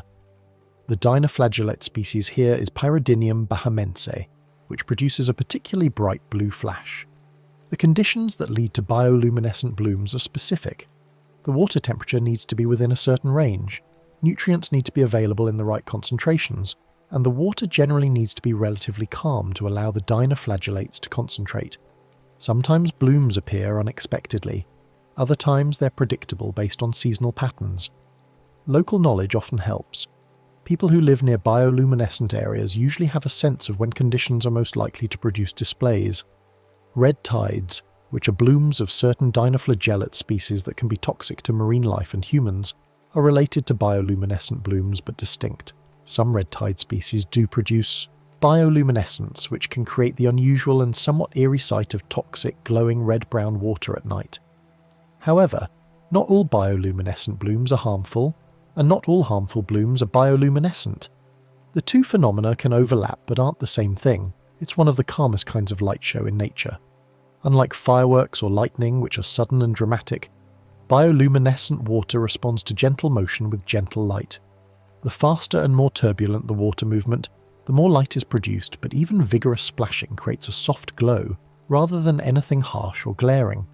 You can sit by the water's edge during a bloom and watch the subtle sparkles appear and fade with each wave. There's something meditative about it. The rhythm of the waves, the soft glow, the darkness all around. It invites quiet observation rather than excitement or alarm. The experience of swimming in bioluminescent water is one that people often describe as transformative or magical, even those who understand the scientific explanation. There's something profound about being surrounded by living light, about moving through water and watching your movements create trails of luminescence. It connects you to the natural world in a visceral way, reminding you that you're part of an ecosystem full of other living things, each responding to the environment in their own ways. With those sparkling waters in mind, let's descend once more into deeper parts of the ocean and meet some of the creatures that carry their own lanterns through the midnight depths. The deep sea is home to a remarkable diversity of bioluminescent organisms, and among them, lanternfish and other small deep-sea creatures create a landscape of living light in what would otherwise be complete darkness. Lanternfish are a group of small fish belonging to the family Myctophidae, and they're one of the most abundant types of fish in the ocean. Despite their abundance, most people never encounter lanternfish because these fish live in deep water and only occasionally come near the surface, usually at night. They're typically just a few inches long, with large eyes adapted to low light conditions and bodies covered with specialized light-producing organs called photophores. The abundance of lanternfish is hard to overstate. They're found in oceans around the world, from tropical to polar waters, and in such vast numbers that they represent a significant portion of all fish biomass in the ocean. Estimates suggest there may be trillions of individual lanternfish worldwide. Despite this abundance, they remain largely unknown to most people because they live in the deep ocean's midwater zone, an environment that's difficult for humans to access and observe. Photophores are sophisticated structures.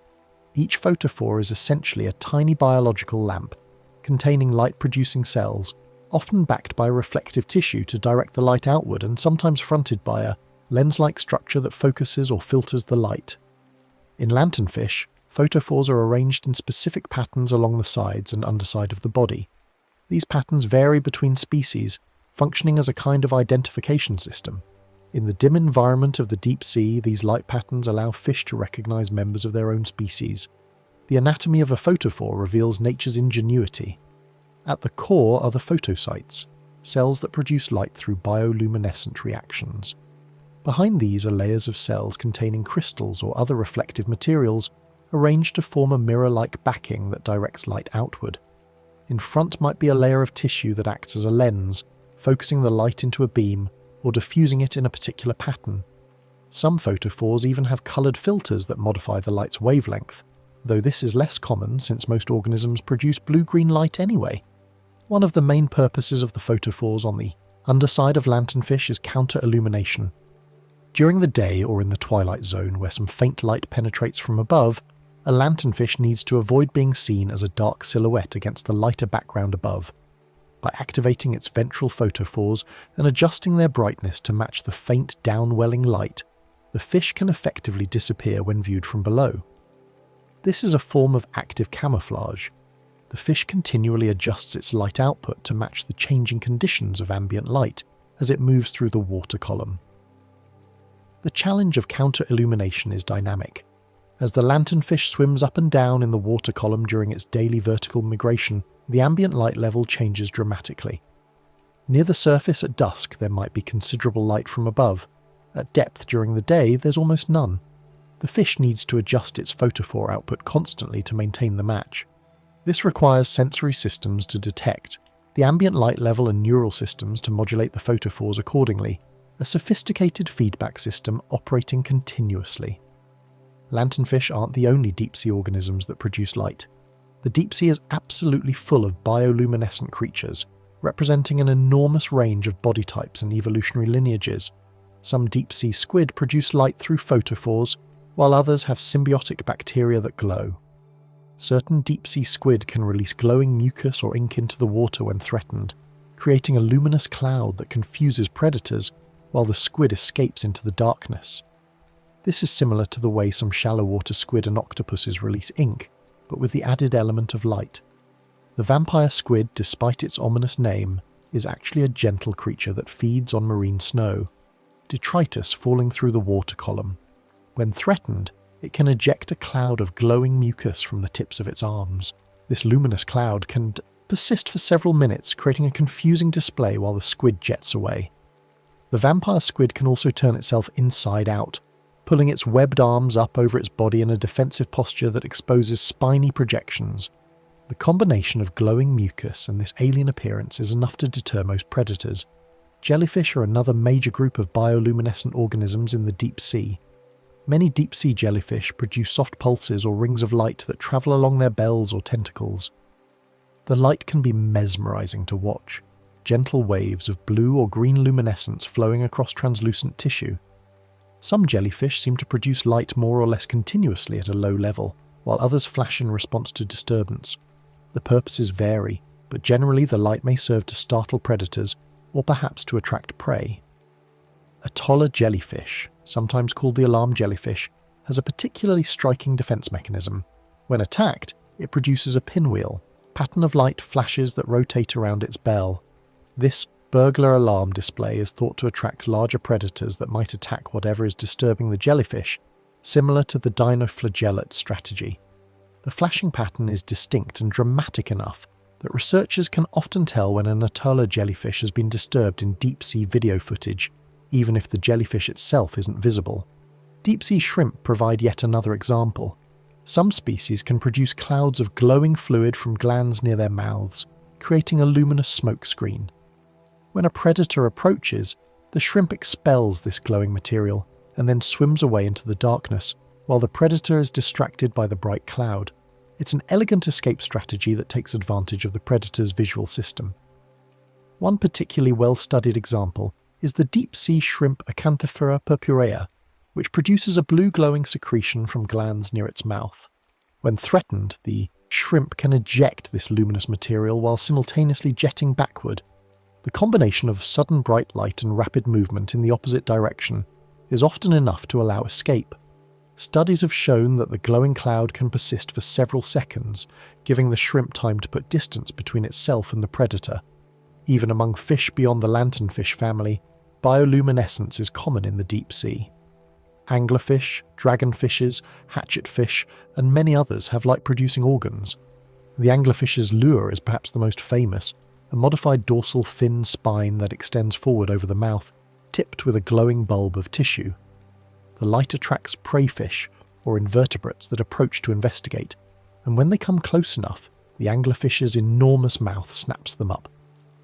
The deep-sea anglerfish group includes many species with elaborate lures, each adapted to their particular niche. Some have simple glowing bulbs, others have lures with complex branches or appendages that may mimic the appearance of small prey organisms. The female anglerfish, which is the one with the lure, males are tiny and often parasitic, attaching to the female, sits nearly motionless in the water, conserving energy, waiting for prey to approach the lure. Dragonfish are another fascinating group. These elongated predators have bioluminescent photophores along their bodies, and in many species a chin barbel tipped with a glowing lure. They also have large teeth, and some of the deepest living species have been found to produce both blue and red light, extremely unusual in the deep sea. The red light may allow them to illuminate prey without the prey knowing, since most deep-sea organisms can't detect red wavelengths. The patterns of bioluminescent light in the deep sea serve as identity signals in an environment where visual cues are otherwise scarce. Imagine drifting through complete darkness and needing to find a mate or avoid wasting energy, trying to interact with the wrong species. A species-specific pattern of photophores solves this problem. Each species has its own arrangement and timing of lights, creating a visual signature that can be recognized even from a distance in the dark. This is especially important in the deep sea where population densities are often quite low. An individual lanternfish, for example, might not encounter another member of its species for some time. When it does, it needs to recognize them quickly and reliably. The photophore pattern provides this recognition at a glance, or, more accurately, at a glow. Many of these deep-sea glows are brief and used only when needed. Producing light costs energy, and food is often scarce in the deep ocean. Organisms don't waste energy on continuous displays unless they serve a purpose. Instead, they flash when approached, or glow when actively searching for mates, or illuminate briefly to identify themselves to others. The rest of the time, they conserve energy, drifting or swimming through darkness without illumination. This conservation of energy extends to many aspects of deep-sea life. Metabolic rates are often low, movement is often slow and efficient, and behaviours are often simplified to reduce energy expenditure. Bioluminescence fits into this pattern. It's used strategically, not wastefully. If you could somehow observe the deep ocean in its natural state at night, which is essentially identical to its state during the day since sunlight doesn't reach these depths, you would see a quiet, dark expanse punctuated by occasional small lights. A flash here, a steady glow there, a pattern of photophores drifting past. It's like a night sky turned upside down, with darkness as the dominant feature and light as the rare, precious element. There's something almost peaceful about imagining that environment. It's not hostile or frightening, just quiet and dark, with living things making their way through it using light as one tool. Among many, the deep sea lacks the chaos and noise of many surface environments. There are no waves, no storms, no dramatic temperature swings. The conditions are stable, dark, cold and calm. Life exists there at a slower pace, in some ways adapted to the peculiar challenges of that environment. The bioluminescence is part of that adaptation, a solution to the problem of communication and survival in darkness.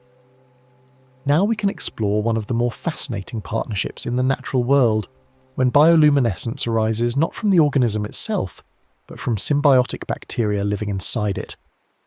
This mutualistic relationship shows how cooperation between different species can solve problems in elegant ways. Some bioluminescence comes from symbiotic bacteria, rather than from the host organism's own cells. These are bacteria that produce light as part of their natural biology, and they live inside specialized organs or tissues of larger organisms. The host provides the bacteria with a safe environment and a steady supply of nutrients, while the bacteria provide the host with a reliable source of light. It's a partnership that benefits both parties. Certain squid are well-known examples of this arrangement. The Hawaiian bobtail squid, for instance, has a special organ in its body cavity that houses colonies of bioluminescent bacteria called Vibrio fischeri. During the day, the squid remains buried in sand on the seafloor.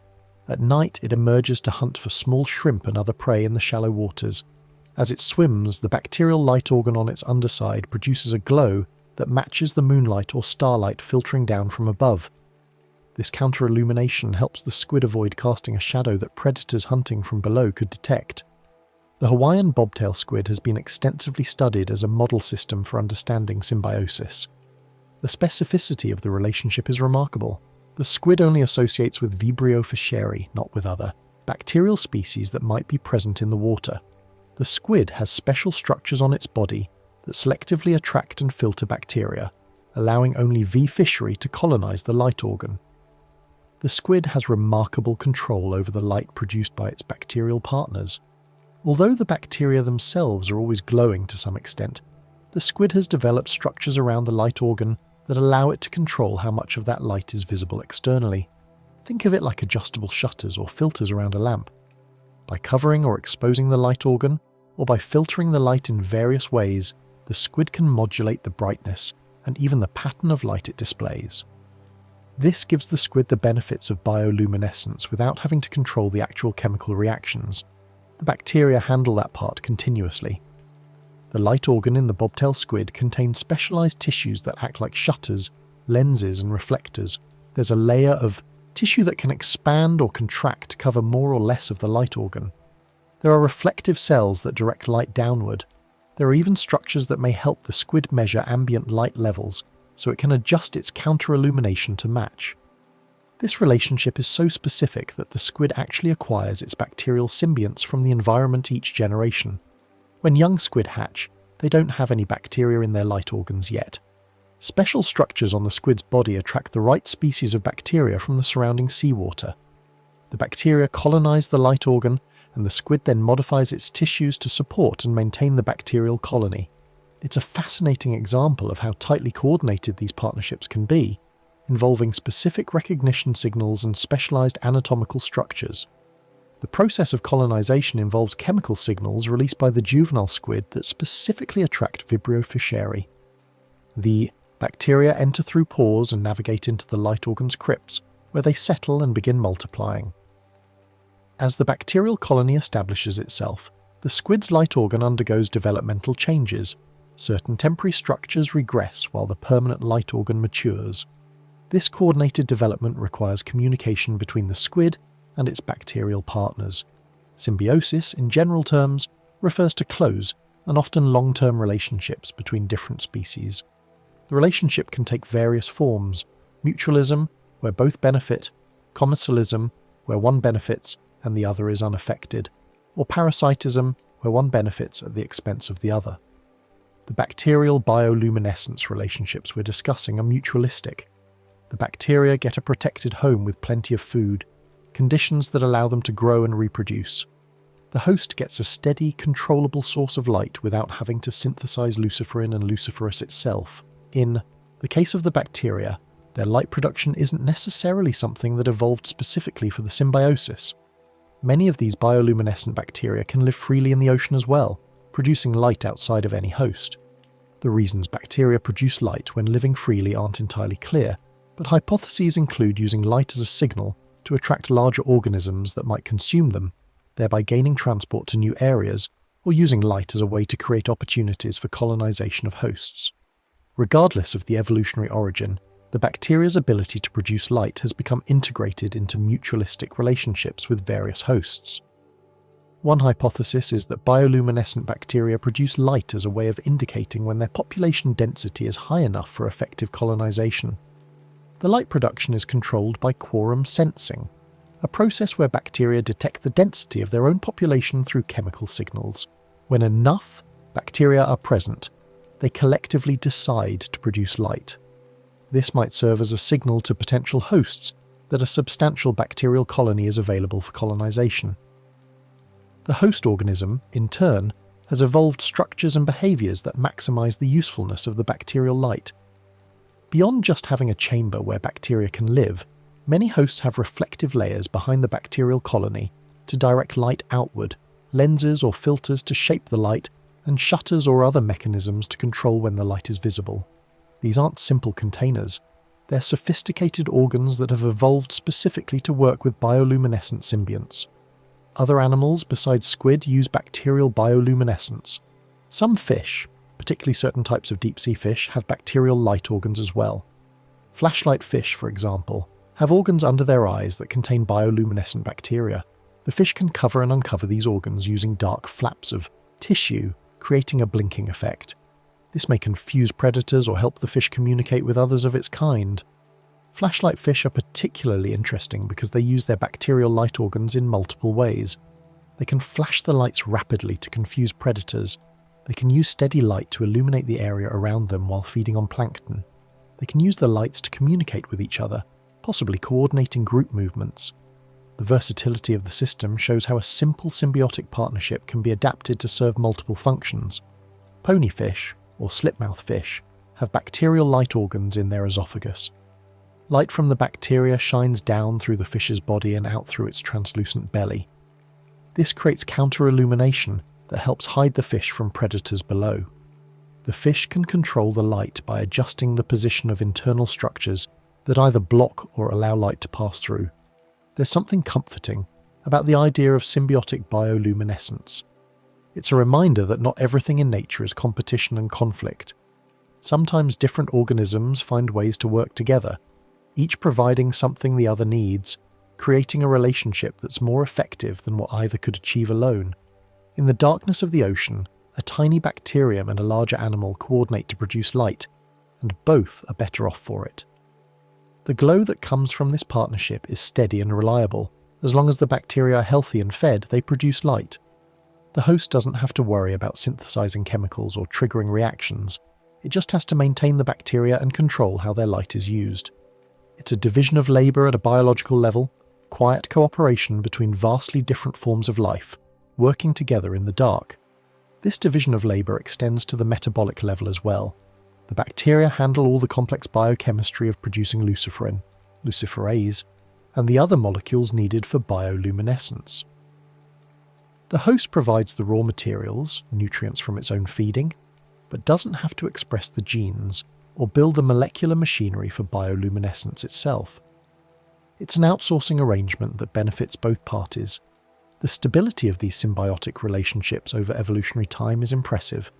In some lineages, the partnership has persisted for millions of years, with host and symbiont evolving together. In some cases, the symbiont bacteria have become so specialized for their host relationship that they can no longer survive independently, having lost genes necessary for free-living existence.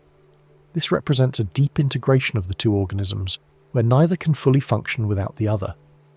As we approach the end of this exploration, it's worth considering how humans have come to understand and study bioluminescence, and how this knowledge has been applied in scientific research and practical applications. The study of living light has revealed much about biology, chemistry, and evolution, and it continues to inspire new technologies and methods. Scientists study bioluminescence both in natural habitats and in controlled laboratory settings. Field research involves observing organisms in their native environments, whether that's a coral reef, a deep-sea trench, or a forest at night. Researchers use specialized equipment to detect and record bioluminescence in the wild. Some cameras are sensitive enough to detect very faint glows that the human eye would miss entirely. Submersibles equipped with low-light cameras can descend into the deep ocean and document bioluminescent organisms in their natural behaviors, capturing flashes, glows, and patterns that would otherwise go unobserved. The development of low-light cameras has been crucial for studying bioluminescence in situ. Early attempts to study deep-sea bioluminescence were hampered by the fact that bringing organisms to the surface or placing them in observation chambers often stopped them from producing light naturally. They would either be dead or too stressed to behave normally. Modern cameras can record organisms in their natural habitat without disturbing them, revealing how bioluminescence is actually used in the wild. Remotely operated vehicles, ROVs, and autonomous underwater vehicles, AUVs, equipped with sensitive cameras have revealed remarkable behaviors. Researchers have documented complex light displays used in courtship, recorded the exact patterns of bioluminescent fish schools as they coordinate movements, and observed previously unknown bioluminescent species. Each new observation adds to our understanding of how important light is in deep-sea ecosystems. In the laboratory, researchers can study the chemistry and genetics of bioluminescence more closely. They can isolate the luciferin and luciferase from various organisms and study how the reactions work. They can manipulate conditions, changing temperature, pH, oxygen levels, and observe how these changes affect light production. This kind of controlled experimentation has revealed much about the mechanisms underlying bioluminescence and about how different organisms control their light. Laboratory work has revealed the details of how luciferin-luciferase reactions proceed at the molecular level. Using techniques like X-ray crystallography, researchers have determined the three-dimensional structure of various luciferase enzymes, showing exactly how they bind to luciferin and facilitate the light-producing reaction. This structural information helps explain why the reaction is so efficient and why different luciferases produce different colors of light. Genetic research has been particularly illuminating. Scientists have identified the genes responsible for producing luciferase enzymes and for synthesizing luciferin precursors in various organisms.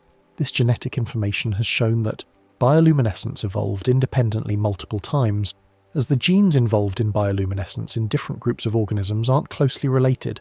For example, the luciferase gene in fireflies is completely different from the luciferase gene in bacteria, indicating that these abilities arose separately through convergent evolution. The genetic approach has also revealed surprising connections. Some organisms that are bioluminescent don't actually produce their own luciferin, they obtain it from their diet. This was discovered by studying the genes of these organisms and finding that they lack the genetic machinery to synthesize luciferin themselves. Instead, they've evolved the ability to use luciferin from the organisms they eat, incorporating it into their own bioluminescent systems. This is similar to how some animals obtain essential vitamins from their diet, rather than synthesizing them internally. One of the most significant applications of bioluminescence in science involves using luciferase enzymes as research tools. Because luciferase produces light in the presence of luciferin and the necessary cofactors, scientists can attach luciferase genes to other genes they want to study. When the gene of interest becomes active in a cell, the luciferase gene also becomes active and the cell starts to glow. This provides a simple, non-invasive way to track gene activity in real time. This technique is widely used in molecular biology and medical research. For instance, researchers studying how genes are turned on and off during development can insert a luciferase gene next to the gene they're interested in. When cells activate that developmental gene, they also produce luciferase, and those cells glow. By observing which cells are glowing and when, researchers can map out patterns of gene expression in developing organisms. This has been done in everything from bacteria to mice to plants. The use of luciferase as a reporter gene has led to numerous discoveries. Researchers have tracked how cancer cells spread through the body by making the cancer cells luminescent. They've studied circadian rhythms by attaching luciferase to clock genes and watching the rhythmic glowing of cells as they go through their daily cycles. They've screened thousands of potential drug compounds by using luciferase to report whether the drugs are having their intended effects on cells. Luciferase assays, tests that use luciferase to detect specific molecules or conditions, are common in laboratories. They can be used to detect the presence of certain proteins, to measure the activity of enzymes, or to screen for drugs that affect particular cellular pathways. The advantage of using luciferase is that it produces a clear, measurable signal, light, that's easy to detect with the right equipment, and the signal appears quickly when the reaction occurs. ATP detection is one particularly useful application. Because firefly luciferase requires ATP to function, it can be used to detect the presence of living cells which contain ATP. This is used in food safety testing to detect bacterial contamination, in environmental monitoring to assess microbial populations, and in clinical settings to check the sterility of medical equipment. Beyond its use as a laboratory tool, bioluminescence has inspired practical applications in lighting and design. While we can't exactly replicate bioluminescence at a useful scale for general lighting yet, the principles of efficient light production that organisms use have influenced thinking about how to create better artificial lights. The fact that bioluminescence produces almost no heat has made it a reference point for discussions about energy-efficient lighting. If we could create lights as efficient as firefly lanterns, we'd drastically reduce the energy we use for illumination. LED technology represents a step toward this goal. LEDs are much more efficient than incandescent bulbs, converting a higher percentage of electrical energy into light rather than heat. While they're still not as efficient as bioluminescence, they're moving in that direction. Researchers studying bioluminescent enzymes continue to look for insights that might improve artificial lighting even further. Studying bioluminescence has also helped scientists understand marine ecosystems better. By documenting which organisms produce light, when they produce it, and how they use it, researchers gain insights into the structure of deep-sea communities, predator-prey relationships, and communication networks. Some deep-sea surveys now use the light patterns organisms produce as a way to identify species without having to capture them, which is less invasive and allows for observation of natural behaviour. Bioluminescence can also serve as an indicator of ecosystem health. Changes in the abundance or distribution of bioluminescent organisms can reflect changes in ocean conditions. For instance, changes in bioluminescent dinoflagellate blooms might indicate shifts in nutrient levels or water temperature. Monitoring these changes can provide early warning of larger ecosystem shifts.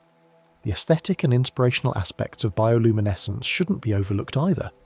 Bioluminescent organisms have inspired art, literature, and design for as long as people have been aware of them.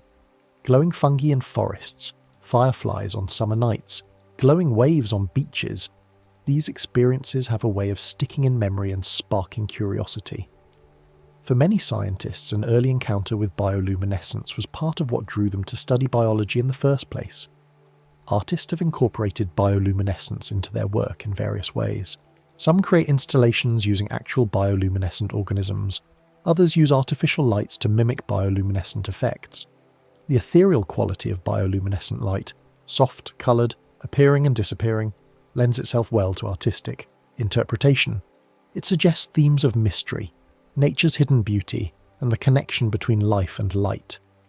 Even in its applications in human science and technology, bioluminescence retains a sense of gentleness.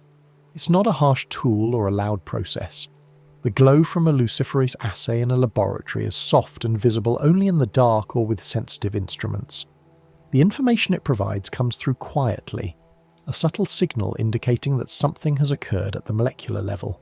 In that way, even when bioluminescence is used in very modern technical contexts, it carries something of the same quality it has in nature, a quiet light offering information without fanfare. Now, as we come near the end of this gentle exploration of living light, let's bring the focus back to a more personal scale, thinking about bioluminescence as a calming presence and a reminder of nature's subtlety. There's something deeply soothing about the idea of light existing without heat, without harshness, serving quiet purposes in the dark. Bioluminescence demonstrates that light can exist without the heat we usually associate with light sources. A candle flame, a light bulb, even a campfire, these all produce warmth along with their glow. But bioluminescence is different. It's light from a cold chemical reaction, a glow that doesn't burn or warm. There's something gentle about that distinction. The light exists purely to be light, to signal or illuminate or confuse, without the side effect of heat. In a way, it's light in its purest, most minimal form. This purity of function reflects something fundamental about how evolution works. Natural selection tends to eliminate waste, favouring solutions that achieve their purpose with minimal unnecessary costs. Bioluminescence that produce significant heat would waste energy that organisms in food-limited environments can't afford to squander. The coldness of bioluminescent light isn't just a chemical curiosity. It's an evolutionary necessity that has shaped these systems over millions of years. Nature uses light in subtle ways through bioluminescence. It's not about flooding an area with brightness or creating dramatic illumination. Instead, it's about small, targeted uses. A flash to startle a predator, a glow to match ambient light for camouflage, a pattern to attract a mate. Each use is specific and efficient. The organisms that produce light have evolved to do so only when it serves a purpose, and to produce just enough light to achieve that purpose without waste. This efficiency extends to every aspect of bioluminescent systems. The photophores are sized and positioned to direct light exactly where it's needed. The control systems activate light only when necessary. The chemical reactions convert energy to light with minimal losses. Every element has been refined by natural selection to maximize benefit while minimizing cost. The most common bioluminescent color in the ocean is blue-green, and there's a reason for that beyond chemistry alone. Blue-green light travels farther through seawater than other colors because water absorbs longer wavelengths more quickly. So if you're going to produce light in the ocean, blue-green is simply the most practical choice. It's an example of how evolution shapes even something as specific as the color of light to fit the environment. The beauty of that blue-green glow isn't arbitrary. It's the result of physics and natural selection working together. The match between bioluminescent wavelengths and the transmission properties of seawater is so precise that it suggests strong selective pressure. Organisms that produce light in less optimal wavelengths would be at a disadvantage. Their signals wouldn't travel as far, their camouflage wouldn't work as well, their lures wouldn't be as visible. Over generations, populations would shift toward producing the wavelengths that work best in their environment. Many glowing. Creatures only shine when they choose to, conserving energy when light isn't needed. This restraint is worth appreciating. It would be easier in some ways to glow constantly, but that would waste resources. Instead, these organisms have evolved fine control over their light, flashing or glowing only when it serves them. There's a kind of quietness to that, an understanding that light is valuable and shouldn't be squandered. This restraint reflects a broader principle in nature. Organisms do only what's necessary for survival and reproduction, avoiding unnecessary expenditure of energy. In harsh environments, this principle becomes even more important.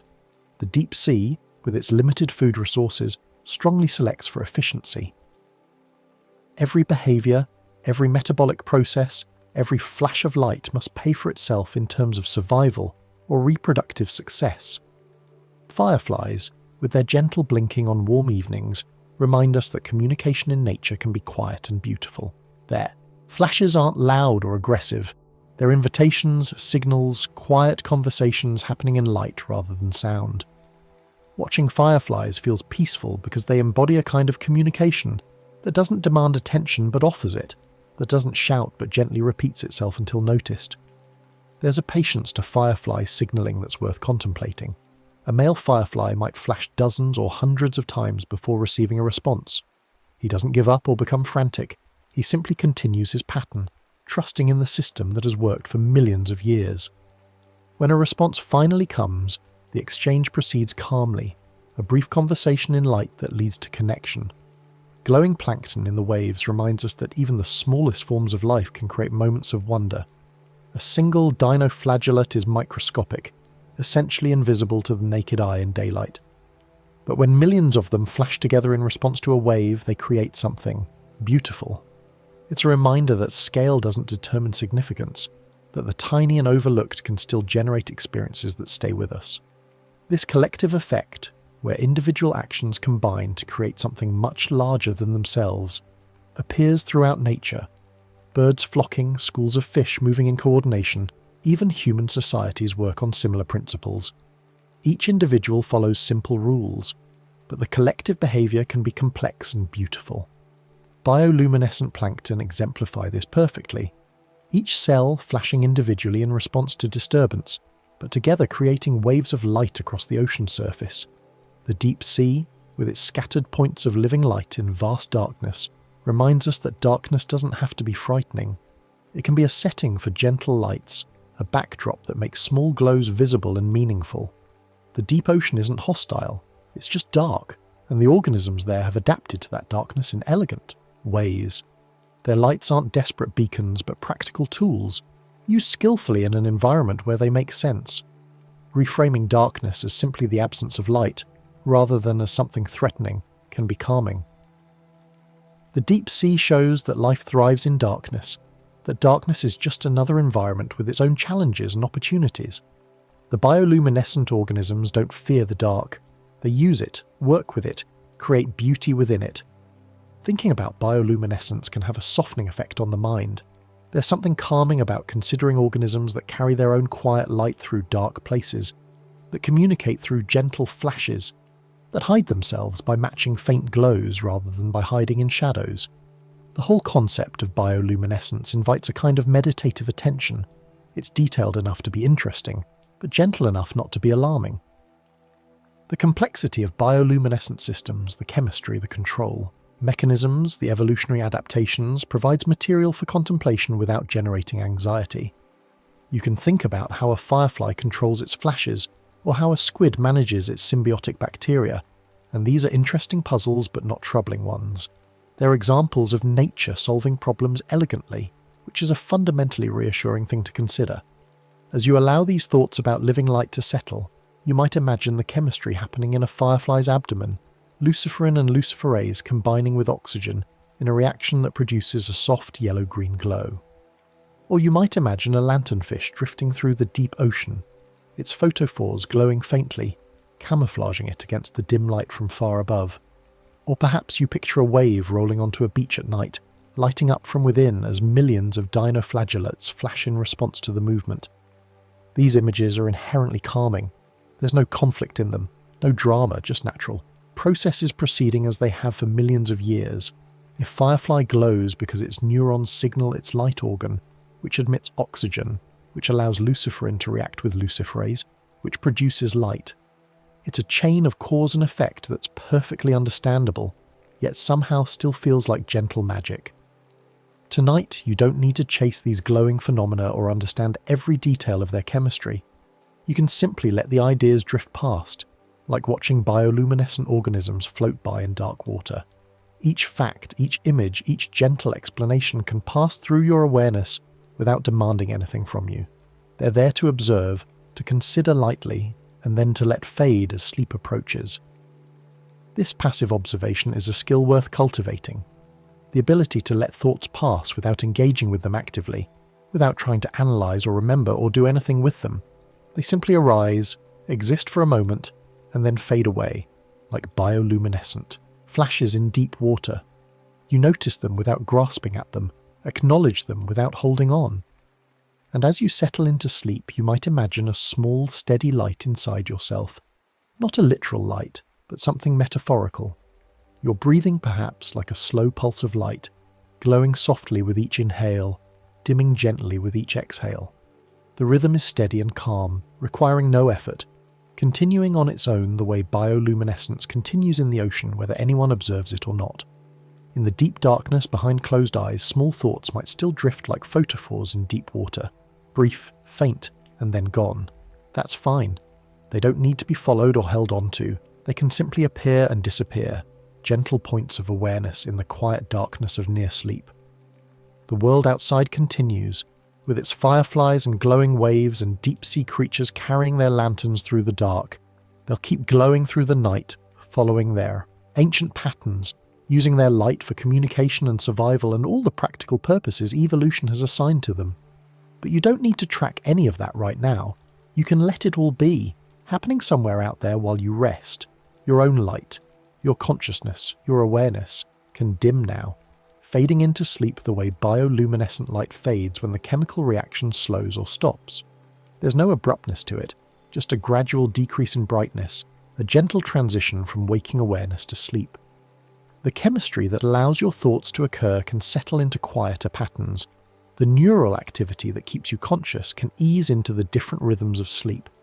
Take a slow, deep breath in, imagining that breath as a soft blue-green glow, the colour that travels best through water, the colour of calm ocean light. Hold it for a moment at the top, just briefly. Then let it out slowly, watching that imaginary glow dim and fade as the air leaves your lungs. Again, breathe in, a soft glow rising, and out, the light fading. Each breath is a gentle pulse, like a jellyfish in the dark, like a dinoflagellate flashing and then going dark, like a firefly's slow blink on a summer night. The facts about bioluminescence, about luciferin and luciferase, about counter-illumination and symbiotic bacteria, about deep-sea anglerfish and glowing plankton, these can all settle into memory now, not as things to remember actively, but as part of the general knowledge that fills your mind. They join all the other gentle information you've gathered, adding to your understanding of the world without requiring any effort or attention.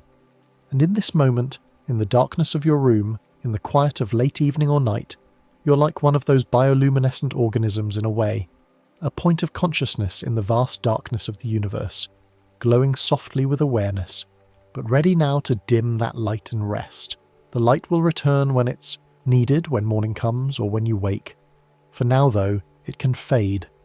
Let your thoughts grow dimmer, like light organs shutting down for the night, like fireflies ceasing their flashing, like plankton going still in calm water. Let the steady rhythm of your breathing be the only thing you notice, and even that can fade into the background, becoming automatic and unnoticed, the way most of our breathing always is. You are safe, you are comfortable, and you are ready for sleep. The world will keep turning, bioluminescence will keep happening in oceans and forests and fields, but you can let all of that be. You've learned about it, considered it, appreciated it, and now you can release it and rest. Take one more deep breath in, feeling the air fill your lungs, imagining a soft glow rising with it, and then let it out, long and slow, feeling everything relax as the air and the imaginary light fade away together. Your body is heavy and still, your mind is quiet and dim, the gentle darkness around you and inside you is peaceful, not frightening, just the natural state of rest, the background against which sleep's own kind of awareness will soon emerge. Let yourself drift now, like a bioluminescent organism sinking slowly through dark water, light dimming, becoming just another part of the quiet darkness. Down through layers of near sleep, through the twilight zone of drowsiness, into the deeper darkness of true sleep. No effort is needed, no thought is required, just release and rest, and let the soft darkness hold you as you fade into sleep, gently, completely, surrounded by the peaceful knowledge that light exists when it's needed, but darkness is where rest happens. Sleep now, softly glowing in your own way, then dimming, then dark, then deeply, peacefully asleep. The next story is about to begin. Please relax and enjoy. Dinosaurs were a diverse group of reptiles that lived during the Mesozoic era, a span of time so vast it can be hard to imagine at first. but tonight we can let it settle in slowly, like watching clouds drift across a still sky.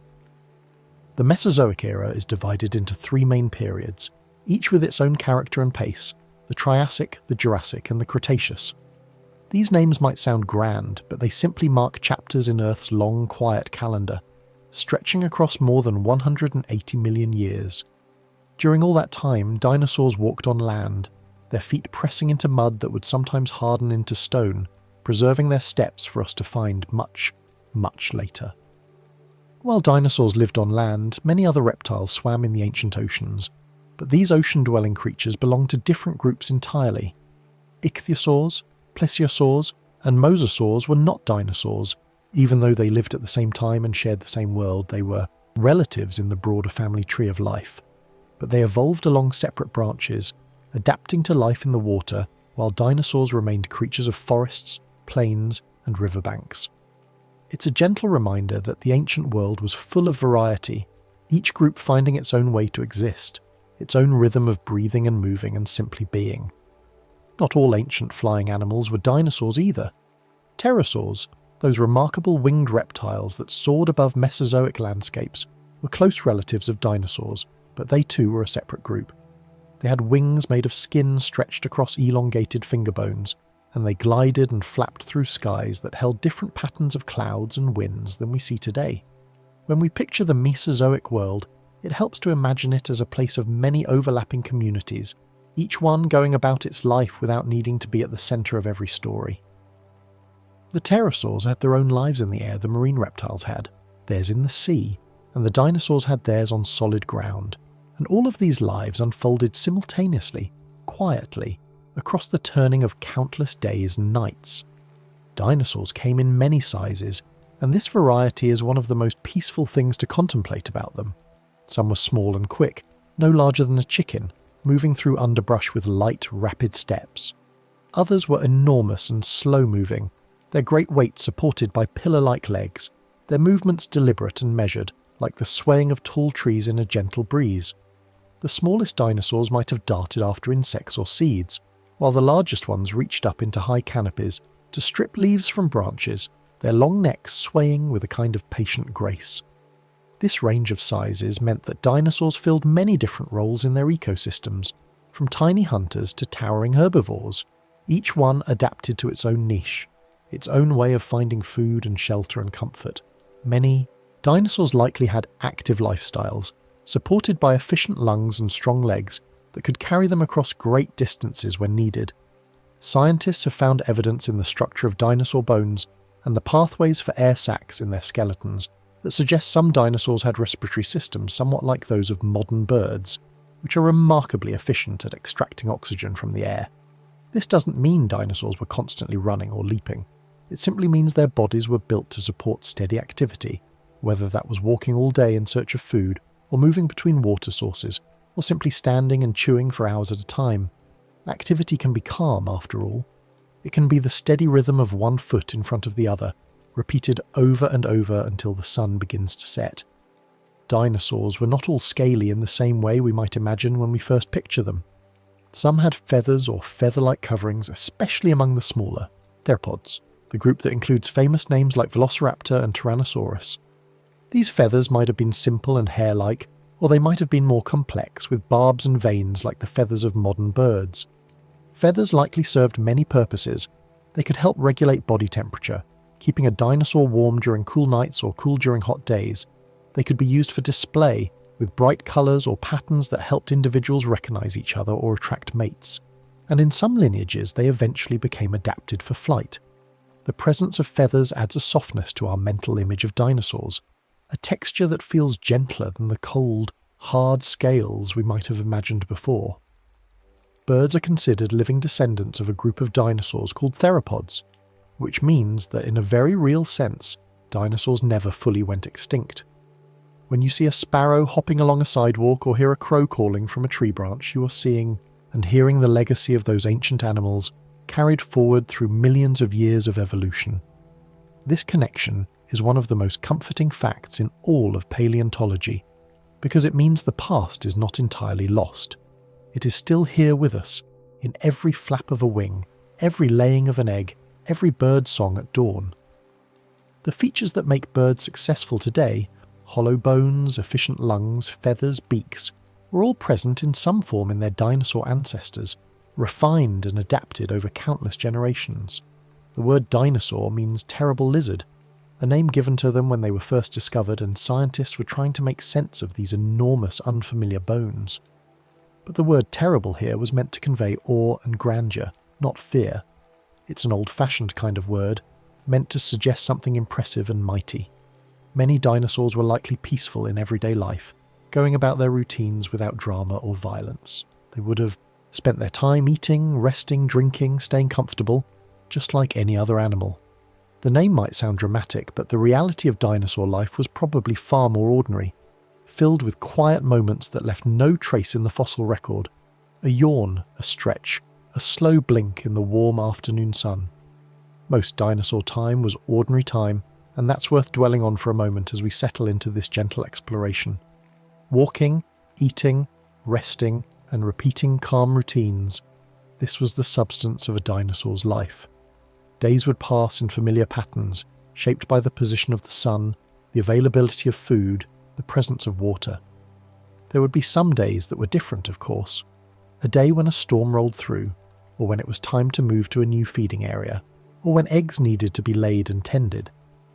But most days were simply more of the same, a continuation of the rhythms that had sustained their ancestors for generations. This ordinariness is not a disappointment. It's actually one of the most soothing things we can know about the past. Deep time was not filled with constant drama. It was filled with normal life, and normal life is a foundation we can rest upon. Now that the word dinosaur feels gentle and clear, we can drift into deep time itself, opening our understanding like a quiet calendar made of rock. Dinosaurs lived for over 160 million years, a span so long it's difficult to hold in our minds all at once.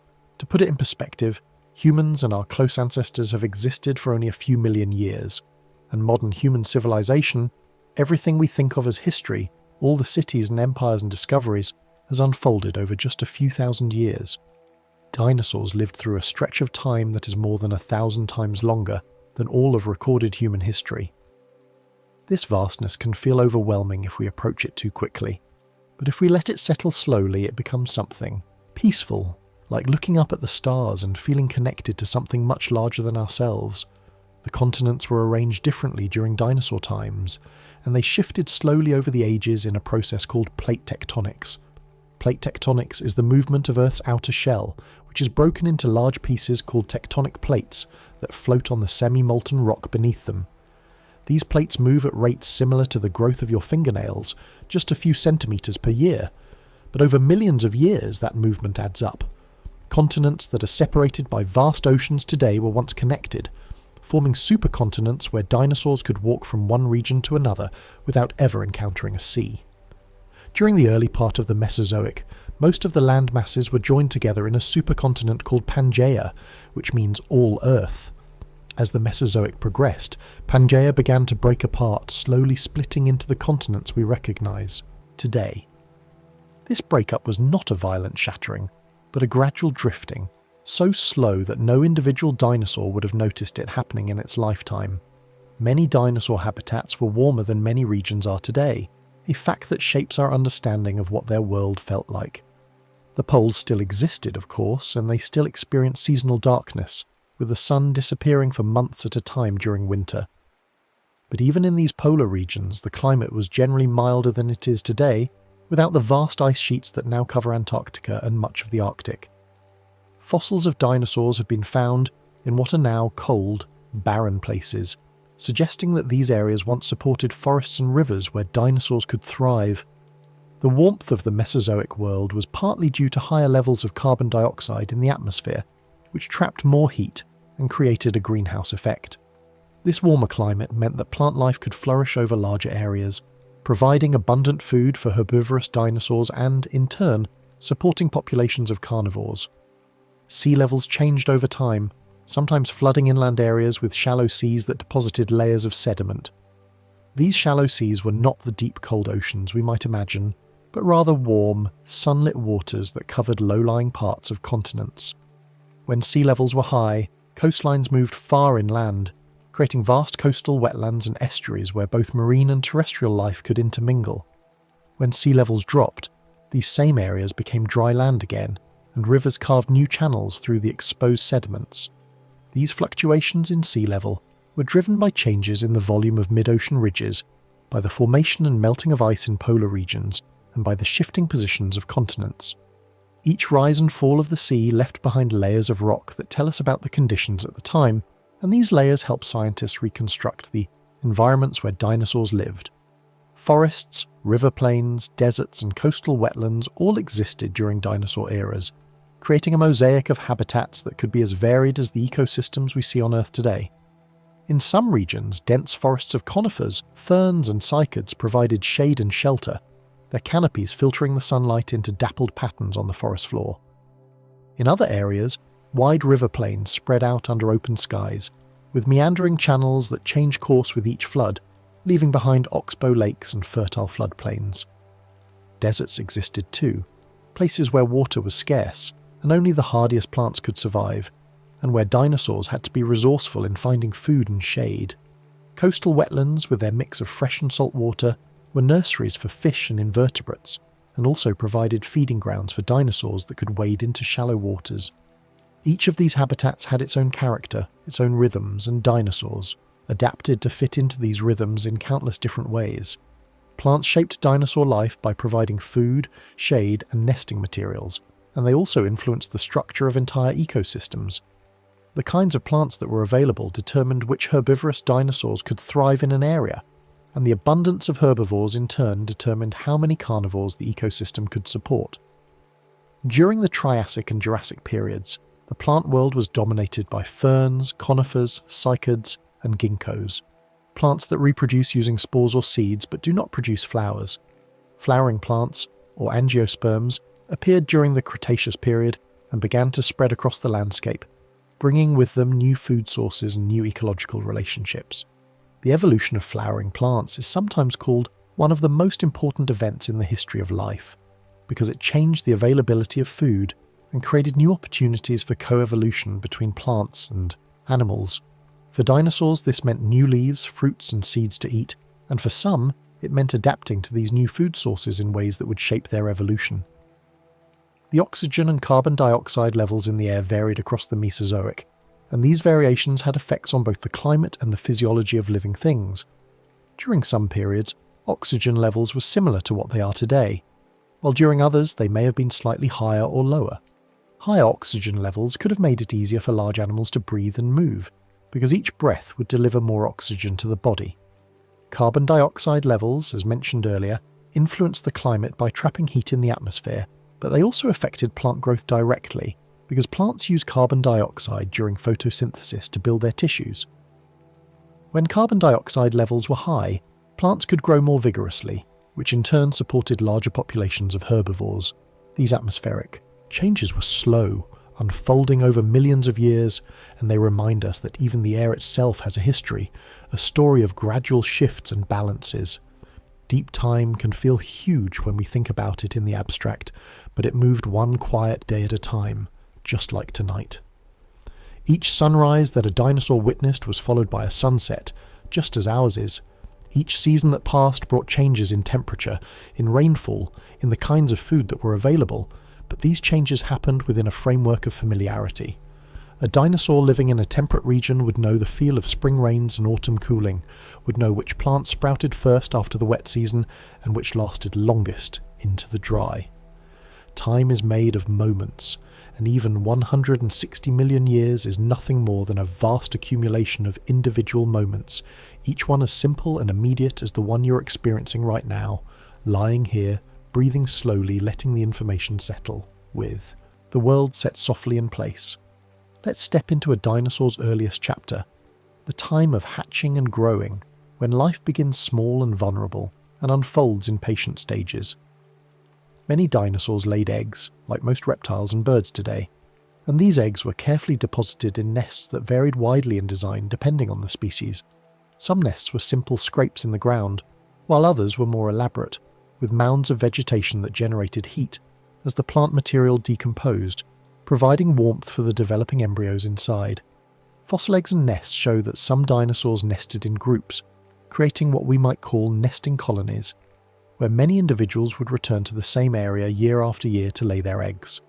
These nesting sites were often located near water or in areas with soft sediment that was easy to dig into, and the presence of multiple nests close together suggests a level of social tolerance, a willingness to nest near others rather than seeking complete isolation.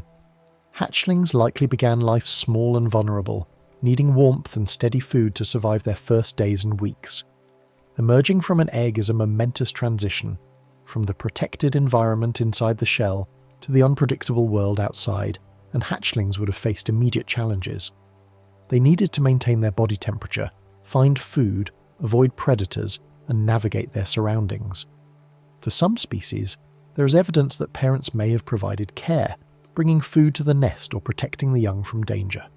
For others, hatchlings may have been more independent from the start, equipped with instincts that help them find food and shelter on their own. Either way, the early days of life were a time of rapid learning and adjustment, a time when survival depended on finding a rhythm that worked. Growth in many animals happens in stages, and dinosaurs were no different in this regard. They didn't simply grow at a steady rate from hatching to adulthood. Instead, their growth was punctuated by periods of faster and slower development, influenced by factors like food availability, temperature, and health. Some dinosaurs may have grown quickly during early years, putting on size rapidly while conditions were favourable, much like many birds do today. This rapid early growth would help them reach a size where they were less vulnerable to predators and better able to compete for resources. As they approached adulthood, their growth rate would slow, and they would invest more energy into reproduction and maintenance rather than continuing to grow larger. Bone tissue can preserve growth patterns that hint at age and development, and scientists can study these patterns by looking at thin sections of fossilized bone under a microscope. When a bone is sliced very thin and examined, it reveals internal structures that tell a story of how the bone was built up over time. Some dinosaur bones show rings or layers, a bit like tree rings, and these features are called lines of arrested growth, or lags. Each lag represents a time when bone growth slowed down or stopped temporarily, which often happens during seasons when food is scarce or environmental conditions are harsh. By counting these lines, scientists can estimate the age of an individual dinosaur at the time of its death, and by looking at the spacing between lines, they can infer whether growth was rapid or slow during different periods of life. These growth marks can suggest seasons of faster and slower growth, giving us a window into the environmental rhythms that shaped a dinosaur's life. In climates with distinct wet and dry seasons, or warm and cold seasons, growth might speed up when resources were abundant and slow, down when conditions were more challenging. This seasonal pacing of growth is common in many modern animals, and it makes sense that dinosaurs would have experienced it too. The presence of lags also tells us that dinosaurs were subject to the same kinds of environmental pressures that affect animals today, that their lives were shaped by the availability of food and water and warmth, and that they adapted to these pressures in ways that allowed them to survive and reproduce. Young dinosaurs may have had different diets or behaviours than adults, a phenomenon known as ontogenetic niche partitioning. This means that juveniles and adults of the same species might have eaten different foods, or lived in different parts of the habitat, reducing competition between generations and allowing more individuals to coexist in the same area. For example, young tyrannosaurs may have been more agile and pursued smaller, faster prey than the massive adults, which could use their size and power to take down larger animals. Similarly, young sauropods, with their smaller size and different body proportions, may have fed on lower vegetation or in different areas than the towering adults. This division of resources is an elegant solution to the challenge of living in a world with limited food, and it shows that dinosaur communities were structured in complex ways, with each age class finding its own place. Growing up in deep time was still a simple rhythm: eat, rest, learn, repeat. Each day brought opportunities to practice the skills needed for survival, to explore the environment, to interact with other individuals, and to gradually become more capable. There is something deeply comforting in this image of slow, steady growth, of a young dinosaur learning its world step by step without hurry, without the pressure of artificial deadlines. The process of maturation was built into the structure of their lives, woven into the fabric of days and seasons, and it unfolded at its own pace, dictated by biology and environment rather than by any external force. From those quiet beginnings, we can follow the gentle middle of dinosaur life, the everyday routines that likely filled most days and gave structure to existence. Dinosaurs likely spent much of their time moving between food, water, and resting places, creating pathways through their habitats that became familiar through repetition. These movements were not random wanderings but purposeful journeys, shaped by the locations of resources and the needs of the body. In the morning, a dinosaur might wake and begin to feed, taking advantage of the cooler temperatures and the dew on the plants. As the day warmed, it might seek shade and rest, conserving energy during the hottest hours. In the late afternoon or evening, it might feed again, and then find a safe place to sleep as darkness fell. This daily cycle of activity and rest is common across the animal kingdom, and there is no reason to think dinosaurs were any different. Trackways, which are fossilized footprints, show dinosaurs walking along shorelines, riverbanks, and mudflats, their feet pressing into soft sediment that later hardened into stone. These trackways are like frozen moments of movement, capturing the exact placement of each foot, the length of each stride, the direction of travel. Some trackways suggest group movement, like herds travelling together, with multiple sets of footprints running parallel to each other, all heading in the same direction. This evidence of coordinated movement is one of the ways scientists infer social behaviour in dinosaurs, because it shows that individuals were not always solitary, but sometimes travelled in the company of others. The reasons for this group movement could vary. Perhaps they were migrating to a new feeding area, or moving together for safety, or simply tolerating each other's presence because they were all drawn to the same resource. Footprints can show pace and direction, without needing any dramatic story attached to them. A slow, steady pace with evenly spaced footprints suggests calm walking, perhaps while feeding or travelling between resting spots. A faster pace with longer strides might indicate running, but even running doesn't have to imply panic or pursuit. It could simply be an efficient way to cover ground, or a response to a minor disturbance.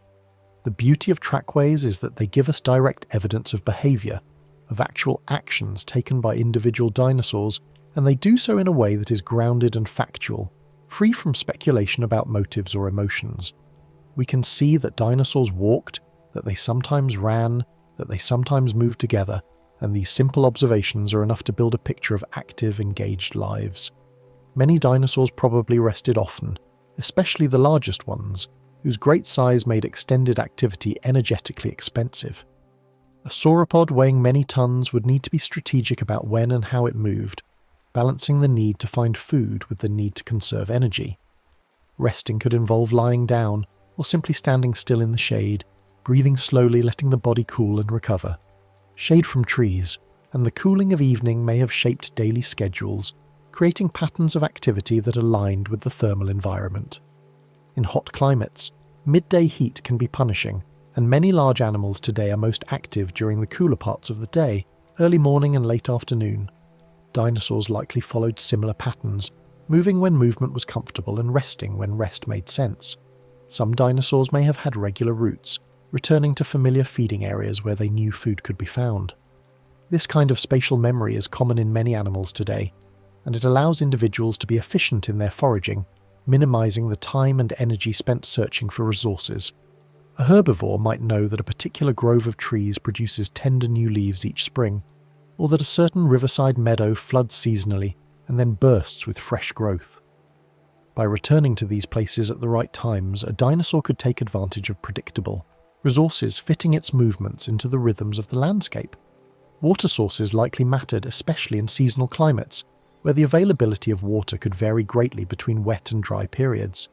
Knowing where to find water and when it would be available could make the difference between thriving and struggling.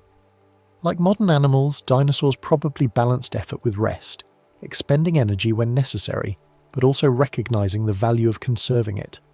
This balance is a fundamental aspect of animal behavior, shaped by natural selection to favor individuals who can manage their energy budgets wisely. Animals that exhaust themselves needlessly are at a disadvantage compared to those who pace themselves, who rest when rest is available and act when action is required. For dinosaurs, this meant that most of their time was not spent in high-energy pursuits, but in the lower key activities that sustain life: eating, digesting, resting, maintaining social bonds, staying comfortable. These are not the activities that capture our imagination when we first think of dinosaurs, but they are the activities that actually fill the hours and days of their lives. In a calm way, dinosaur life was likely full of ordinary moments, more than rare events. The rare events, a fight, a predator attack, a storm, an injury, are the ones that sometimes leave traces in the fossil record, and they are the ones that make for exciting stories. But they were, by definition, rare.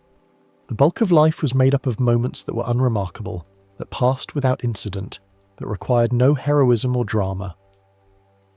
A dinosaur standing quietly in the sun, its body warm, its belly full, experiencing nothing more than the simple fact of being alive. This is a moment that left no trace, but it is also a moment that happened countless times across millions of years for every individual that ever lived. These moments are the foundation of existence, and they deserve to be acknowledged and appreciated for what they are, the quiet substrate upon which everything else rests.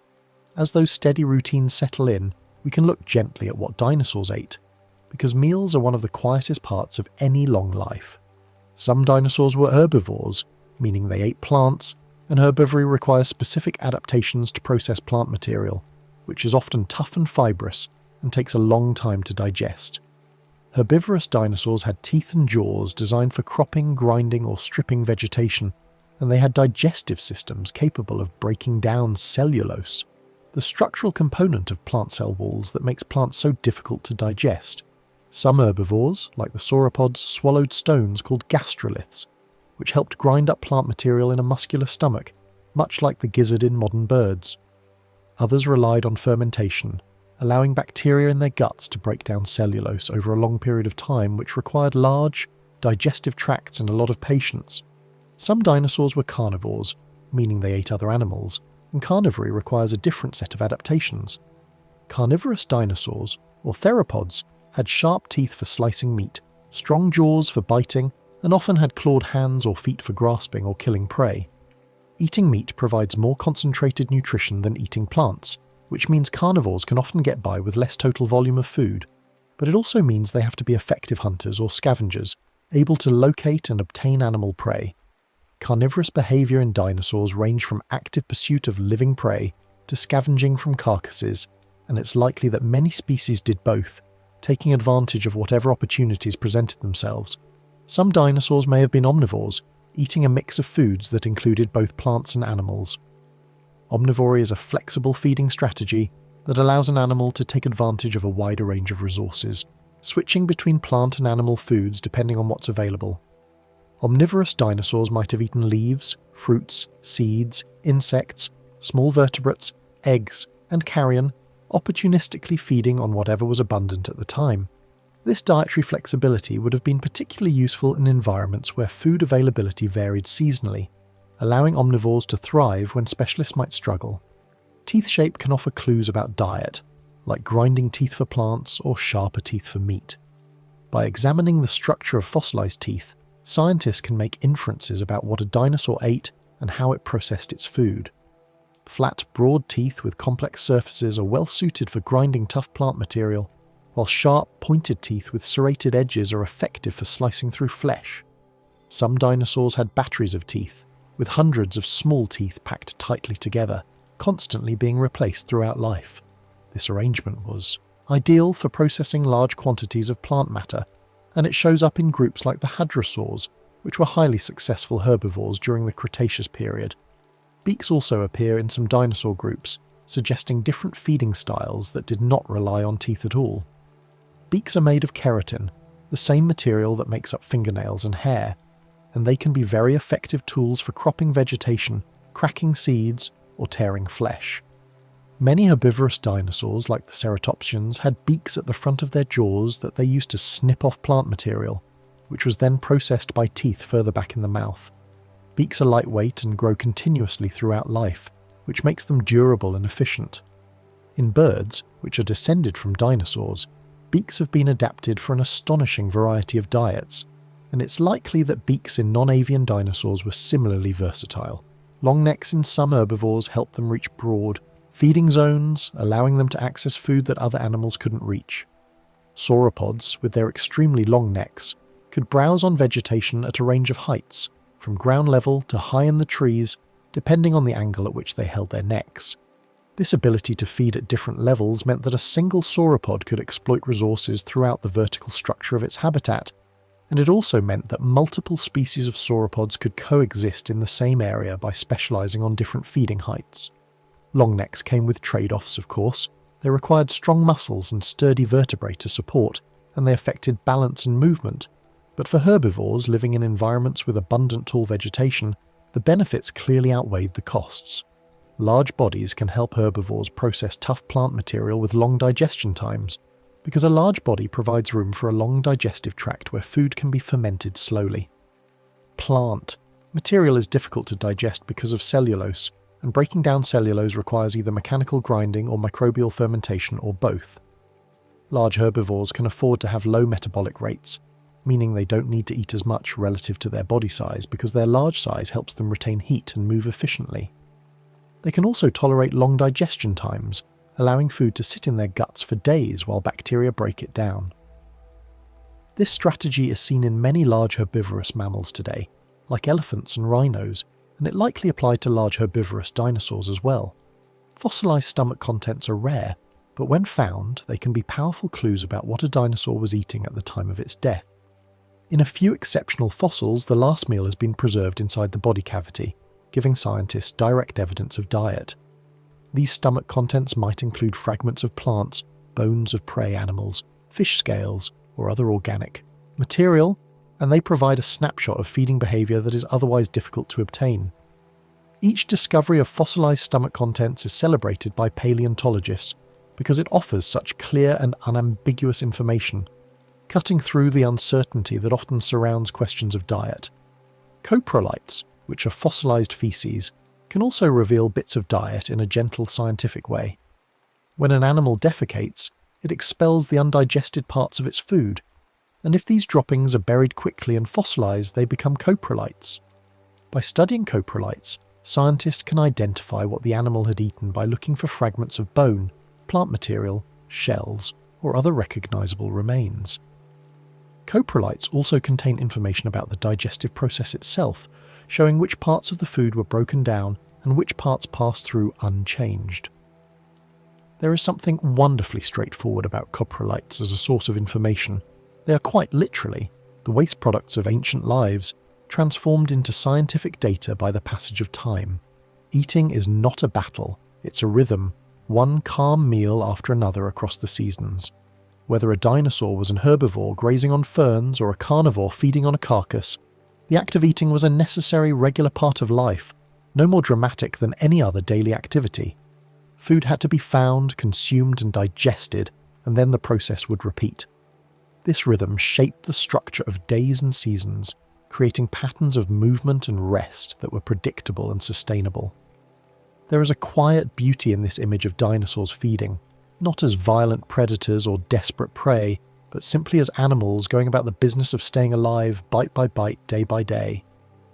Now we can drift into bodies and movement, exploring how dinosaurs carried themselves through their world with steady, natural engineering.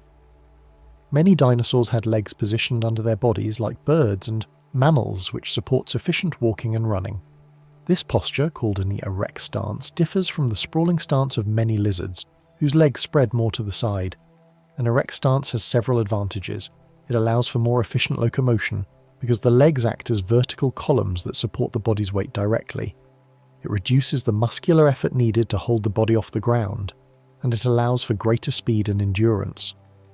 The evolution of an erect stance was a key innovation in the Archosaur lineage, the group that includes dinosaurs, pterosaurs, and crocodilians, and it helped enable the success of dinosaurs as the dominant land animals for much of the Mesozoic.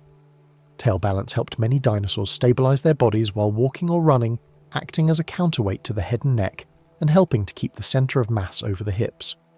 In bipedal dinosaurs, those that walked on two legs, the tail was especially important for balance, extending behind the body and preventing the animal from tipping forward. Tails could also be used for communication, for defense, or for stability while turning quickly. In quadrupedal dinosaurs, those that walked on 4 legs. Tails were often long and muscular, and they may have been used to swat at predators or rivals. The tail was not a useless appendage, but an integral part of the body, contributing to posture, movement, and behaviour in ways that are sometimes subtle but always important. Some dinosaurs had strong hips and thigh bones built for long-distance movement, with robust muscle attachment sites and well-developed joints that could withstand repeated stress. By studying the proportions and structure of limb bones, scientists can infer how a dinosaur moved and how much energy it would have expended during different activities. Long, slender legs suggest a cursorial lifestyle, adapted for running, while shorter, stouter legs suggest a more slow-paced or powerful mode of locomotion. The angle of joints, the shape of the hip socket, and the length of the foot can all provide clues about movement, and these clues help paleontologists reconstruct not just what dinosaurs looked like, but how they moved through their environments.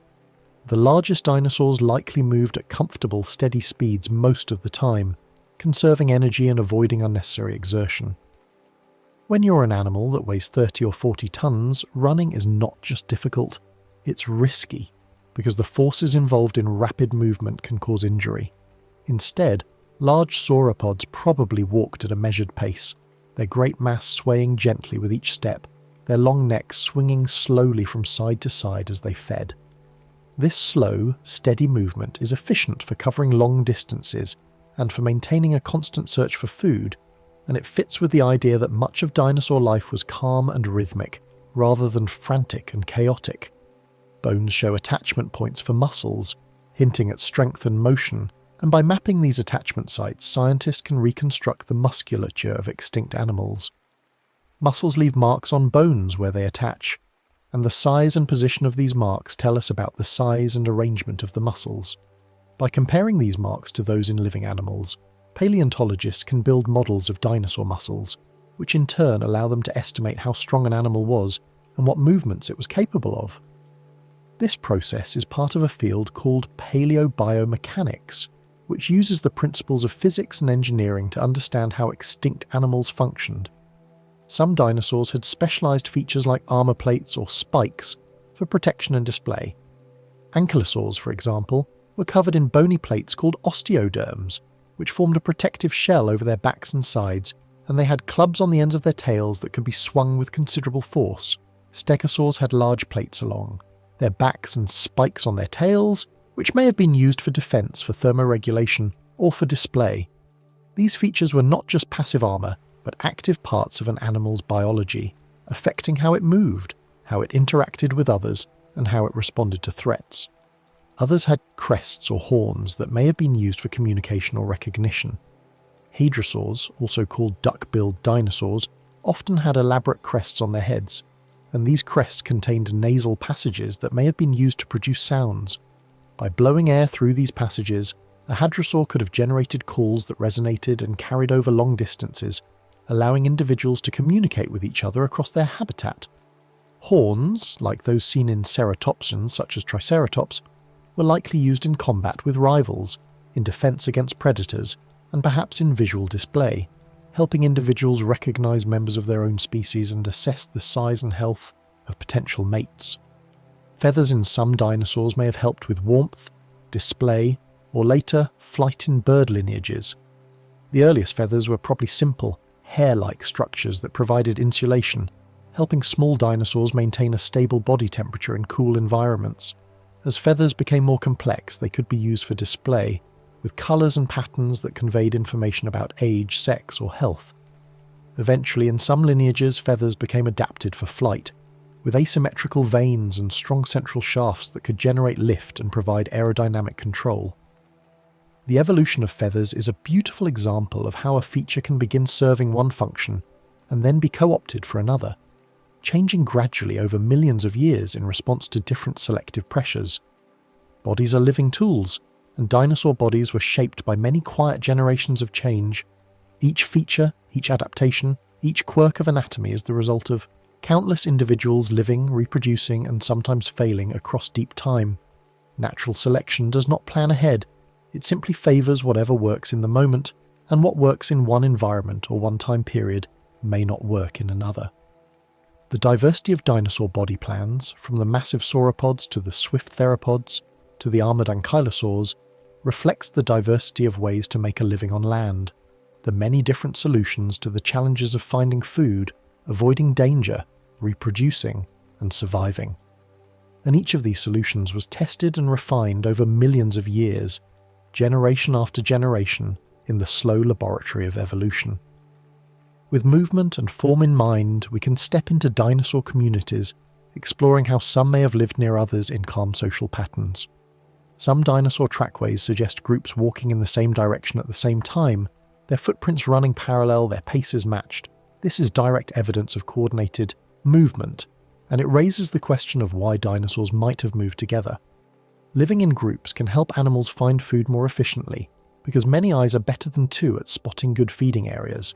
It can also help with vigilance, because group members can take turns watching for danger while others feed or rest. In predator-prey dynamics, groups can provide safety in numbers, making it harder for a predator to single out an individual, and increasing the chances that someone will spot the predator early and alert the group. Herding does not have to be constant. It can be seasonal or occasional, occurring at certain times of year or in response to particular conditions. Some dinosaurs may have congregated during migration, travelling together to take advantage of seasonal resources, and then dispersed once they reached their destination. Others may have formed temporary groups around rich food sources or water holes, tolerating each other's presence because the benefits of access to the resource outweighed the costs of crowding. Still others may have lived in stable groups year-round, developing long-term social bonds and hierarchies. The diversity of possible social structures is vast, and it's likely that different dinosaur species employed different strategies depending on their ecology and environment. Some nesting sites show many eggs in one area, suggesting shared nesting grounds where multiple individuals came together to lay their eggs. These colonial nesting sites, which have been found for several dinosaur species, indicate that at least during the breeding season, some dinosaurs were highly social. Nesting in groups can provide protection for eggs and hatchlings because the presence of many adults may deter predators, and it may also facilitate the sharing of nesting knowledge, with younger or less experienced individuals learning from others. The choice of nesting site, the construction of the nest, and the care provided to eggs and young are all behaviours that can be influenced by social learning, and colonial nesting creates opportunities for such learning to occur. Certain dinosaurs may have cared for young, based on nest structures and fossil evidence near nests. Some nests show signs of being tended, trampled vegetation around the nest, or the presence of adult bones near juvenile bones, in a way that suggests the adult was present when the young were still dependent. Parental care is energetically expensive, requiring adults to invest time and resources into protecting and feeding their offspring, but it can greatly increase the survival rate of young. In species where parental care is present, juveniles can afford to be less developed at hatching, relying on their parents to provide food and protection while they grow. This allows for a different developmental strategy than in species where young must be independent from the start. Communication could have used body posture, colour patterns, crests, and sounds, creating a rich landscape of signals and information exchange. Body posture can convey threat, submission, courtship, or playfulness, and many animals today use subtle shifts in posture to communicate with each other without making a sound. Colour patterns, if visible, can signal species identity, sex, age, or health, and they can change seasonally or in response to social context. Crests and horns, as mentioned earlier, may have been involved in both visual and acoustic communication, and the diversity of these structures in dinosaurs suggests that communication was an important part of their lives. Some dinosaurs had long nasal passages or crests that may have influenced their calls, acting as resonating chambers that amplified or modified sounds. The large hollow crests of hadrosaurs, for example, would have changed the pitch and tone of their vocalizations, creating calls that were distinctive and recognizable. By modeling the airflow through these crests, scientists have been able to estimate what hadrosaurs might have sounded like, and the results suggest deep, resonant calls that could travel long distances.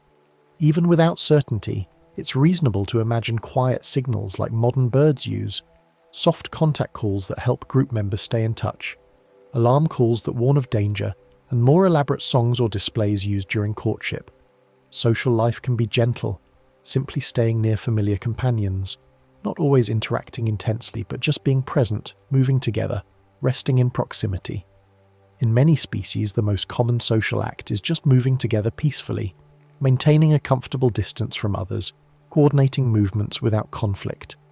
This kind of low-key sociality is common in herbivores, where individuals benefit from group membership but don't need to cooperate actively on tasks like hunting. The presence of others provides a background of safety and familiarity, a sense that one is not alone, and this can be comforting even without any direct interaction. For dinosaurs living in groups, much of their social life may have been just this: quiet togetherness, unspectacular but sustaining. Now we'll drift through the seasons because deep time still had weather, cycles and repeating patterns that shaped dinosaur days. Many dinosaur habitats had wet and dry seasons that affected plant growth, with rains arriving at predictable times of year and bringing a flush of new vegetation. During the wet season, rivers would swell, floodplains would fill with water, and plants would grow vigorously, producing leaves, flowers, and fruits in abundance. This was a time of plenty for herbivores, who could feed easily and build up their body condition. During the dry season, water sources would shrink, plant growth would slow, and food would become scarcer.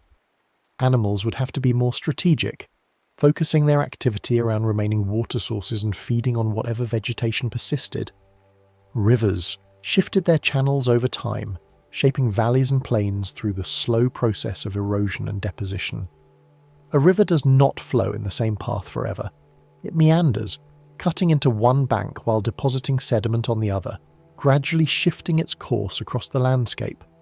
During floods, rivers can break through their banks and carve new channels, leaving behind oxbow lakes and abandoned meanders. These processes create a dynamic landscape where the exact position of the river changes over years and decades, but the overall pattern, river, floodplain, terraces, remains stable over longer timescales. For dinosaurs living near rivers, this dynamism meant that favourite feeding spots might come and go, that new areas would open up while old ones disappeared, and that staying familiar with the landscape required ongoing exploration and learning. Floodplains can preserve fossils because sediments gently bury remains, protecting them from scavengers and from the erosion that would otherwise scatter the bones. When a dinosaur died on or near a floodplain, its body might be covered by silt and sand during the next flood, entombing it in layers that would eventually harden into rock.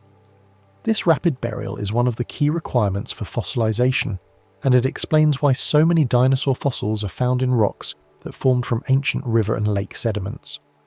The fossils we find today are the lucky few that were buried in the right place at the right time, under conditions that allowed preservation.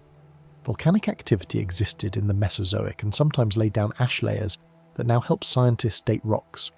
When a volcano erupts, it can send ash high into the atmosphere, and this ash can settle over wide areas, blanketing the landscape in a distinctive layer. Volcanic ash contains minerals that can be dated using radiometric methods, which measure the decay of radioactive elements within the minerals. By finding volcanic ash layers within sedimentary rocks, scientists can determine the age of the rocks, and, by extension, the age of the fossils they contain. This technique has been crucial in building the timeline of dinosaur evolution, allowing researchers to place different species in their correct chronological order. Ash layers can help scientists date rocks using radioactive elements, a process that relies on the predictable decay of unstable atoms over time. Certain elements, like potassium and argon, decay at known rates, and by measuring the ratio of parent-to-daughter isotopes in a sample, scientists can calculate how long ago the rock formed. This gives us absolute dates, measured in millions of years, that anchor the relative sequence of rock layers and fossils. The precision of these dates has improved over time as techniques have refined, and now we can often determine the age of a dinosaur fossil to within a few 100,000 years, which is remarkably precise given the vast timescales involved. Some dinosaurs likely migrated or moved regionally to follow food and water, travelling long distances in response to seasonal changes in resource availability. Migration is common in large herbivores today, who move between wet season and dry season ranges, and there is evidence that some dinosaurs did the same. Trackways showing consistent directional movement, the presence of juveniles and adults together suggesting family groups travelling, and the distribution of fossils across regions that would have had different seasonal climates all point to the possibility of migration. These journeys would have been slow and deliberate, not rushed, with the herd moving at a pace that allowed even the youngest members to keep up. Climate changes over long spans could shift forests into plains or wetlands into dry land, transforming the landscape in ways that required dinosaurs to adapt or move. Over millions of years, the Mesozoic climate underwent shifts driven by changes in atmospheric composition, by the arrangement of continents, and by variations in Earth's orbit. These shifts could turn a lush, forested region into an arid savanna, or raise sea levels and flood coastal plains, creating new wetlands. Dinosaurs living through these changes would not have experienced them as sudden upheavals but as gradual trends, with each generation finding conditions slightly different from the previous one and adapting as needed. Fossil pollen and plant remains help reconstruct ancient ecosystems, providing clues about which plants were present, how abundant they were, and how they were distributed across the landscape. Pollen grains are incredibly durable and can be preserved in sediments, and by analysing pollen from different layers of rock, scientists can track changes in vegetation over time. Plant fossils, leaves, seeds, wood, add additional detail showing the structure of ancient forests and the types of plants that grew together. Together, these lines of evidence allow paleontologists to reconstruct the environments where dinosaurs lived, to understand the food webs that supported them, and to see how ecosystems changed over time. Each dinosaur lived inside a local place, its own familiar landscape, repeated day after day. While we talk about dinosaurs as existing across continents and spanning millions of years, each individual dinosaur experienced only a small slice of that vastness. A particular valley, a specific river, a favoured grove of trees. This local familiarity would have been important, allowing dinosaurs to know where to find food, where to find water, where to rest safely, where to avoid danger. Home ranges would have been learned through experience, passed down through generations in social species, refined through trial and error. The landscape was not a backdrop, but an intimate part of a life, known through direct repeated contact. Seasons are like slow breathing, a return, a drift, and a steady rhythm again. The cycle of wet and dry, warm and cool, abundance and scarcity, repeated year after year, creating a pattern that animals could rely on and adapt to.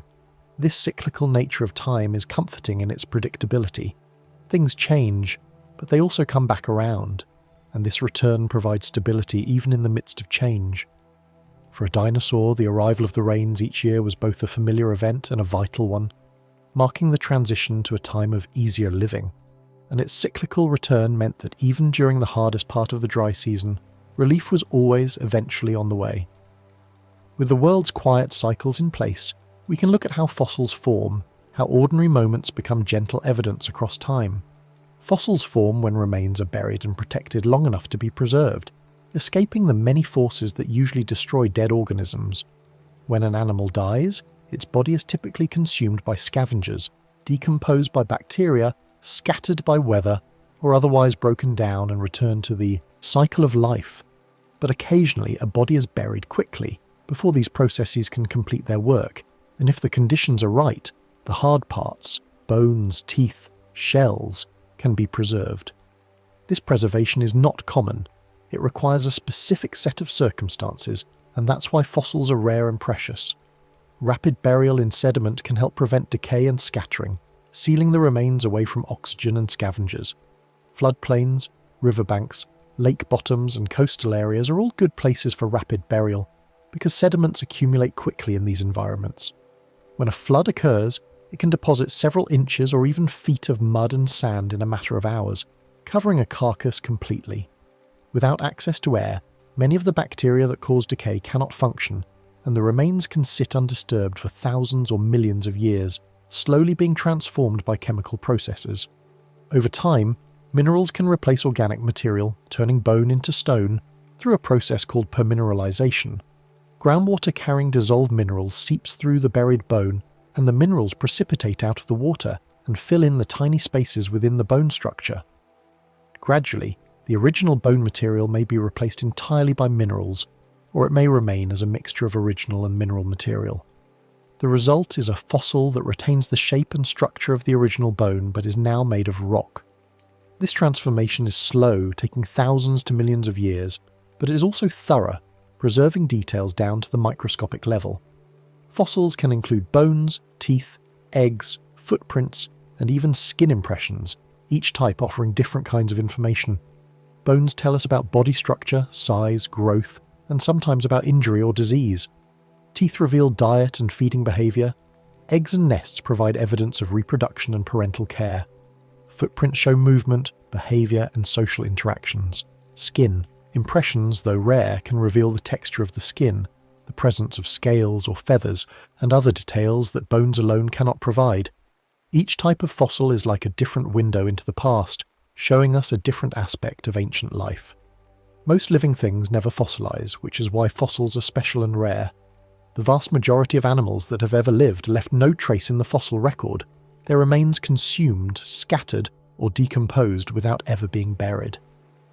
Even when burial occurs, many things can go wrong. The sediment might be eroded away before it hardens into rock. The rock might be melted or crushed by geological forces, or the fossil might be weathered away before anyone finds it.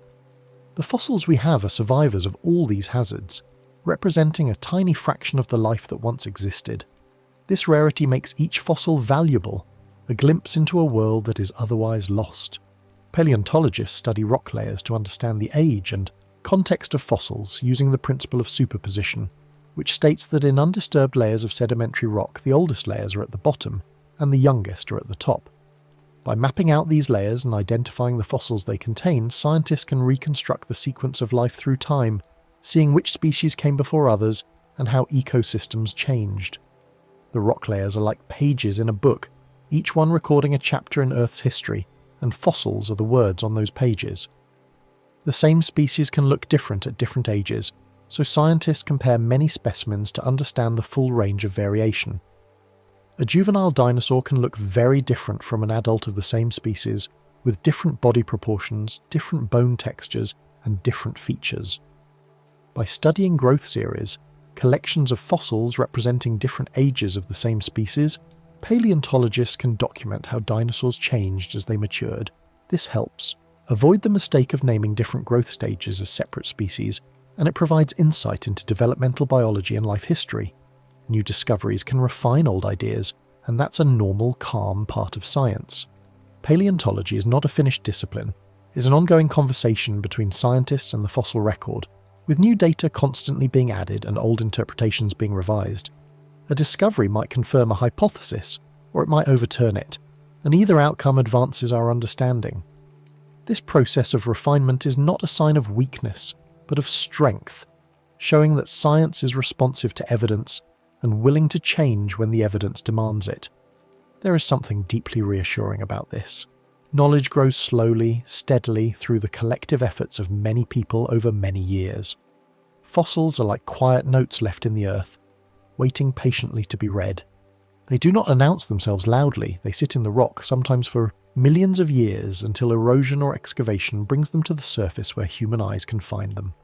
The act of finding a fossil is often a matter of luck, being in the right place at the right time, noticing something unusual in the rock, having the knowledge to recognize what you're seeing.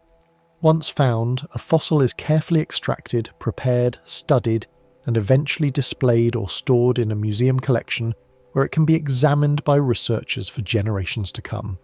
Each fossil is a message from the past, and reading that message requires patience, skill, and care. Learning from fossils is slow work, and that slowness matches the bedtime mood perfectly. There is no rush to understand everything at once. Each fossil is examined carefully, each detail noted and compared to other fossils, each interpretation tested against the evidence. This deliberate pace is well suited to the nature of the subject. Deep time does not hurry, and neither should we when we study it. The process of learning becomes part of the experience, a meditative practice of attention and thought, and there is a quiet satisfaction in piecing together the puzzle bit by bit, letting the picture emerge gradually. Now we'll finish by returning to the gentle theme of a dinosaur's ordinary life, bringing together all the threads we've followed and letting them settle into a peaceful conclusion. A dinosaur's life was mostly made of normal days, not constant excitement, and this is worth repeating because it is so easy to forget. The stories we tell about dinosaurs often focus on the dramatic moments, the battles, the disasters, the extinctions. But these moments were the exceptions, not the rule. The rule was waking up, finding food, drinking water, resting in the shade, interacting with companions, avoiding discomfort, and then sleeping again. This cycle repeated day after day, season after season, year after year, and it was within this cycle that life actually happened. Most days likely included walking, feeding, resting, and staying comfortable, with the specifics varying depending on the species and the environment. A large herbivore would spend many hours feeding each day, slowly processing tough plant material and extracting nutrients. A small carnivore might hunt several times, catching insects or small vertebrates, and then rest between hunts to digest. A nesting parent might sit on eggs for hours, only occasionally getting up to feed or drink. A juvenile might play, practicing the movements and skills it would need as an adult. All of these activities are ordinary, even mundane, but they are also the substance of life, the things that matter on a day-to-day basis. Deep time can feel heavy in daytime when we're trying to hold it in our active minds, when we're trying to comprehend its vastness with our full attention. But at night, when our thinking slows and our defences soften, deep time can feel like a soft horizon, something distant and gentle, not threatening but expansive. The millions of years become less a weight to carry and more a backdrop to rest against, a reminder that the universe is larger than our immediate concerns, that life has persisted through unimaginable spans of time, and that we are part of that ongoing story. The past is not a threat, it's simply a quiet part of Earth's long story, and it has no power over this present moment except what we give it. The dinosaurs are gone, and they have been gone for 66 million years, but their absence does not diminish the value of learning about them or imagining them. They once walked under the same sun that warms us today, drank from rivers fed by the same water cycle, breathed air that circulated through the same atmosphere. They were real, their lives mattered to them in the moment, and now they are part of the deep layers of rock that underlie our modern world. This is not sad. It is simply how time works, how life works, how the Earth continues its slow turning. The world has always changed slowly, like a calm tide shaping a shore, wearing down some features and building up others, but never rushing, never forcing. Mountains rise and erode, coastlines advance and retreat, climates warm and cool, species evolve and go extinct, and all of this happens at a pace that is measured in thousands and millions of years. From our brief human perspective, these changes can seem sudden or catastrophic, but from the perspective of deep time, they are gradual adjustments, part of the natural rhythms of a living planet. The world is patient with itself, and we can borrow some of that patience as we lie here, breathing slowly, letting go of urgency. Dinosaurs remind us that life can take many forms and still follow simple rhythms. They were so different from us, different shapes, different sizes, different ways of moving and eating and sensing the world. And yet they also shared fundamental patterns with all living things. They needed food and water, they needed to avoid danger, they needed to reproduce, they needed to rest. These needs shaped their days just as they shape ours, creating rhythms that are recognizable even across vast evolutionary distances. Life is flexible in its details, but consistent in its basics, and this consistency is comforting.